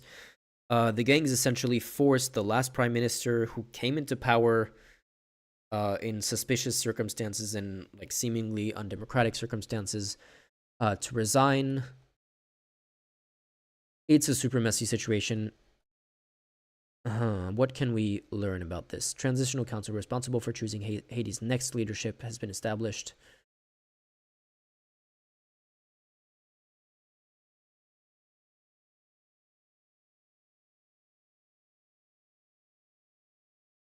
Let me check something. Was this the guy who came into power after the previous prime minister was assassinated? Pretty sure it is. Assumed office in 2021. Yeah, that sounds about right. That jives with when that happened. Henry was sworn in as the prime minister on July 20th, 2021. During the ceremony, he called for unity. Wait, acting president? Okay, he's president of Haiti and prime minister of Haiti at the same time.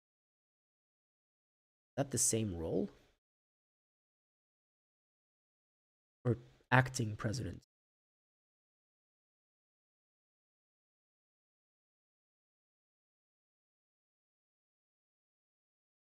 Wait, maybe this is the guy who came in after Jovenel Moïse was assassinated?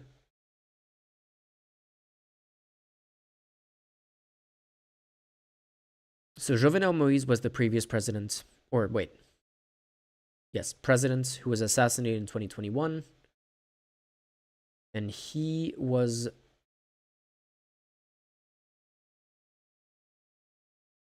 succeeded by Claude Joseph.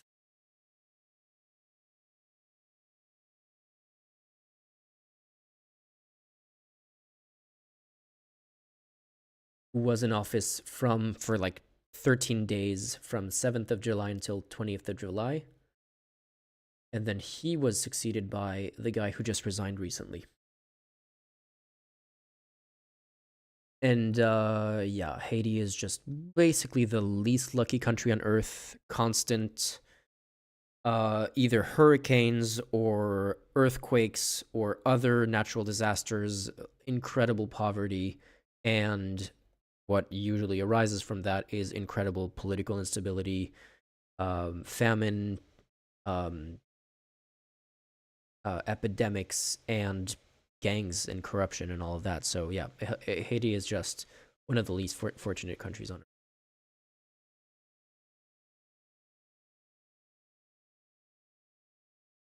Yeah, it's hard to be hopeful about the situation at all. I did a fun fact completely unrelated to the current situation, but there's a really fun fact about Haiti, which is that during the slave uprising that led to Haiti's independence, there was a Polish regiment of soldiers in Napoleon's army who switched sides and fought on the side of the Haitian slaves. And as a result, the descendants of those people, the Polish, like Haitian descendants of those Polish soldiers, even though they're Polish, and even if both of their parents are Polish or were Polish, they were recognized legally as having the right to call themselves black, which is the weird, like an actual legal N-word pass is the way you can put it. It is kind of hilarious how that's the ultimate illustration of how race is a social construct.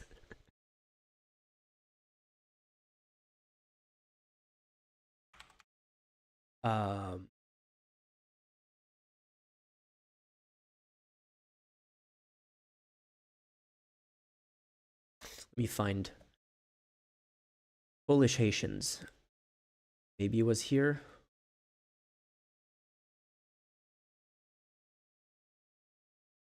They were given the special status as noir, legally considered to be black, not white despite actual race.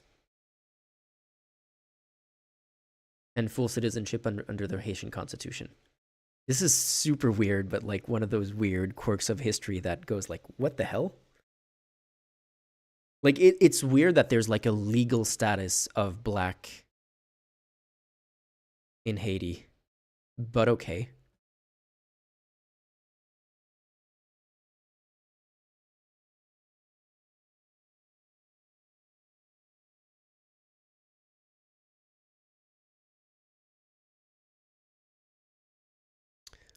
Sparrow, well, of course the army minds this, but when gangs are more powerful than the army, you have super unstable countries where gangs have a bunch of power. It's kind of like Mexico, honestly. The drug cartels in Mexico have so much power. It's so the balance of power is so messed up that so much of the police and the army is in the pocket of the drug cartels in Mexico. I think they do have Haitian citizenship as well. Citizenship.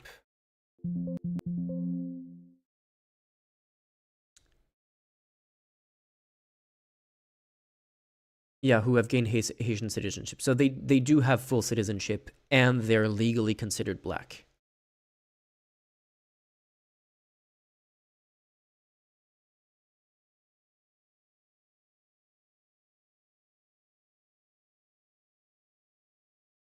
Anyway, so yeah, we'll see what happens with this. Transitional Ruling Council is supposed to, if I understand correctly, choose the next leader of the country. Unfortunately, honestly, guys, it's not like this is going to solve anything for Haiti in the long run. Like, yeah, well, I mean, we'll see what happens, but this is not going to, like, snap, like, completely make them a what words am I looking for here? Like a prosperous country out of nowhere. Like the problems run way deeper than that.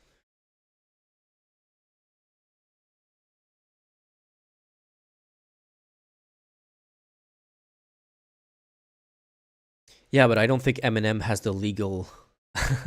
There's no. I'm pretty sure there is no such thing as a legal status of black in the United States. But even if there was, Eminem would not have it. Okay. This. Let's have a look. Quick summary of the situation, so we can move on to the stuff that I wanted to get out of the way. Was can we even do a quick summary of this?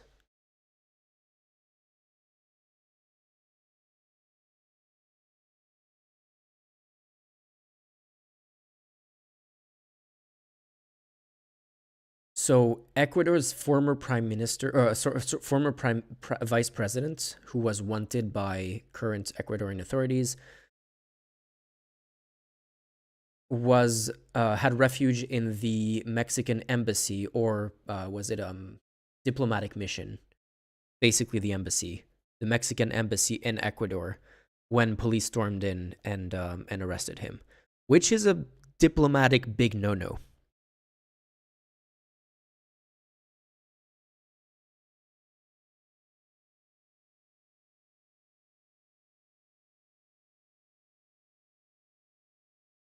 Sorry, I was reading chat. So yeah, big diplomatic no-no to arrest people who have protection of another country's embassy. It's kind of like when Julian Assange was holed up in was it Nicaragua? Was it Ecuador?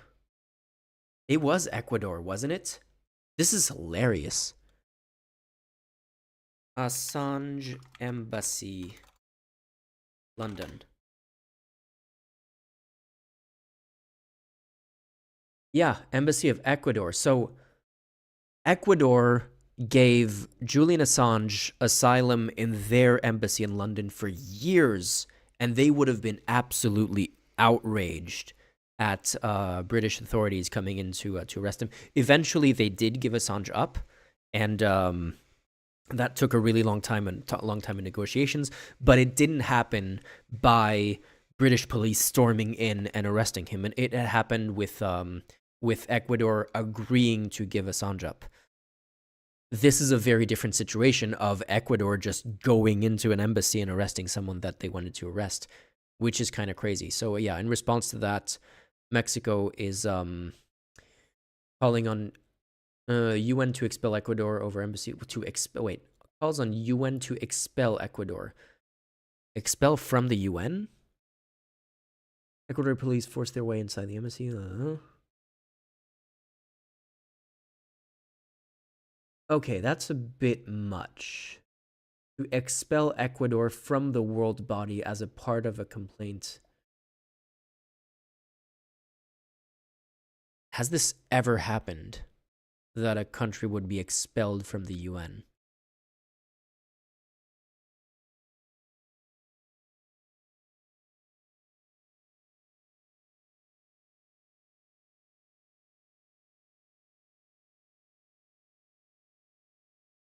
Lopez Obrador said that Mexico is demanding a public apology from Ecuador for last week's raid, reparations of damages, and a promise not to do it again. The Ecuadorian Foreign Minister, Gabriela Sommerfeld, said her country would defend its actions and said an apology is not something that is under discussion at this moment. Yeah, that is messed up. Ecuador is in the wrong here. I don't even know what being expelled from the UN would entail, honestly.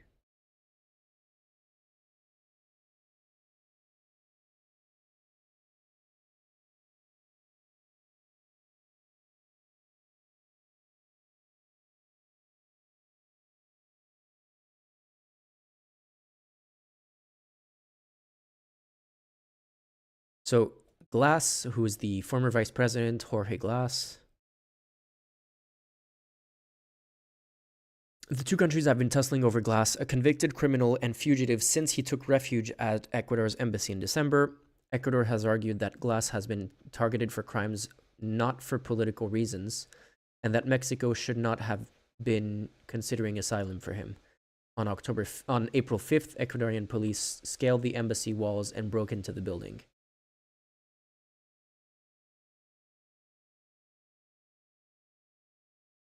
Okay, so Mexican officials tried to keep them from entering.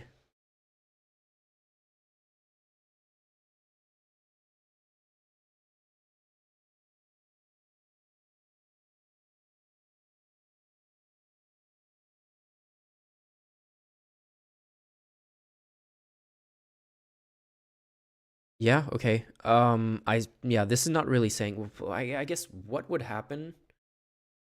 Does Google have an answer for this? What? Let's see if Gemini has an answer for this.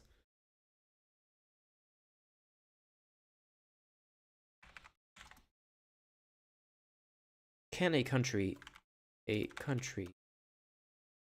expelled from the UN?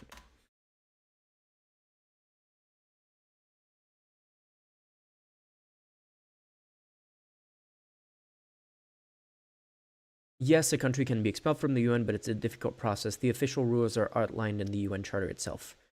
See, this is the kind of situations where Gemini is useful, because it's doing a lot of research that's saving us a lot of time. Here's the breakdown. A country can be expelled for persistently violating the principles of the UN Charter. This includes things like using force against another member state or failing to fulfill obligations under the Charter. The expulsion... Okay, so using force against another member state is very arguably what happened when they stormed the embassy. The expulsion process is handled through a vote in the General Assembly, but before that can happen, the Security Council needs to recommend expulsion. This is a major hurdle because any permanent member of the Security Council, like Russia, China, the US, etc., can veto the recommendation. Seems hard to get all of them to agree on the expulsion without a single one vetoing. So while expulsion is possible, it's never happened in the traditional sense. Yeah, that's what I thought. There was one case, however, where Taiwan was replaced by China in 1971. Yeah, the Taiwan situation is historically complicated. I know that they were used to be recognized at the UN and then were not. But it wasn't a straightforward expulsion. Yeah, I mean, you can argue that Russia should be expelled. If Palestine was recognized as a UN member state, then Israel should be expelled too by that logic. But yeah, I mean, I guess war between two countries. If Gaza was its own member state and like Hamas being the government of Gaza, that would be a more complicated thing. Geopolitics are messed up.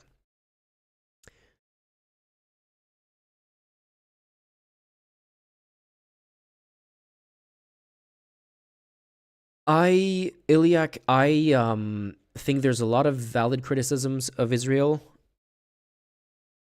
But it's kind of like what Churchill said about democracy. It's like the best system except for all the others we tried. Like,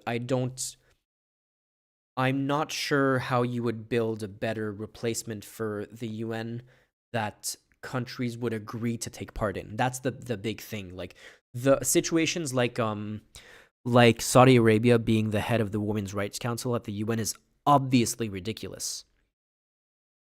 But if you had guardrails in place that would prevent Saudi Arabia from being in those kinds of positions based on various standards, you would just have countries like Saudi Arabia saying, okay, fine, we will not participate in your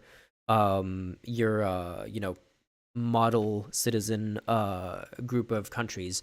And you would essentially have the UN be Western countries. Having an imperfect organization that accepts points of view from all over the world. Sorry, he said the worst system except for all the others. I misspoke. Churchill said it's the worst system except for all the others, which is the point I was trying to make. Having an imperfect system that has a broad enough scope because it's imperfect, but that's the way that you get everyone to buy into the system, is what's allowed us to keep relative peace for the past 70 years. And it does seem like it's falling apart right now, but I don't know if that's going to be a better situation.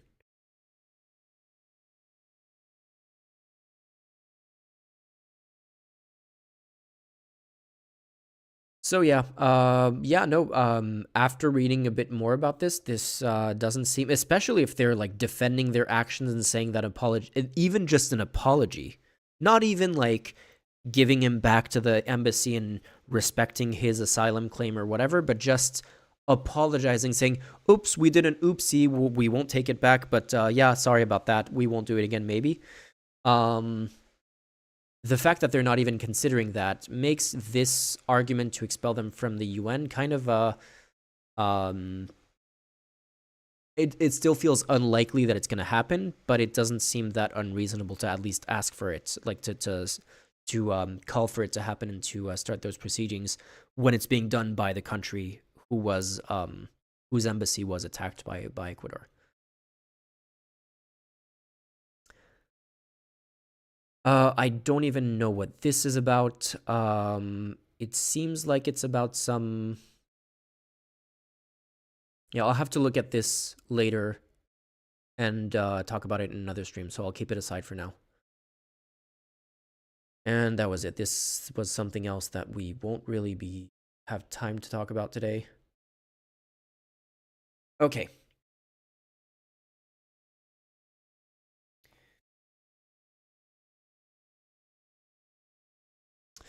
I don't necessarily disagree with you. That peace has been kind of a mirage, yeah.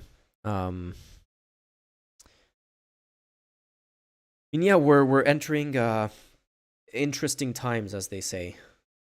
Anyway, I really wanted to finish the Destiny Finkelstein debate that we started 3 weeks ago.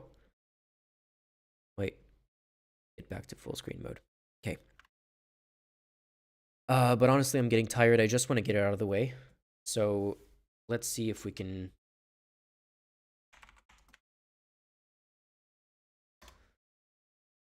just skip to the interesting parts.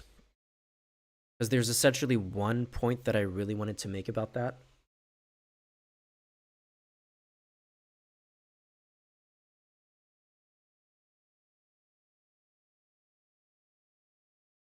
I just didn't want to take it out of context completely, but where is it? Okay, it's here.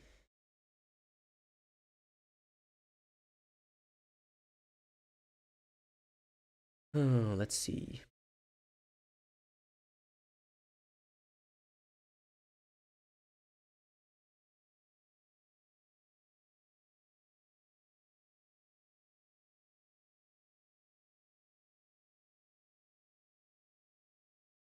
Hmm.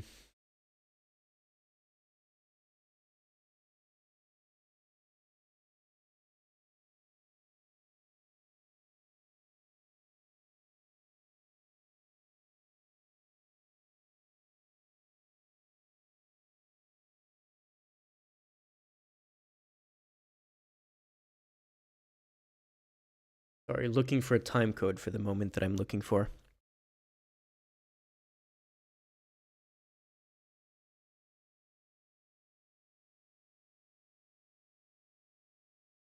Yeah, I don't know exactly where that "may you live in interesting times," but like it's often used as a positive thing, but it's originally it's supposed to be meant as a disguised curse. Yeah, like I hope you like interesting times being a euphemism for fucked up times, basically.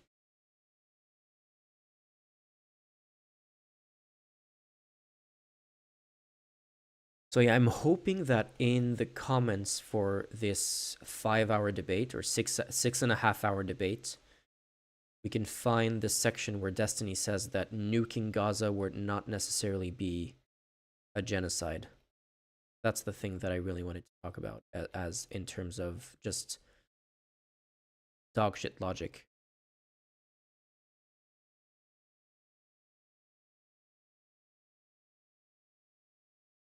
Oh.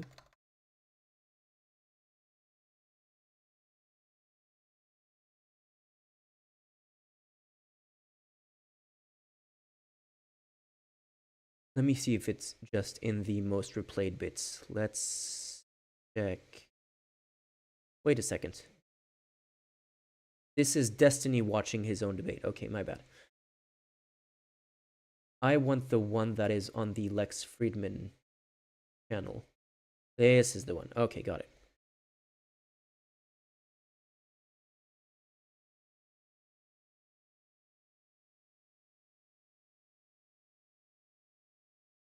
I'm going to assume it's going to be in the Gaza section right here. So let's just, for the benefit of having full context on this, let's start watching here.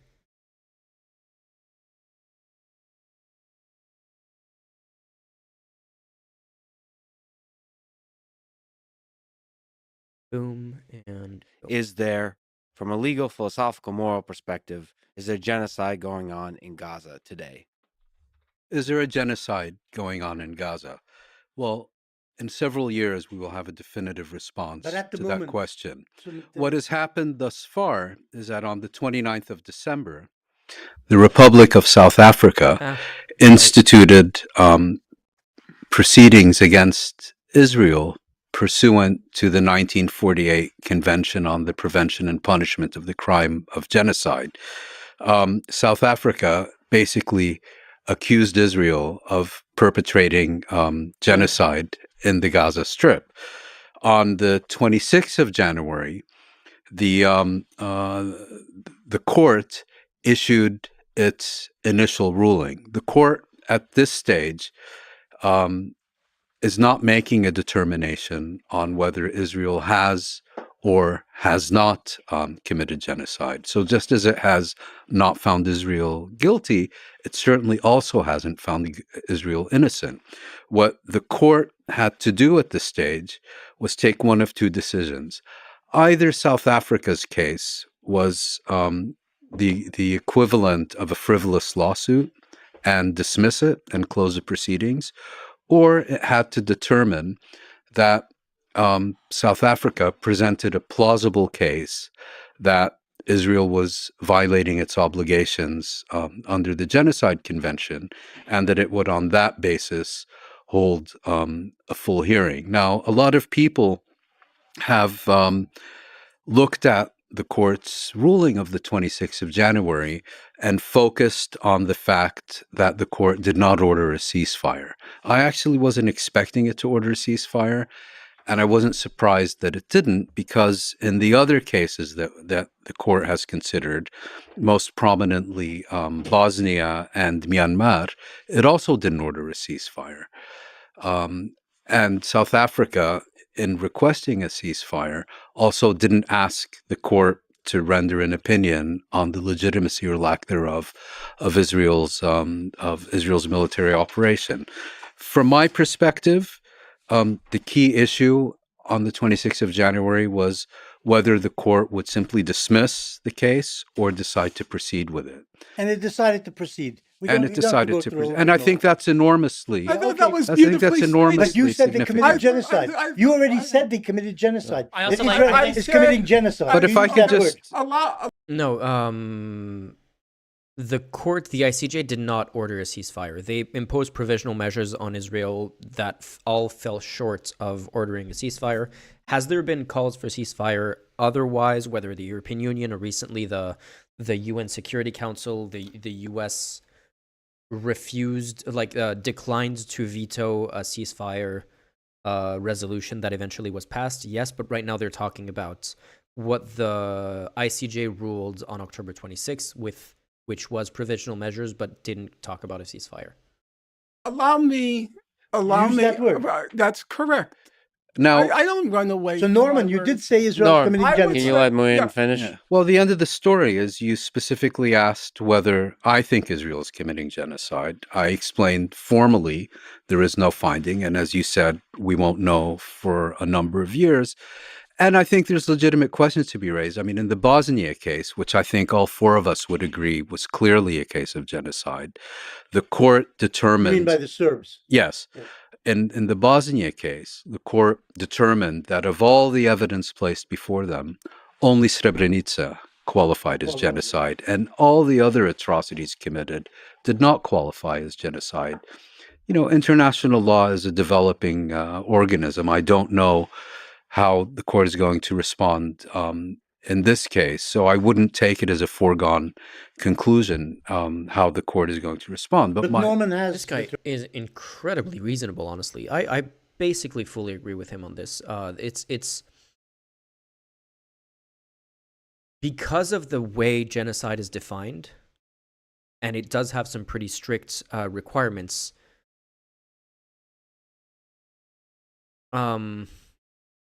It's entirely possible, maybe even likely, that the ICJ eventually will not find it to be a genocide.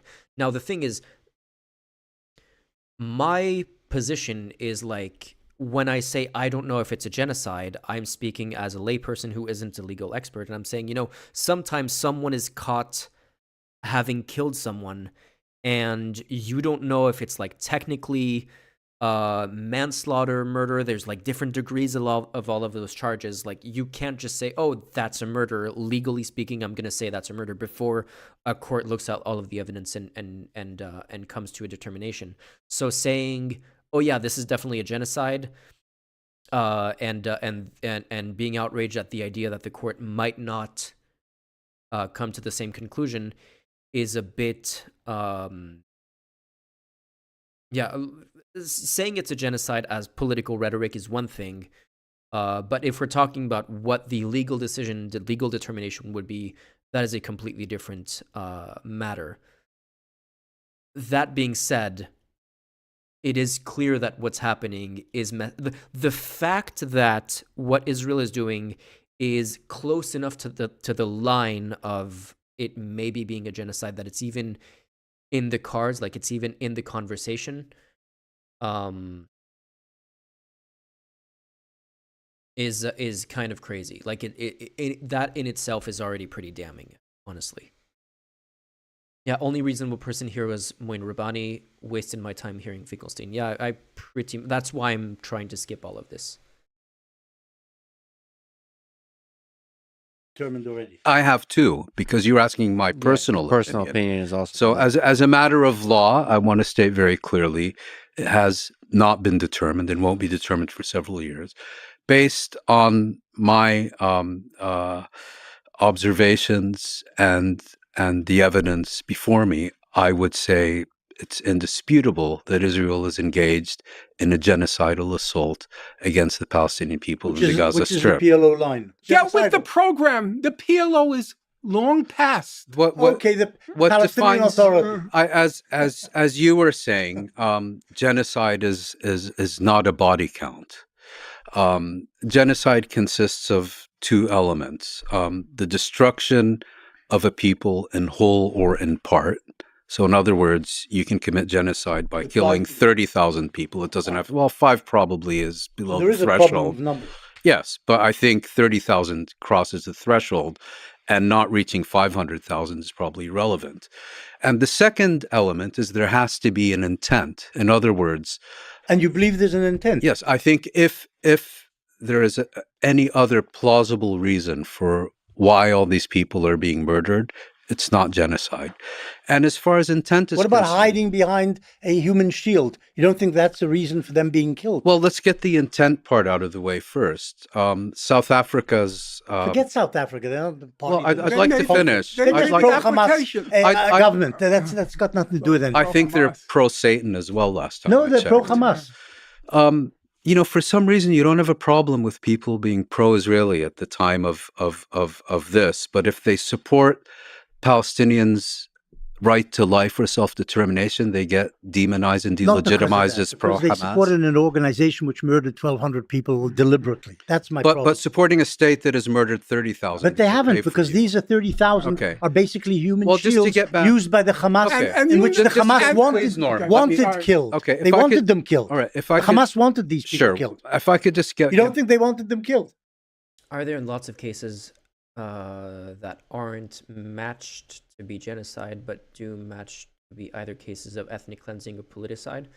I think the case for Israel intending to commit ethnic cleansing, which is at the very least like forced displacement of Palestinians in Gaza. Originally, they basically wanted to push them out of Gaza into the Sinai Peninsula.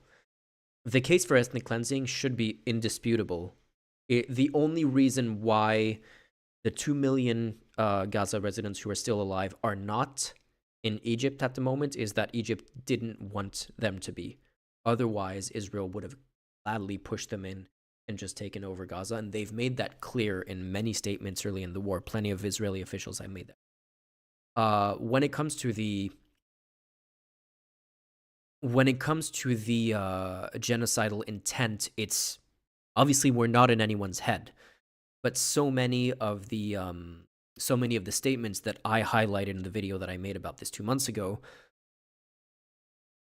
are pretty illustrative of what their position is. Now, those statements are actually a little bit more complicated than some people make it out to be. So, for example, when Yoav Gallant, the defense minister, says, "We are fighting human animals and we will behave accordingly," people focus on the human animals part of that quote. And that's not the important part of the quote, because if you look at the full quote in context, right before he says that, he's clear that he's talking about Hamas when he says, "We're fighting human animals." The important part of that quote is, "and we will behave accordingly," because he's saying, and this is also part of the quote, there will be no food, no electricity, no water, no fuel going into Gaza. We are fighting human animals and we will behave accordingly. What does "we will behave accordingly" mean after saying we're fighting human animals? Does that mean we will also behave as human animals, or we will behave savagely because we're fighting human animals and we're not going to care about civilian casualties and all of that? Like that "we will behave accordingly" is way more important than calling Hamas human animals. But it's easy to simplify it down to saying that he was calling Palestinians human animals. Now, there's a lot of other quotes where you see politicians kind of making a shortcut of assuming all Palestinians, of basically doing what Iliak was doing earlier in chat and saying, "Oh, because a majority of Palestinians in Gaza support Hamas, therefore, they're kind of complicit in this," and then they kind of imply that therefore they're legitimate targets to some extent, or like they deserve what's coming to them, but they won't say that explicitly. They will very much make those kind of shortcuts between, oh, they support them, therefore it's kind of fine. Like they're what was the president's quote, the Israeli president quote, saying, "It's not true, this idea of innocent civilians uninvolved, unaware."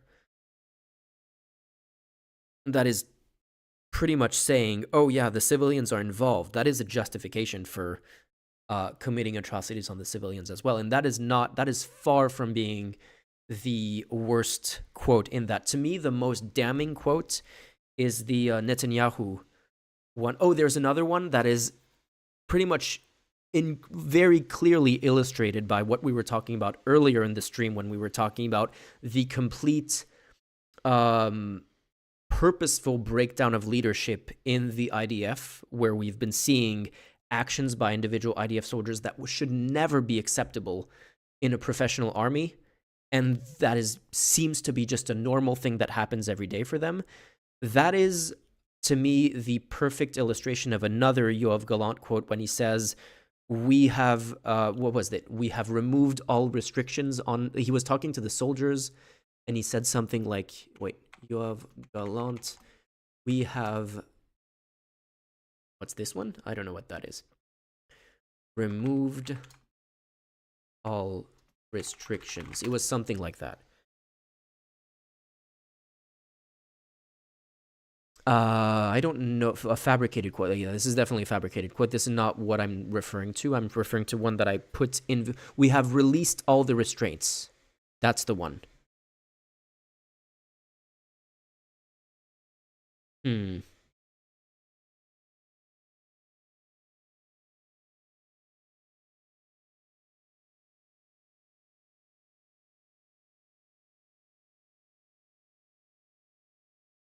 "We have released all the restraints. We have gained control of the area, and we're moving into a full restraint offense."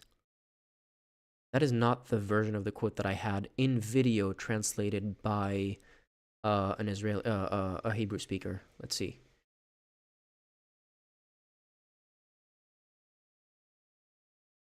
Sheikh Jarrah neighborhood or at the Al-Aqsa. Let's find the quote. It was this one.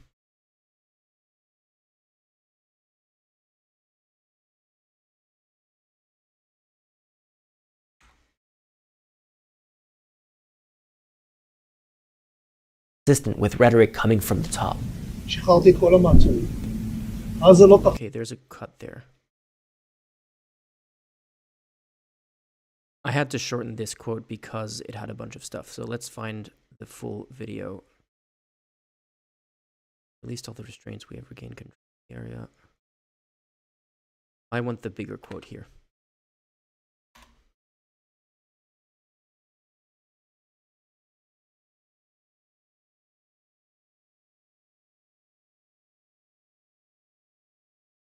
This is not a fabricated quote.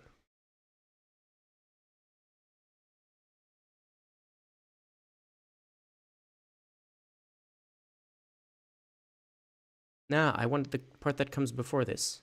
Can someone help me find this?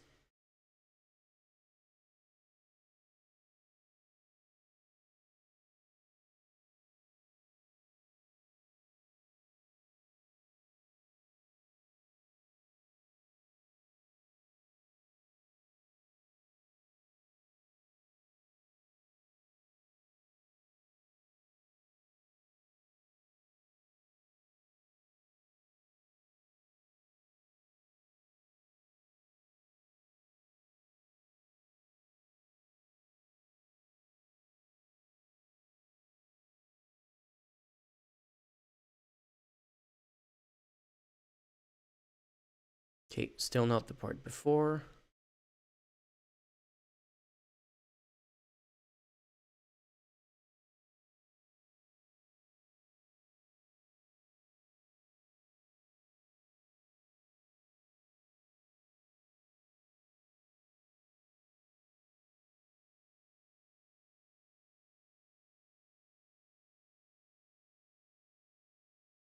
God damn it.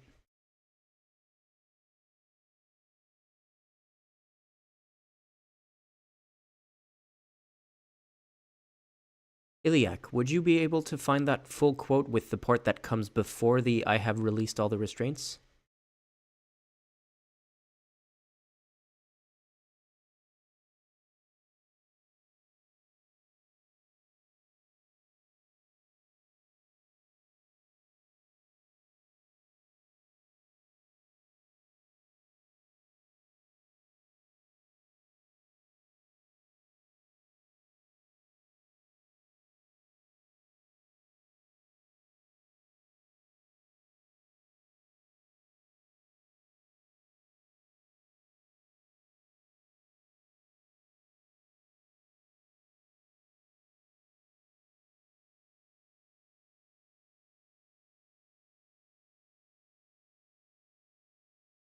This was him speaking to soldiers, kind of a press conference surrounded by soldiers.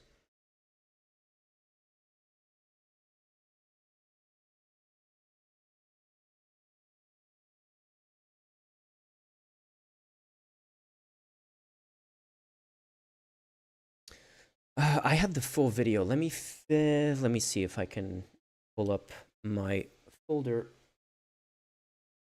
I had the longer video in my source file. I haven't.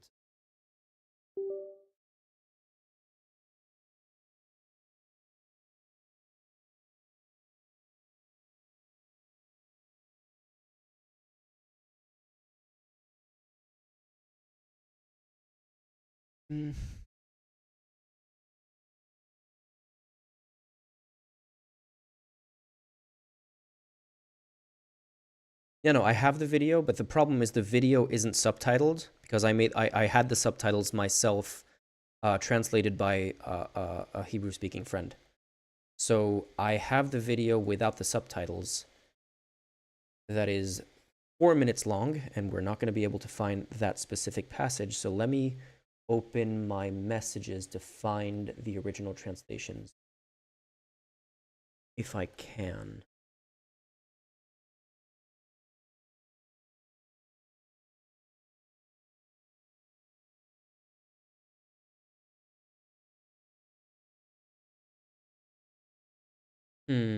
Okay.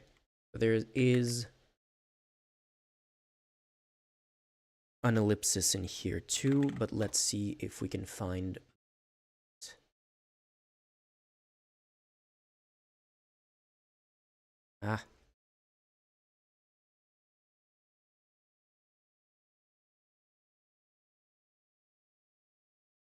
So this is the longer translation that I had, but it does have an ellipsis here. So let's go start with this quote. We will end things inside Gaza.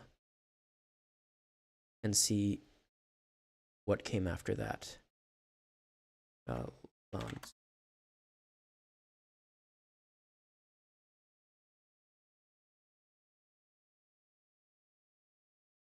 Ellipsis, ellipsis.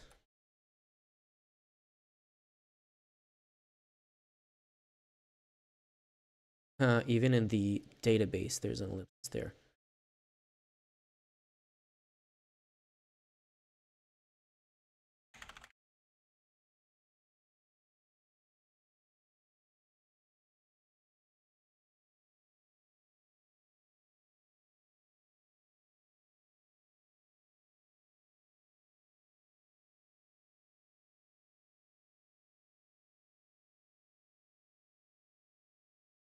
Okay. So according to this database, which still does have ellipses, but it's more complete than what we've been able to find elsewhere, we will end things inside Gaza. I have removed all restraints. You're allowed to attack everything, kill those who fight us, whether there is one terrorist, there is 100 or hundreds of terrorists. Through the air, land, and tanks and bulldozers, by any means, there are no compromises. Gaza will not return to what it was. This doesn't fit with the other quote that we had here. Okay, no, it does.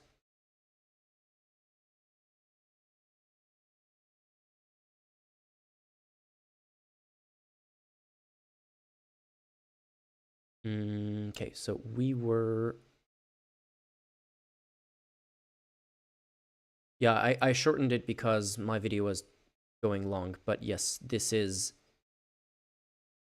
the quote that was confirmed by the person who checked it for me.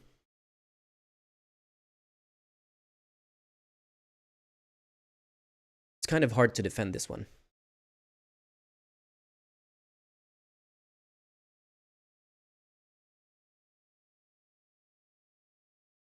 There's Israeli video, but it's Israeli press that's in Hebrew, and I personally don't speak Hebrew. Sorry about that.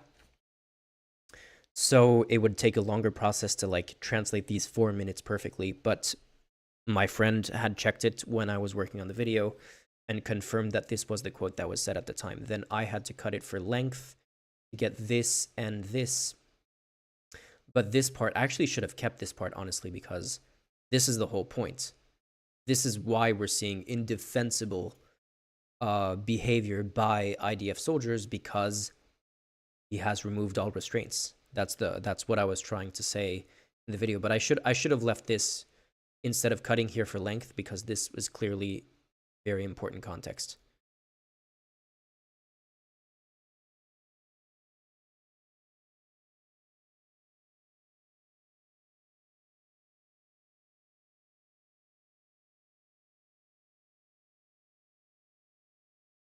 Well, it seems like they are shooting civilians randomly, willy-nilly. That is different from having the goal of killing every single civilian that you see, which is why it's maybe arguably not a genocide.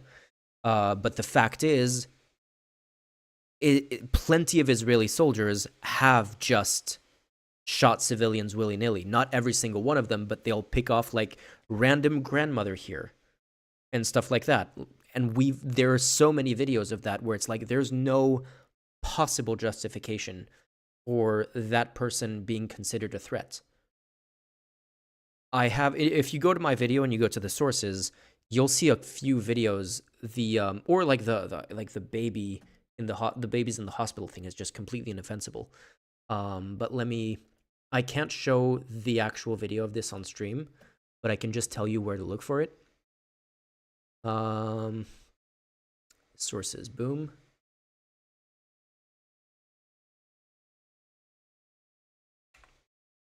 It was Hala Khreis. This video here is just completely indefensible. I can't show it on stream because it shows someone actually dying.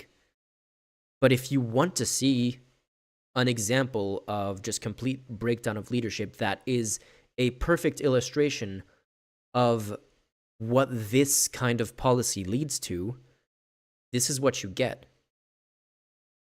And this is not following the rules of war. But no one talked about this because she's Palestinian. This poor grandmother holding her grandson's hand, and the grandson was like a small child, like maybe 12 years old or something. Very clearly not a military-aged male or anything like that. Very small child holding a white flag, shot down by a sniper. Single shot, like not crossfire. There was no fighting in the area. Just shot down by a sniper.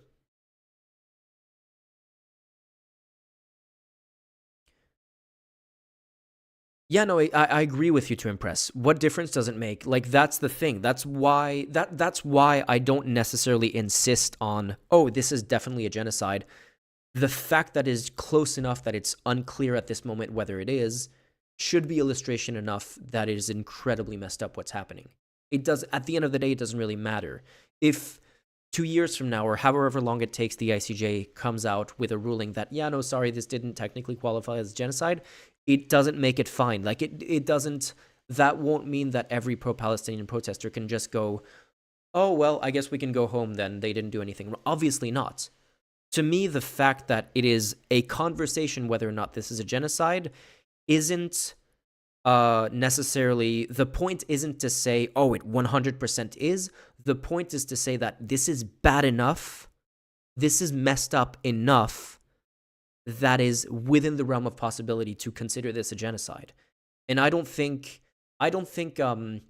Israel should be comfortable with falling this short of being found guilty of genocide. I don't think if Israel it ends up being found innocent of committing a genocide, they should still feel really bad about the kind of things that they did when it's so many cases like this, like did I show this on stream or was I in full screen when I showed this earlier?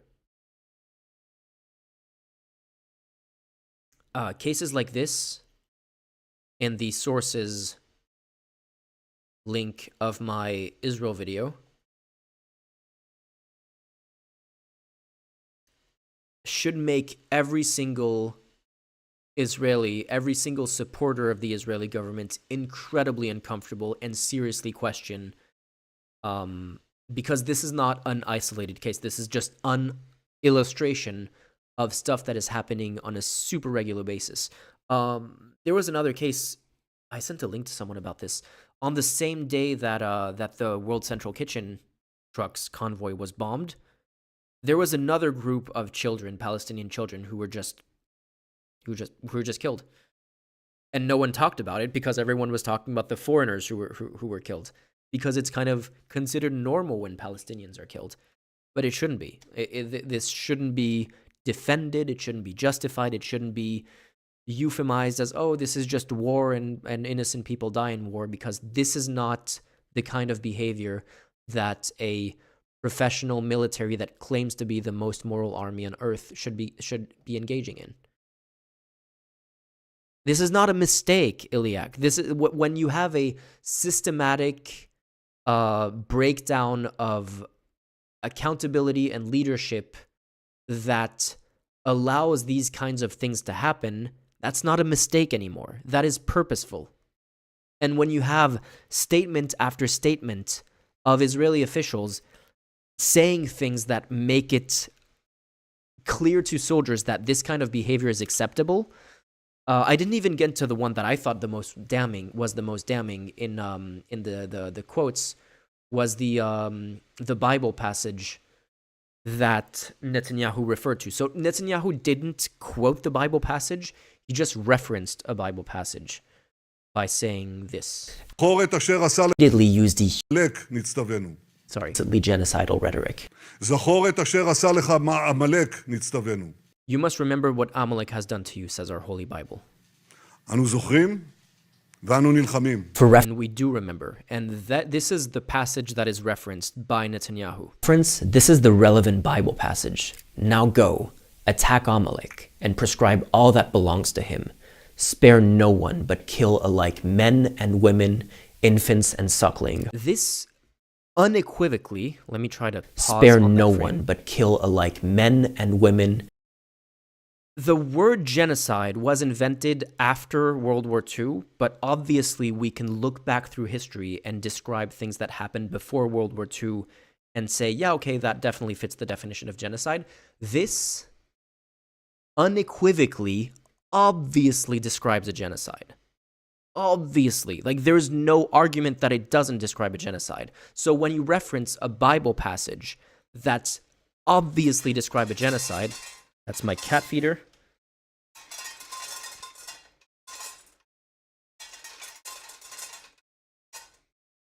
Sorry about that. When you reference a Bible passage that obviously unequivocally describes a genocide, and you say this is the kind of thing that we should be remembering when we attack Gaza, what do you think the message that soldiers are going to take from that? And the message that soldiers are going to take from that is that they're going to chant stuff like this. And this is how they reacted to it.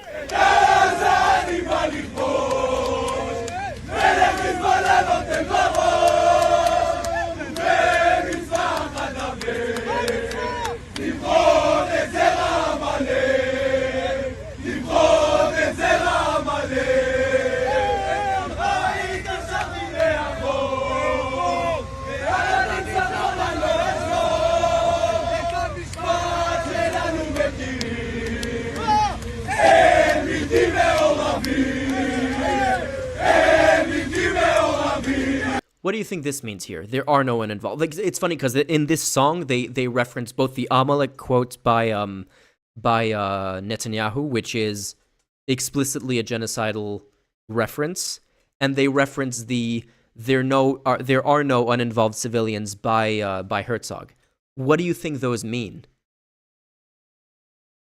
So whether or not the actions themselves and the fact that they're kind of like willy-nilly seem to be unconcerned about the lives of civilians rather than actively going after killing every single one of them makes it like technically a genocide or not is an open question, but the intent behind this is kind of hard to deny, honestly. Anyway, back to this. They didn't provide them with shelters. They build tunnels for their fighters, but not one shelter for their own civilians. You asked me about intent. Of course they want them killed. Okay, you asked me about intent. And the reason that I bought in the South African application is because it is actually exceptionally detailed on intent by quoting numerous... all sorts of idiotic ministers in Israel. Well, yeah, including the prime minister, the defense minister, didn't say the chief of staff. Didn't say genocide. No, he said Amalek. According to Asa Kasher, Use the word Amalek because the Hamas are a really according to Asa Kasher, if I may. According to Asa Kasher, the philosopher of the IDF, he said that Netanyahu was avowing genocide. Now, he's an idiot? So he didn't say he's an idiot, but he is past it. So the reason I raised the South African application is twofold: Hamas or no Hamas. It's exceptionally detailed on the question of intent, and secondly, when the International Court of Justice issues a ruling, individual justices can give their own opinion. And I found the German one to be the most interesting on this specific question, because he was basically saying that he didn't think South Africa presented a persuasive case. But, he said, their section on intent was so overpowering that he felt he was left with no choice but to vote with the majority. So I think that answers the intent part of your question. So for the ICJ case that South Africa's brought, I think there's a couple things that need to be mentioned. One is, and I saw you two talk at length about this, the plausibility standard is incredibly low. The only thing we're looking for is a basic presentation of facts that make it conceivable, possible, that plausible, which legally this is obviously below criminal conviction, below, yes, of course. Below. Think of it as an indictment. Sure, possibly, maybe even a lower level than even an indictment. So plausibility is an incredibly low standard, number one. Number two, if you actually go through and you read the complaint that South Africa filed, I would say that if you go through the quotes and you even follow through to the source of the quotes, the misrepresentation that South Africa does in their case about all of these horrendous quotes, in my opinion, borders on criminal. Well, 16 ICJ judges disagree. That's fine if 16 ICJ judges disagree, but I'm going to give incompetent. They could be, but they must be. Even the American judge, she must have been awful incompetent if she was unable to see the misrepresentations that Mr. Bonnell, based on his Wikipedia entry, was able to find. So this is based on the official ICJ report that was released. I'm not sure if you read the entire thing or not. I read every Okay, that's great. aspect. Did you go through and actually identify any of the sources for the underlying quotes? Actually, brace yourself for this, and Moeen could confirm it. Yaniv Kogan and his... Okay, Finkelstein being a bit cringe here. I mean, Destiny also being cringed because, like, I do find it funny that he's like, oh my god, the misrepresentation is borderline criminal. I completely agree with the point, like, there's 16 judges, international, like, credible judges who completely disagreed with him on that. It's kind of weird that, like, I don't want to pull, like, he's, like, uncredible as a streamer, but I don't think he has the standing to say, oh, this is borderline criminal or whatever. In this case, when literally, judges spent days looking at the evidence and went, we will consider this plausible enough. This is a 5-hour debate. Essentially, they spent the first half of the debate going over some of the broader history, which I recognize is complicated. If you really want to look at 50 years of history and find like who's at fault, who's not at fault, I don't think it's as clear cut as pro-Palestinians make it, because there's a lot of complication when it comes to like how the negotiations happen and all of the missed opportunities that sometimes were on behalf of the Palestinian negotiators, who kind of refused to take an offer because they were hoping to get a better offer later, and there were all of the wars and all of that. Like, all of that is complicated. My position is purely on the human rights situation right now, like pre-October 7th, and even more so at this very moment. And these two are arguing this is genocide. The other side of the table is arguing it's not a genocide. Again, I completely agree with Rabbani on the aspect of like whether or not it's going to be legally considered to be a genocide is a high bar, and it's unclear what they're going to I don't like Finkelstein on a lot of things. I don't give him a lot of credibility on this issue. Rabbani seems to be incredibly reasonable, to be honest. Essentially, Destiny and Benny Morris's position is not even war crimes at all, as far as I understand their position to be. I could be wrong on that, but I've never seen Destiny. The only time I've seen Destiny actually seriously criticize actions by the IDF was in response to the World Central Kitchen situation. And even then he was like, oh my god, this is just a really irresponsible mistake. And but it was still not to the level. It was more like criticizing their response to it and how they justified it, rather than actually genuinely saying there's something completely structurally wrong and seemingly intentional with how they do not care about what they're doing here. Israeli, and Jamie Stern Weiner, half Israeli, they checked every single quote in the Hebrew original. And Yaniv Kogan, love the guy. He has terrifying powers of concentration. He checked every single quote. Is that correct, Muin? Mm-hmm. And Jamie checked every single quote in the English, in the context. And where there were any contextual questions, they told us. I think they found one. Yeah, I think they found one. So I do not believe that those 15 judges, who's 15. Like what I was saying earlier about the quotes is I don't think I was also looking into I didn't check every single quote because there was a lot of them. I did pick the ones that I think were the most important. But I did check the ones that I did think were important. And I did ask for Hebrew speakers to look at the ones that were in Hebrew and tell me if there was anything fishy about them. Like I did check for the English sources and all of that. I don't think the South Africa case misrepresents the quotes, but I do think that some of the Palestinian advocates focus on the wrong parts of the quotes, like what I was saying when it's about the, like, for example, the human animals quote is...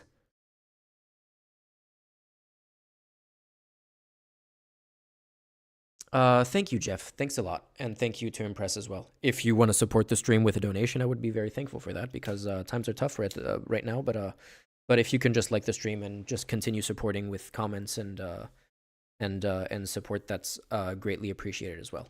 But yeah, what I was saying was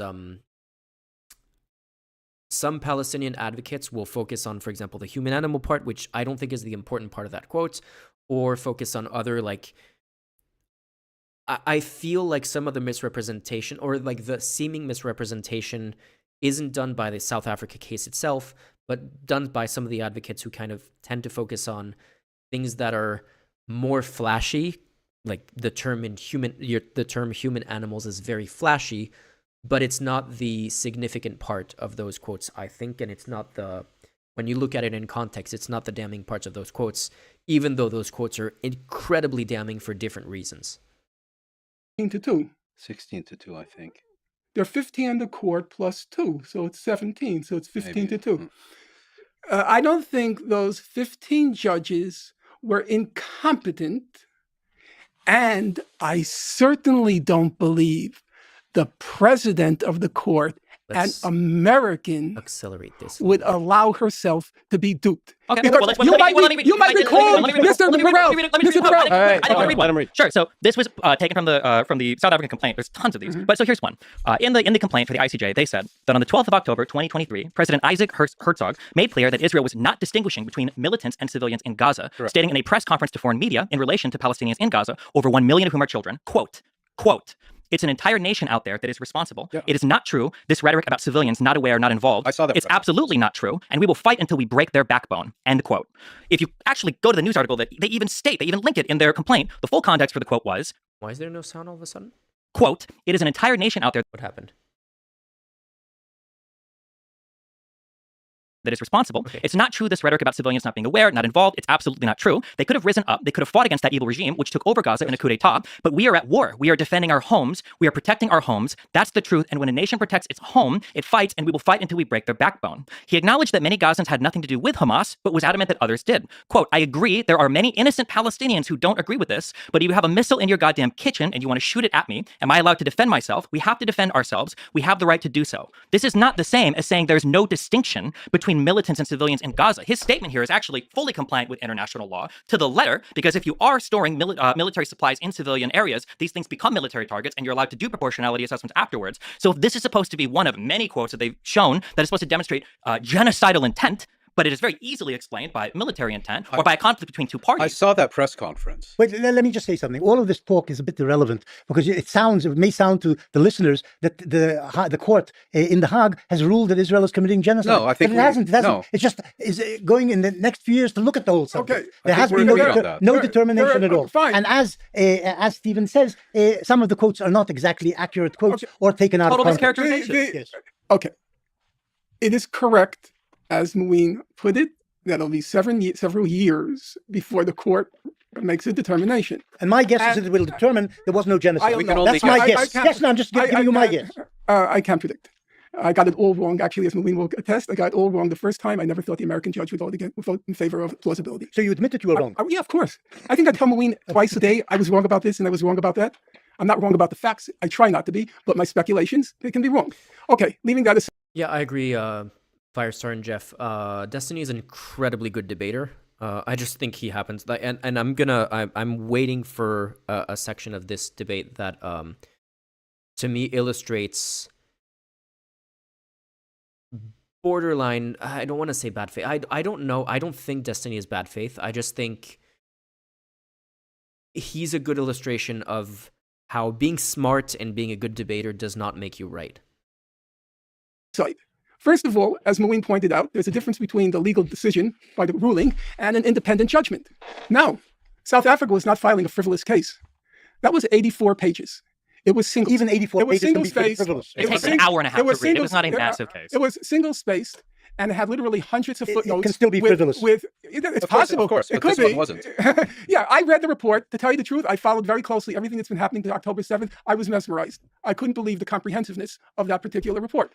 Number two, there are two quite respected judges. Excuse me. There were two quite respected experts of international. Debates were never like the thing with debates. Debates are useful to kind of hone your arguments and hone your thinking and figure out, like, looking at debates is and engaging in debates is useful to, like,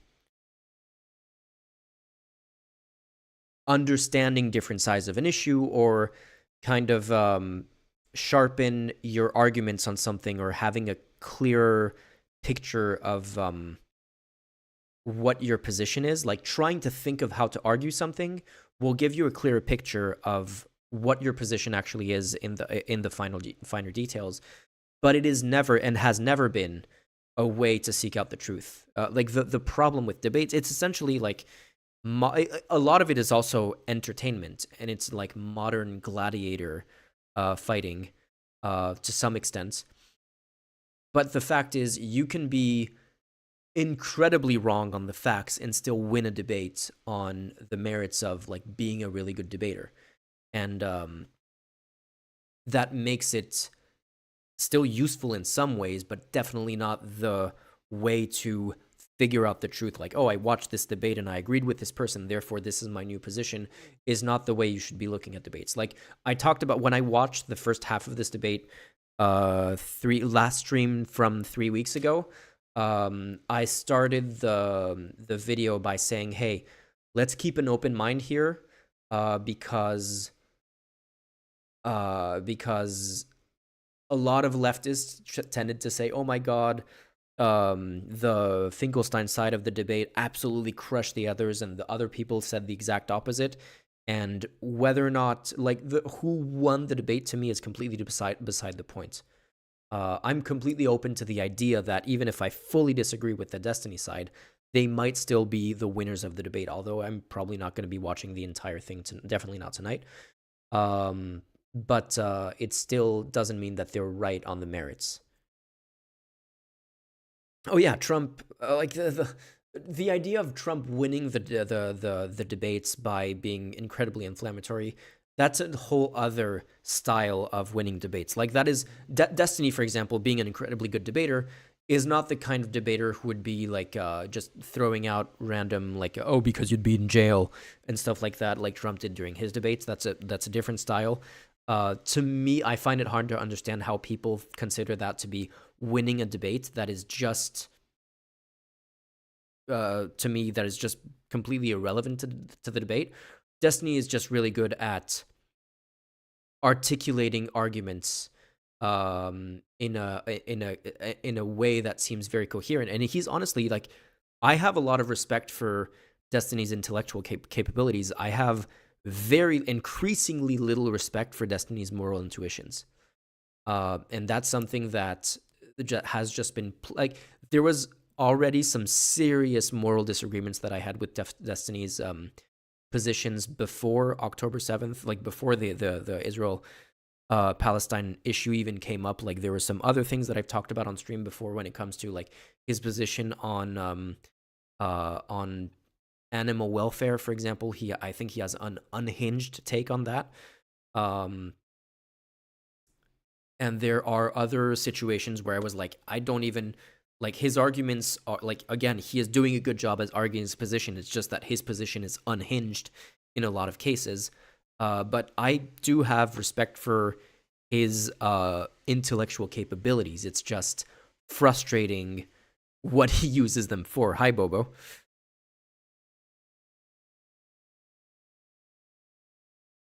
His take on animal welfare is essentially, how would I summarize it? Basically that animals do not have any kind of subjective experience as far as he knows or as far as he believes. And it's the only reason why it would be bad to torture an animal, from his take, and he said this, is that it's an indicator of bad behavior that you could potentially do to humans. But other than that, if that was not a factor, then he said that he doesn't think it's wrong to inflict suffering on purpose on an animal. Other than it's kind of a red flag for what you could potentially do. Like it's usually a marker, for example, for serial killers when they do that earlier in their life. They often graduate to doing that to humans as well. And that for him is the reason why it's bad to inflict pain on animals. But other than that, he doesn't think animals feel anything. He doesn't think they have any kind of subjective experience, and it doesn't matter. And that's why he justifies being vegan is completely stupid and irrelevant from his perspective because he doesn't think animals have any kind of sentience. Is the term. I think you can argue, like the vegan argument is, to me, and as speaking as someone who isn't vegan, I call myself part-time vegetarian just because I don't have the moral consistency. Oh, thank you, Anonymous, for €5. Thank you so much. Just because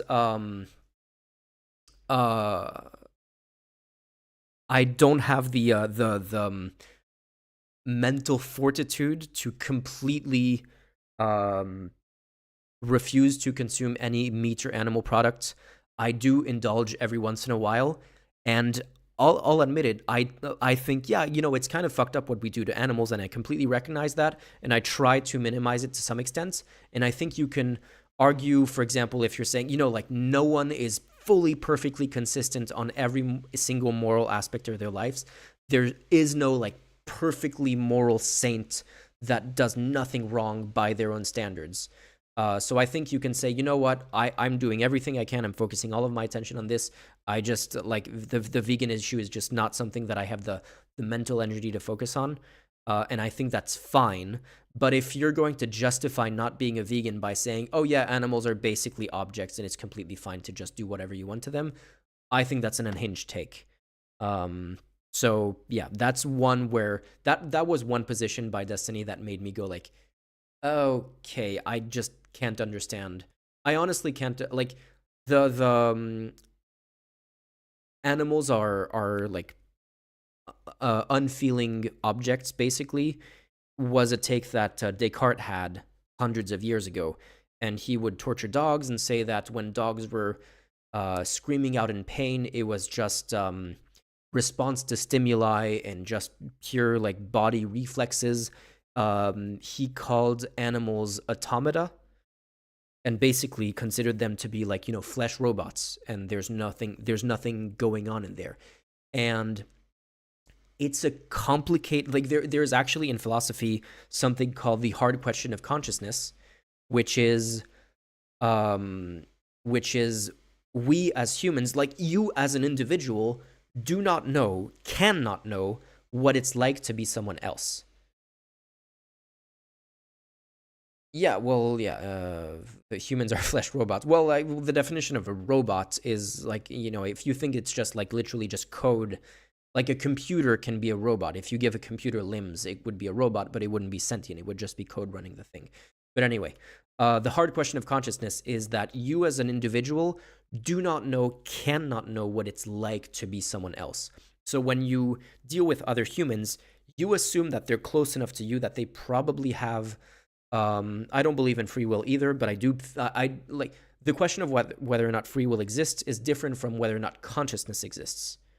And consciousness inarguably, obviously exists. At the very least, consciousness exists for me because I'm experiencing it, and I presume that it exists for you because you, being a human, presumably you might be a ChatGPT in the chat, but presumably you're a human, and therefore I assume that you have a similar enough consciousness to mine. When it comes to animals where we cannot communicate with words to them, it's a harder question whether they feel something similar to us. And then the further away you get to humans, when you get to, like, I don't know, a bat or a cockroach, it gets murkier and murkier to even, like, venture a guess as to whether they feel anything. And then you get to, like, objects like a thermostat that does have, like, a thermostat has a what's it called? A thermometer connected to it that makes it feel a stimulus from the outside. But does a thermostat have a consciousness? I think it's not too hard to say probably not. Let me get into full screen because it's weird to have this debate while I'm completely going off on a tangent here. Is a rock sentient? Empty void? I think it's uncontroversial to say probably rocks do not feel anything. There's no reason to think that rocks even have any kind of... I think a thermostat is a good example because a thermostat reacts to something happening. Like if it's too cold, the thermostat will raise the temperature.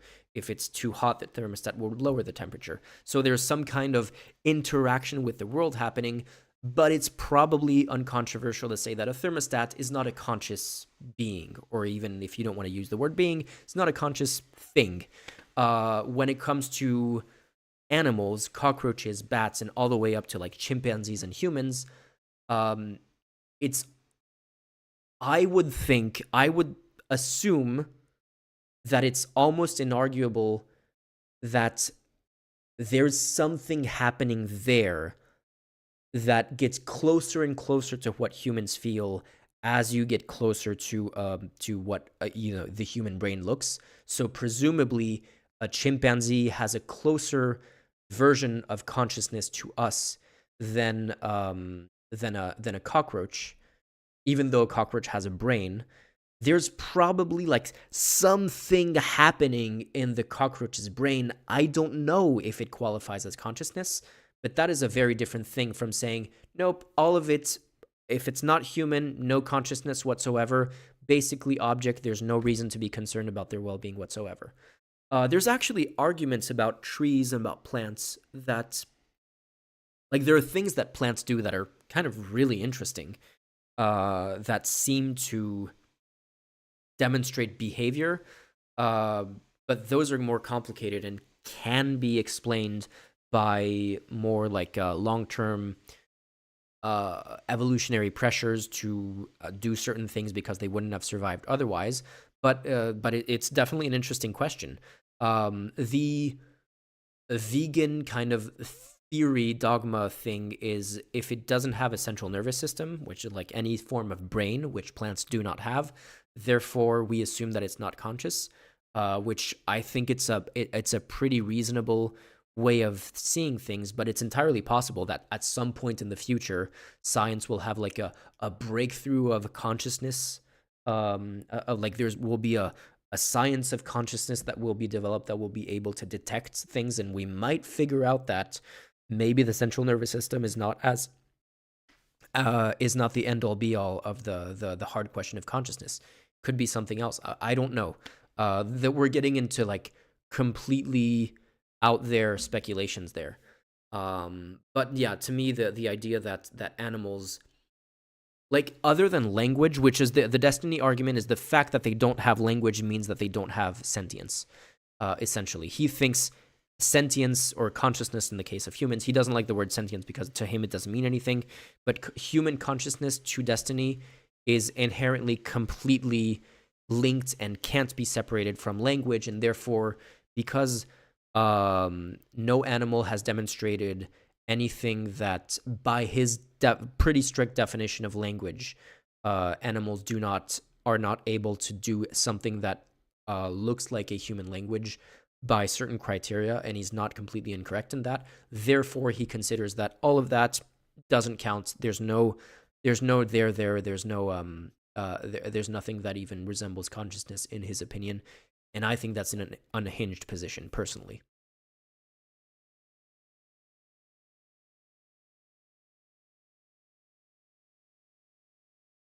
Back to the debate. Law sitting on the South African panel, John Dugard and Vaughan Lowe. Vaughan Lowe, as you might know, he argued the war case in 2004 before the International Court of Justice. Yeah, I agree. It's a complete Now, they were not, they were alleging genocide, which in their view means the evidence in their minds, we're not yet at the court, the evidence in their minds compels the conclusion that genocide is being committed. I am willing, because I happen to know Mr. Dugard personally and I've corresponded with Vaughan Lowe, I've heard their claim, I've read the report, I would say they make a very strong case. But let's agree plausible. Now, here's a question. If somebody qualifies for an Olympic team, let's say a regional person qualifies for an Olympic team, it doesn't mean they're going to be on the Olympic team. It doesn't mean they're going to win a gold medal, a silver medal, or a bronze medal. They can swim, that's what you're saying. No, I would say that's a very high bar. You're saying they can swim. To even qualify. Swim well enough to have a realistic prospect of winning a medal. So, to even make it to plausible. That is not true. That is not what plausible means. It is absolutely not. You're dead wrong. Mr. Borelli, please don't teach me about the English language. So the declaration of Judge I said plausibility is the same. This was a weird thing that Finkelstein did during this. This is part of like the weird stuff that the Finkelstein basically not a single time used Stephen Bennell's actual last name, and he used a different last name every single time. And apparently, when they would like take a break in the middle of the debate, like to have a glass of water, like take a breather, they would talk, and he would go back to using his correct last name, and then they would come back to the debate table, and he would start using other weird names in the meantime. Like, I don't. It's kind of funny. Like, it is funny. It spawned a lot of memes, but this is not the kind of intellectual debate that I'm interested in. So far, Rabbani, I'm so frustrated that Rabbani seems to be the most reasonable person at this table, and he's also the person who speaks the least. In the present phase, qualifying. The court is not asked at this present phase of the proceedings to determine whether South Africa's allegations of genocide are well-founded. They're not well-founded. They're not even well-founded. The court is, you said that plausible is a high standard. It's absolutely not. It is a misrepresentation of the strength of the case against Israel, just like the majority of the quotes they have in this case are. And also, you said it was an extremely well-founded case. They spend like 1/4 of all of the quotations, some even pulled from the Goldstone report, that try to that actually deal with the intent part, which is, by the way, I think you guys, I don't know if you use the phrase the dolo specialis, that the intentional part of genocide. Sorry, I don't know that term. I think it's called dolo specialis. It is the most important part of genocide, which is proving these. Yeah, the Destiny side of this debate made a huge point of them not knowing what the term dolo specialis. Because it's too long. It's 5 hours. I'm trying to get to a specific quote. I'm sorry. It's not 2x. It's 1.5. I should take it down to 1.25 when it's Destiny speaking, because he's speaking way too fast. But yeah, the Destiny side of the debate and the Destiny sphere of streamers have made this huge issue of Rabbani and Finkelstein not knowing the term dolo specialis, even though Rabbani has described what dolo specialis is in his opening statement in this section of the debate about genocide. He just didn't use the legal term dolo specialis.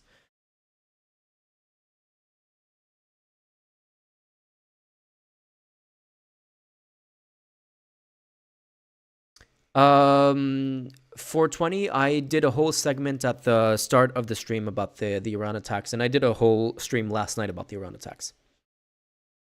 There's a highly special intent to commit genocide. It's possible that Israel could. That's mens rea. No, the mens rea. Like the super like smug. That's mens rea. Yes, I understand the state of mind, but for genocide, there is. It's called dolo. Like the dolo specialis is basically more specific. Like mens rea is the state of mind to commit a crime. Dolo specialis is kind of a more specific, higher bar version of mens rea. It's within the scope of mens rea, but it's a more specific version of it. So Finkelstein is correct when he says that's mens rea, but he's also incorrect by they're both correct, but they're being smug at each other for no reason, basically. Specialis, it's a highly special intent. Did you read the case? Yeah, it is a highly special intent. I'm going to ask you again. Genocide. Yes. Please stop displaying your imbecility. Okay, I'm sorry if you think the declaration of the judge is imbecile. Don't put on public display that you're a moron. At least have the self-possession to shut up. Did I I'm read the comfortable putting case? my display on camera if you're Borelli, comfortable putting yours in Mr. books. Borelli, Okay? I read the case around 4 times. I read all of the majority opinion, the declarations. I read Aaron Barak's declaration. Then why are you lying and saying plausible is a high standard? Because I said, even reaching the benchmark of plausibility is a very high standard in the world. It's the equivalent of a regional player. I'll keep on listening to this while I get some water. I'll be right back. Qualifying for an Olympics. It's still 2 steps removed. You may not be on the team and you may not get a medal, but to get qualified, which in this context is the equivalent of plausible, you must be doing something pretty horrible. As it happens, Professor Morris, there was no genocide. That's what the court will rule. Remember what I just told you. The court. I don't expect to be even around when the court reaches its final decision. Why? It'll take a long, long time. 2 years, 3 years. No, I don't think it'll take 2 or 3 years. I mean, Bosnia, which was admittedly a special type of case because they were accusing Serbia of sponsoring the Bosnian Serbs. That took, I think, 17 years from 90. I when I was looking for Jeff, when I was looking for let me see if I can find it. When I was looking for the time codes for the quote that I was looking for, there's a list of all of the. He does use Bonell a couple of times, but it's like Borelli, Bonell, but Barelli, Borelli, Morelli, Borelli, Borelli, like what the hell? And there's one point apparently where Destiny calls him Finkeldick instead. There was some funny back and forth with that. But yeah, no. It was used to throw him off probably, and yeah, whatever. Mr. Morello. There's so many memes of like Mr. Broccoli. They'll take 2 or 3 years. But the point you're making.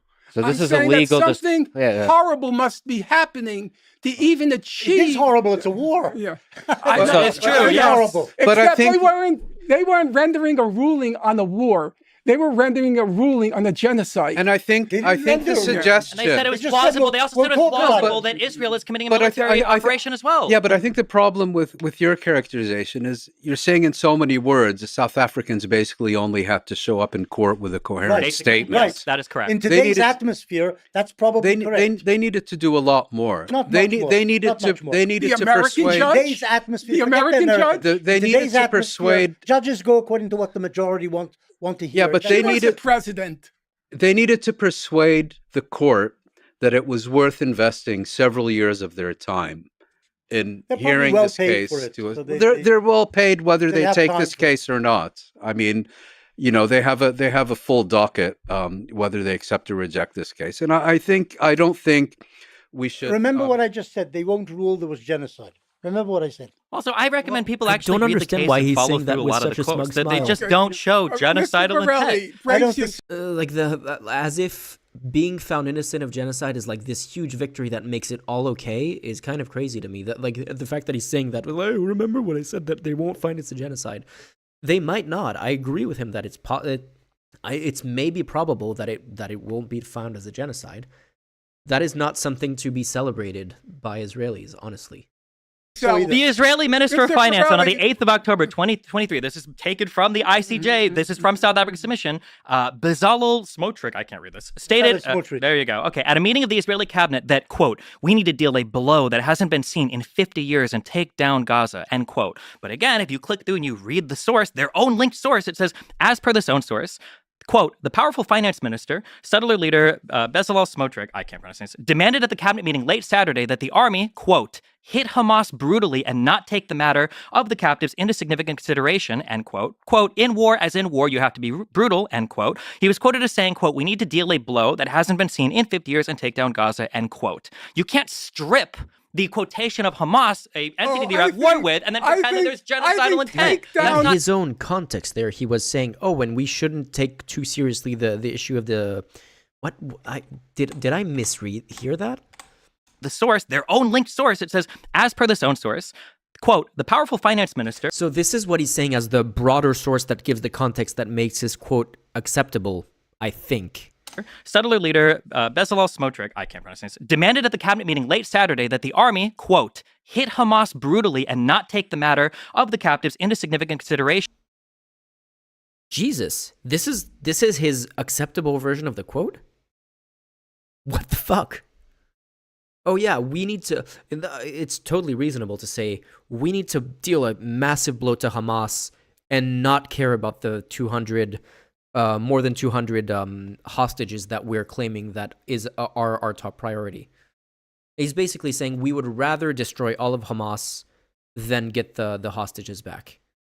That is a pretty monstrous, like, is it genocidal? Maybe not, but it's a pretty monstrous thing to say when you're at the same time making a big deal out of getting the hostages back. End quote. Quote, in war, as in war, you have to be brutal, end quote. He was quoted as saying, quote, we need to deal a blow that hasn't been seen in 50 years and take down Gaza, end quote. You can't strip the quotation of Hamas, a entity you're at war with, and then pretend that there's genocidal intent. That's not how it's... That's not genocidal. So when the Ukrainians say we need to defeat Russia... That's not genocidal. No! When Ukraine says we need to defeat Russia, is that genocidal? Do they mean killing all Russian citizens? Professor Morris, here's another one. When the defense... Yeah, ridiculous? Yes, ridiculous. The American judge... He also doesn't determine policy. The American judge read... You are holding the American judge to, Well, he was the president. Because he'll appeal to authority when it agrees with him, and we won't deal with the actual facts of the matter, ever. Okay. The American judge read several of the quotes. Look at the American Supreme Court today. They may support Trump. It shows you how worthy American judges are. Professor Morris, without going too far afield, if you heard a statement by the defense minister said, we are going to prevent any food, water, fuel, or electricity from entering Gaza. Did Israel do that? Okay, no, I'm wondering. What he said. I'm asking you. Isn't Israeli government policy? But we're talking about statements now, intent. How would you interpret that? After 1,200 of your citizens are murdered the way they were, I would expect extreme statements by lots of politicians. By lots of politicians. But you don't accept extreme Palestinians. But that's not Israeli policy. Wait, but you don't accept. What he said isn't Israeli policy. But you don't. They let in water. They let in gas. You don't accept. But you don't accept extreme Palestinian statements after they lost their entire country, not just 1,200 people. Yeah, it's what we were saying about for example, Germany finding it unacceptable that Palestinians, like that Palestinian speaker, wrote an essay saying that he could understand the actions on the taking part in October 7th, and they would be like, "Oh my God, that is such an acceptable point that we're going to ban him from entering the country and we're going to prevent him from speaking at this event." While at the same time, no one raises an eyebrow at the extreme statements made after October 7th by Israeli officials when they're Israeli officials. When it's as long as it's an extreme statement on the side of Israel, oh, it's fine. It was said in the heat of the moment. They were just expressing their anger over what happened on October 7th and all of that. The double standard is kind of off the charts, honestly. And to be clear, like I know I keep saying this, I'm also because every single stream I do, every single stream where I talk about this issue, I get monetization taken down on that stream, and I have to appeal it, and I have to look at the context. So now I'm always trying to make sure that for the YouTube censors who are going to be looking at the context where I say things, I need to be clear that my position is I don't think these statements are making a statement isn't against the law, but like arguing for October 7th and defending that thing is super fucked up. And when you're doing the same thing, defending what is happening in Israel is also the case. Like, I'm not saying, oh, both are fine and blah, blah, blah. But yeah, it's, I do need to be careful about those kinds of things just to make sure I don't get taken out of context. Good point. No, it's a good point. And on that, on that moment, brief moment of agreement, let's just take a quick pause We need a smoke break. We need a water break. We need a Okay. bathroom Take break. down Gaza is not a genocide. I don't know Defeat what it Russia means. is a genocide What does statement. take down When Gaza we went to mean? war with Iraq and we wanted to destroy Iraq, that was a Take down genocidal Gaza. statement. Okay, There's a what is reason this? why genocide is such an importantly guarded concept, and it's not to condemn every nation that goes to war. Mr. Bennell, Wait, you do know how to pronounce my name. Are you mispronouncing it intentionally? Yeah, he made you into an Italian all the time. touched by your solicitude for international law. You should try learning it sometime. It would help you sort out a lot of the civilian deaths. Unfortunately, 15 judges disagree. You could keep citing the judges. You should actually try reading the actual statements. This is tiring. How you You've invited us to a tiring session. I still haven't seen the quote that I'm looking for. You know, I might just Okay, look for it otherwise. I was just hoping to have the full segment in context, but if it's a 3-hour debate and we have to pause every once in a while, it's going to be hard. Destiny nuking. Let's see if we can find it this way. Lex clips. Okay, maybe this is the one that I'm looking for. The court is not asked at this present phase of the proceedings to determine whether South Africa. Do that. Did Israel do that? Okay, no, I'm wondering. What he said. I'm asking you. Isn't Israel? This is the section that we just looked at.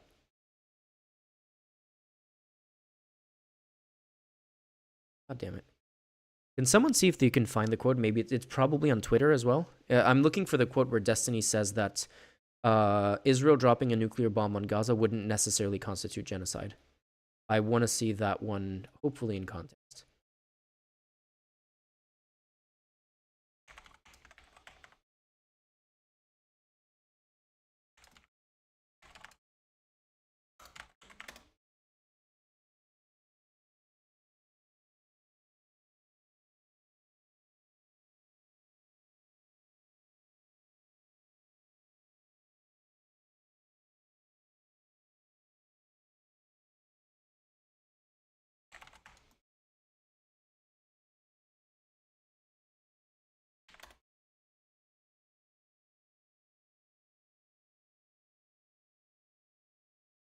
Okay. We have a 25-second clip here.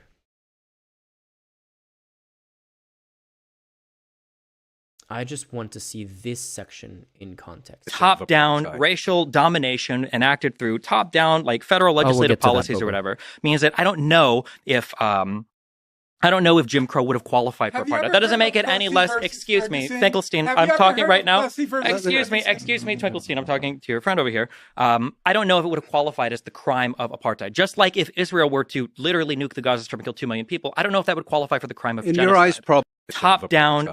Okay. I would like to see this in larger context, but I honestly don't have the patience at this point to watch through the entire 5 hours.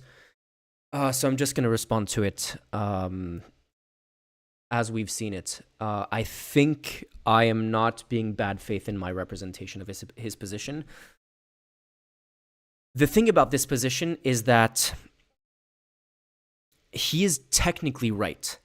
And as you probably know, being technically right is either the funniest way to be right or it's the worst way to be right. Because the whole, and we looked at this part in the debate where they talk about the elements of genocide. The elements of genocide are an act of genocide, which usually involves killing a bunch of people. There's like some criteria, but it's still pretty vague. The number of people doesn't really matter. Technically, you could probably commit an act of genocide that doesn't kill anyone. If it's like stopped before, like if you're starving a population, there's a massive famine, but no one has died yet, and you're stopped in that process, and the civilians are saved, that might still be considered an act of genocide, even if it hasn't killed anyone yet. So the number of dead is not really a factor in the act of genocide. There are other things that will come into play, and that's a whole, like, going through all of the evidence back and forth, against and for on the issue of whether that is happening in Gaza is a whole other topic. But let's just assume on the issue of nuking Gaza, with whether that would be an act of genocide, I think pretty unequivocally, considering the size of Gaza and the size of a nuclear bomb, assuming that he's talking about nuclearing the entire Gaza Strip, yes, that would be unequivocally an act of genocide. But the other element of of genocide is what they were talking about, which is the dolus specialis, the special intent to take the words from the Genocide Convention, wipe out a population in whole or in part, or whatever the exact phrasing is. I'm pretty sure that's close, or like that is either the phrasing or it's close to the phrasing. So essentially what Destiny is arguing is like, well, if you can't prove the special intent, therefore the act of nuking Gaza on its own wouldn't necessarily constitute a genocide. But the thing is, with something as blatant as dropping a nuclear bomb, it is inarguable that that gives you some information on your state of mind and your intent. It's kind of like when we look at hate crimes. For example, let's say something like desecrating a Jewish cemetery. You would have the act of the graffiti of drawing swastikas on Jewish tombstones, and you have the anti-Semitic intent to commit that vandalism. So the vandalism on its own isn't a hate crime, but if you're drawing swastikas on Jewish tombstones, it's a pretty clear statement of your intent in terms of like the anti-Semitism that's motivating it. Yeah, intent to destroy in whole or in part a national, ethnic, or racial, religious group as such. Yeah, and I think whether or not you have the intent to destroy, dropping a nuke on Gaza would definitely destroy, or in whole or in part, a national, ethnic, or racial, or religious group as such. The fact that you would do that act is a pretty clear indicator of intent, in my opinion. Now, you can argue, if you want to be technically correct, go back to the example of the hate crime, you can argue that drawing swastikas on in a Jewish cemetery doesn't necessarily constitute a hate crime. It is just vandalism, and you have to prove that the intent was also there to make it a hate crime. And you can come up with scenarios hypothetically in your head that theoretically would make it not a hate crime. Like I was thinking about this, and I came up with maybe 3 of them. Number 1, let's imagine you are a indie filmmaker, very low budget filmmaker, and you're making a film like American History X, like a very clear, explicit anti-Nazi film, and the bad guys in your film do a desecrated Jewish cemetery. Now, being a low budget, zero budget filmmaker, indie filmmaker, you decide you don't have the budget to do this on a set, so you do guerrilla filmmaking and you go do the thing for real. Now, is this motivated by hateful intent? Clearly not. It would still be illegal. It would still be vandalism. Like, if you're a filmmaker, don't do it like this. There would still be vandalism. But you can argue, maybe, possibly, this wouldn't constitute a hate crime. Another example would be like, let's imagine the swastika was originally a Hindu symbol that did not have any hateful meaning behind it. So let's imagine a Hindu is like blackout drunk and stumbles into a Jewish cemetery, and being blackout drunk just Hindu graffiti on a bunch of Jewish tombstones, and then he wakes up the next morning with a massive hangover and realizes, oh wait, that was a Jewish cemetery. Those swastikas are not going to look good. Like, yeah, okay, you can argue that is, maybe not a hateful intent. My last one, this one was actually kind of funny to me to think of, is let's imagine. Let me just get the image ready for this one.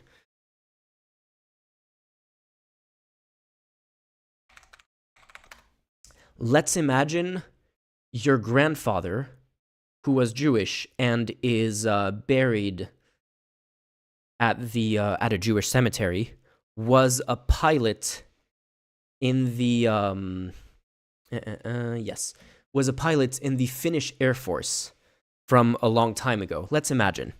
And you go on his anniversary, on his birthday or something, want to celebrate his heroism as a war pilot, and you decide to draw the logo of the Finnish Air Force at the time when he was a pilot on his tombstone. And this was the logo, and it had nothing to do with Nazism. Technically, wouldn't be a hate crime if you did that. the thing is, I can come up with these scenarios, but these scenarios have nothing to do with real life. This is a dumb intellectual exercise that is like, oh, well, technically. But the reality is, what scenario can you think of where dropping a nuclear bomb on Gaza, killing everyone there, would not be a demonstration of an intent to kill everyone there? Is it like, oh, you fell and you slipped on the button?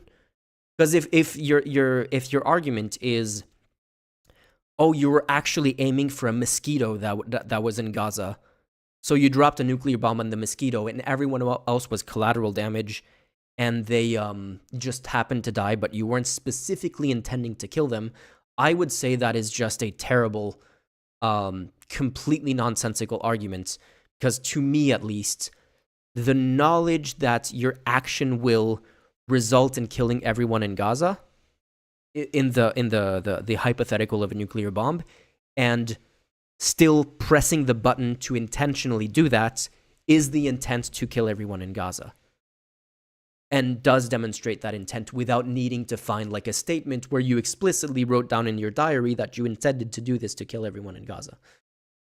So that argument to me doesn't hold any water. Now, to Bobo's point earlier, which is the point that Destiny has made on Hiroshima and Nagasaki, like, oh, the U.S. has dropped nuclear bombs. Were those genocides? No, some people would argue that they were. I would say the distinction is here. If there had been some kind of rhetorical distinction separating Hiroshima and Nagasaki from the rest of Japan and saying stuff like, oh, the people of Hiroshima, they're just really, really bad. Like all of those civilians in Hiroshima, they're huge supporters of the Japanese regime, and they're the worst of the worst. We just need to do something about the people who live there. If we had said something like, what was the quote? It's all of these people being uninformed or uninvolved. It's not true. They're also kind of responsible for what happened in Pearl Harbor. So the people of Nagasaki, like they're definitely to be held responsible for that. And then we dropped a bomb on Nagasaki. I would say, yeah, okay, that's a genocide of the people of Nagasaki. The thing that makes it not a genocide is that we didn't have like this targeting, this rhetorical distinction between the people of Nagasaki and the rest of Japanese people. They were just strategic targets. If we had dropped a bomb on the entirety of Japan and just wiped out the entire country, I would say that's a genocide. I would say, yeah, unequivocally, the action of doing, and I'm not saying in a like Oppenheimer, oh, we didn't know how big the explosion was going to be. Maybe it ignited the atmosphere and blew up the entire country. No, like we knew that the explosion was big enough to blow up the entirety of Japan, and we dropped the bomb anyway, knowing full well what the consequences would be. I would say, yes, that is absolutely demonstration of genocidal intent, and in the act itself. And if there had been any kind of argumentation, rhetoric from U.S. leadership that was singling out the people of Nagasaki and Hiroshima as specific targets, the civilians who live there, and then we drop those bombs, I would also say, yeah, that is an indication of intent on their part.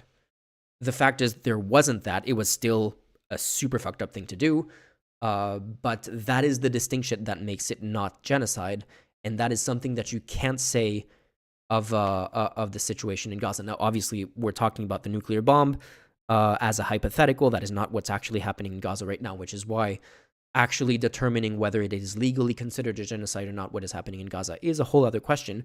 But the argument, basically, what I feel like Destiny is doing here when he's doing this like insane contrarian argument, to me it kind of sounds like the Vosh contrarian thought experiments that are completely ridiculous when he says when he's using like pedophilia as the ultimate moral evil, and then he says, well, you could imagine a situation where it would be good. What if aliens threatened to blow up the entire planet if you didn't commit this act. And that kind of feels like what Destiny is doing. What if aliens threatened to blow up the entire planet if Israel didn't drop a nuclear bomb on Gaza? Okay, can we talk about any kind of real world arguments here? I don't know what you're trying to say, Toucan. But yeah, no, like to me, the nuclear bomb thing is just an example of unhinged, weird definitional things. It's kind of like the same thing when he said in that clip that we looked at that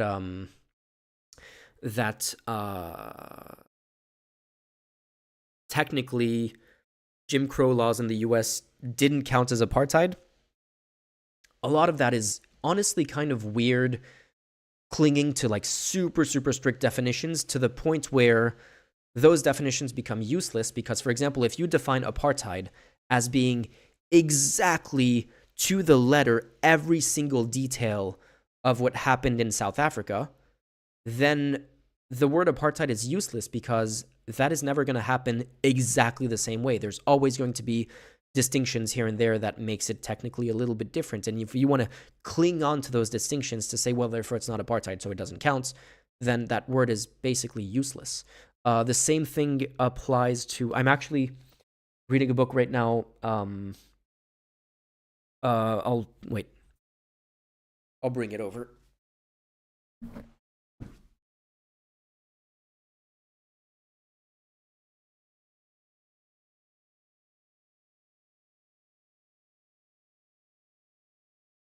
So this book, When Reporters Cross the Line, each chapter talks about a specific case where a reporter or a journalist did something that was ethically iffy. And the first chapter is about, what's the name of the, I could just open it.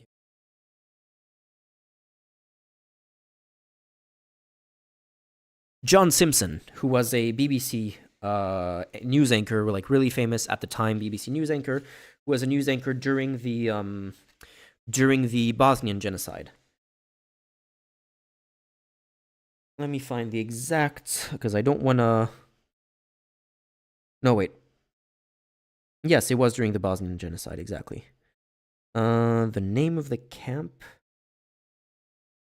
that I want to reference.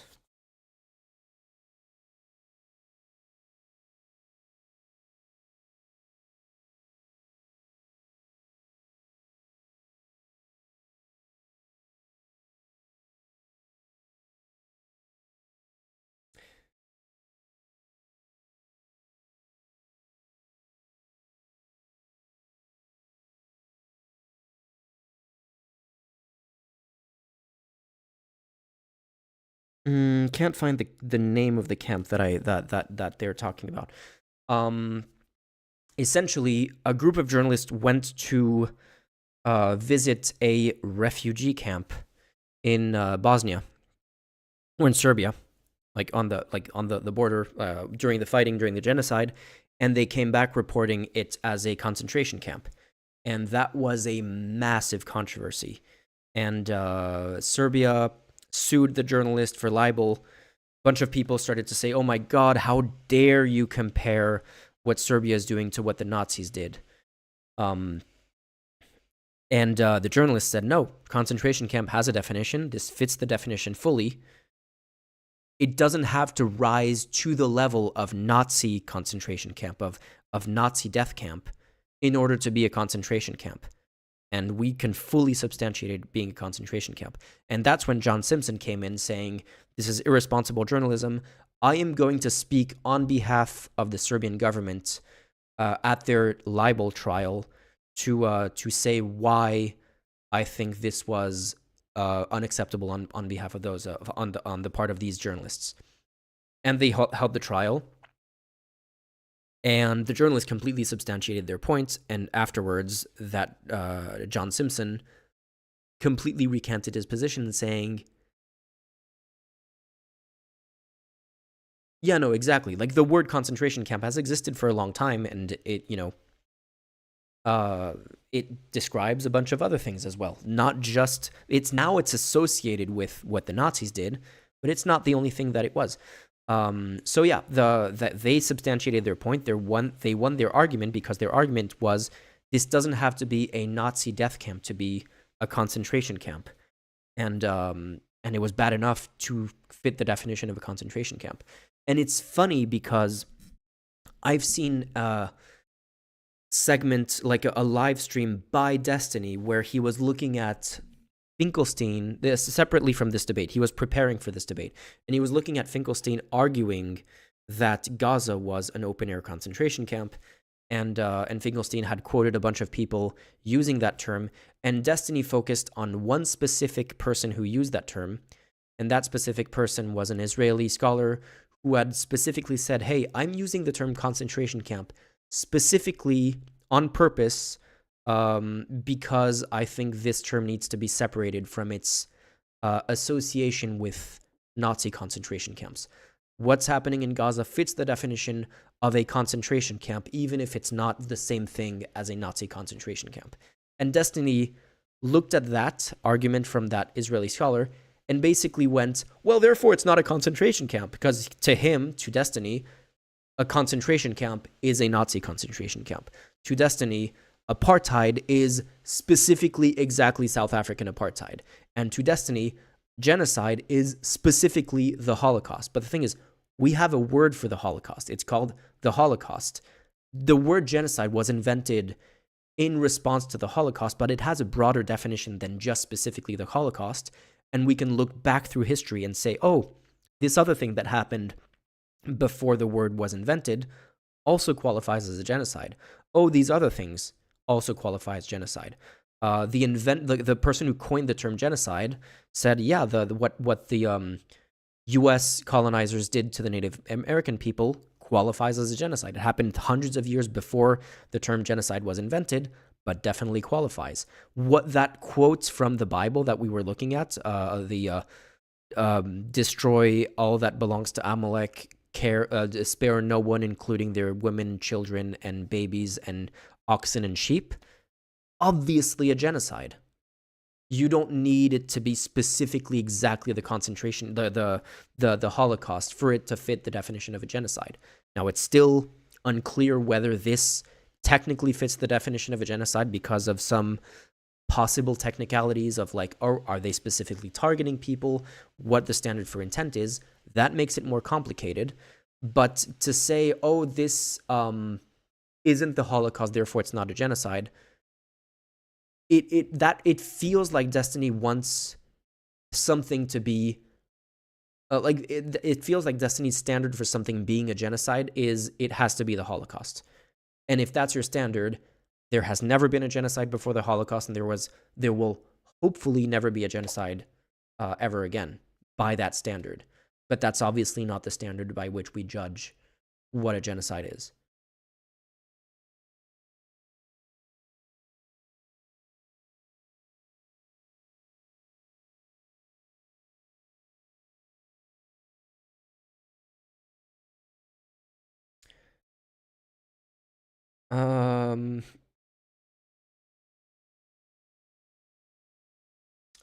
Joseph, it always takes years to be prosecuted. In the case of the Bosnian genocide, it took years. In the case of the Myanmar genocide and the Rohingya people, is still has been open for a couple of years and still not closed.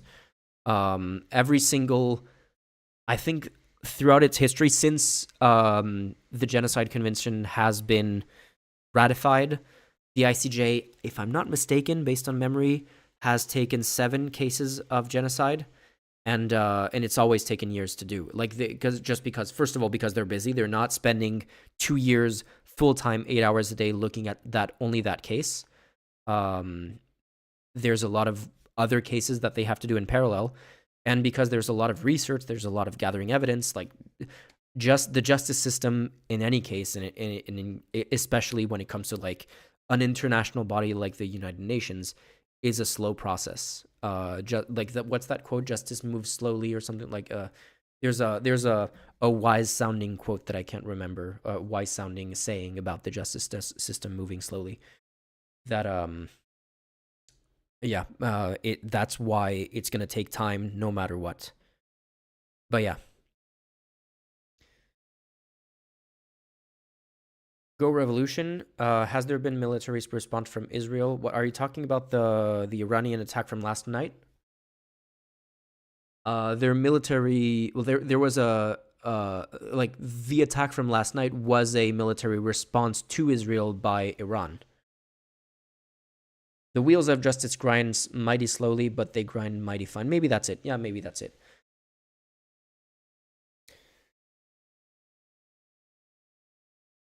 Yeah, I'm getting tired, guys. It's midnight. I'm a bit frustrated that I didn't have the time to like actually go through the entire debate to see the whole context of this quote outside of these 25 seconds.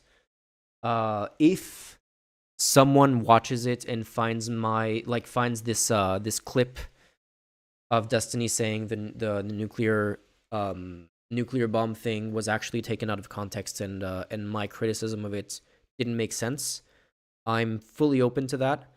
But I just kind of lost the will to live after watching, between last stream of this stream, watching about 2.5 to 3 hours of this debate.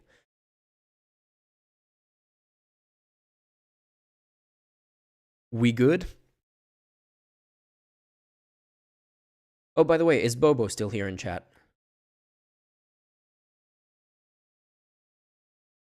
Yeah, I watched the Jew Illuminati clip. That honestly, that was kind of hilarious. That was a brilliant. It was so. To be honest, I was actually had that stream in the background while I was doing something else, and I kind of fell for it for the first like 10 seconds of it, but then he just takes it so far that it became ridiculous. The fact that people took the bait of that quote and like made it its entire thing is where's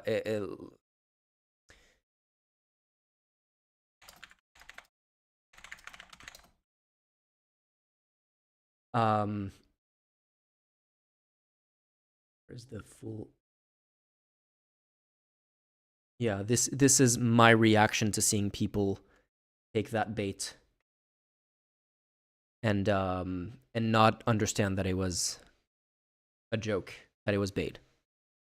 The fact that people are dumb enough to take that seriously is kind of incredible to me. Like, he could have, like, the beginning of the Jewluminati quote, the Jewlumni, sorry, quote, was almost believable. And if he had left it there, I would say, you know what? I can understand how people can take that seriously. But the fact that people saw the entire thing and still thought it was legit, it's just, yeah, that's just embarrassing, honestly.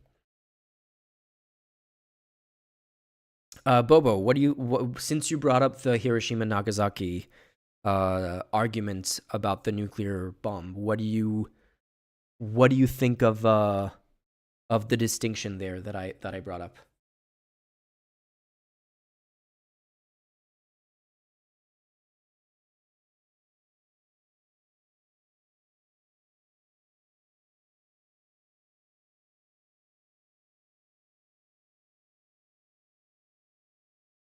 Oh yeah, let me find the clip. Let's just play the clip on stream.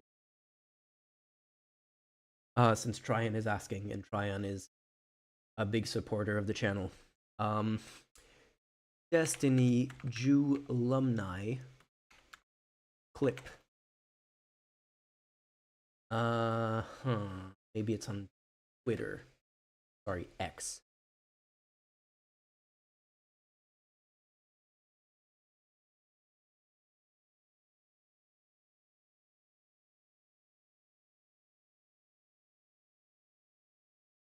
What's wrong with the search engine on Twitter to find specific videos now? I'm basically unable to find anything.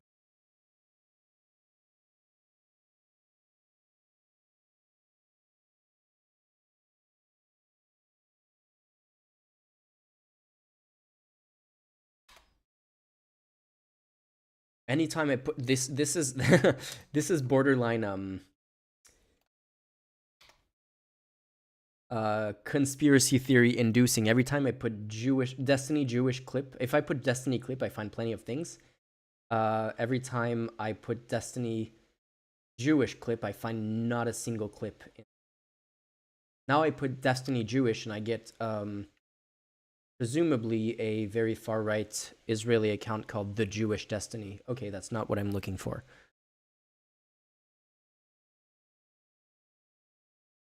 Yeah, if someone can find the clip and post it into Discord, that would be super useful. I do want to have a look at it.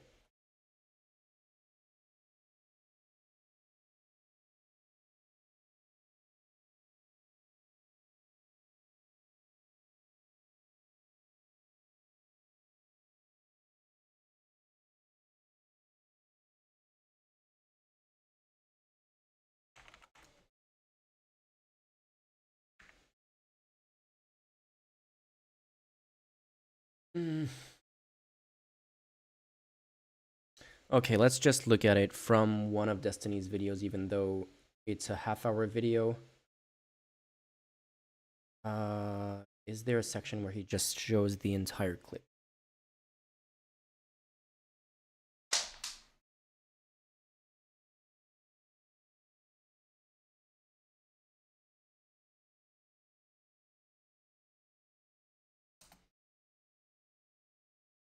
Okay, so this is the bit.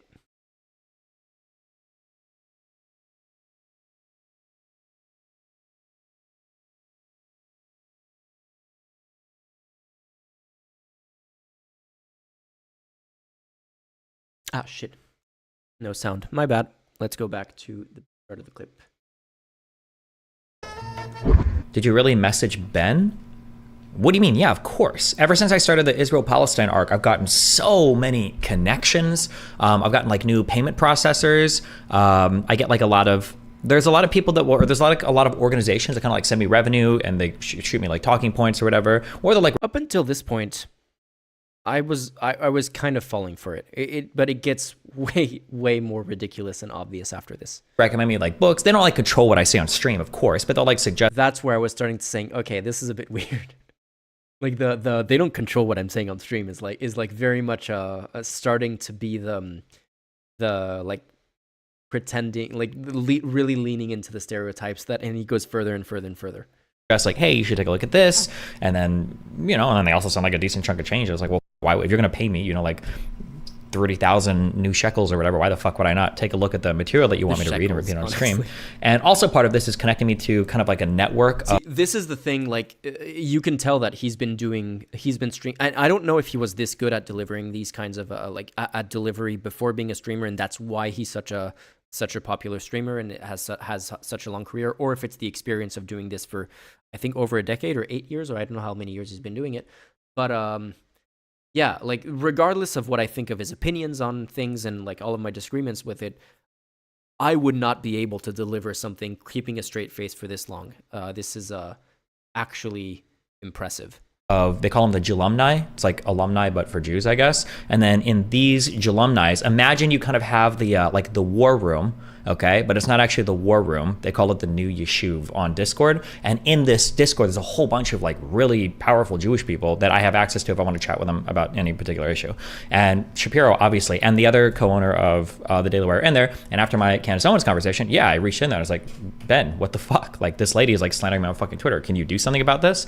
And he'll tap his Jewish contacts. He'll see how receptive I've been to some of the money that they kind of like funnel to me to look at like the talking point shit related to Israel Palestine. And then he said, feels like I checked out. And then, yeah. Are we good? Is that enough for a clip? No, I didn't talk to anybody about fucking Candace Owens, you fucking retard. Why the fuck did I do that? No. Our boy. Yeah, no, honestly, that was good bait. I have like respect for that bit of bait there. The fact that people fell for it is disheartening to say the least. Okay, on that note, I am going to call it a day. And yeah, I'm not gonna have the patience to watch the entire 5-hour rest of this debate. Certainly not on stream. Maybe on my free time if I have nothing else to watch. So after 2 weeks of not streaming, I'm considering myself caught up on the news, and hopefully starting next weekend we can just look at more recent things. And yeah, just like from next weekend, stay current as much as possible. Thank you for sticking around. This was a really long stream, wasn't it? More than 5 hours at this point. So yeah, thanks for all the support. Support the channel if you feel like donating. This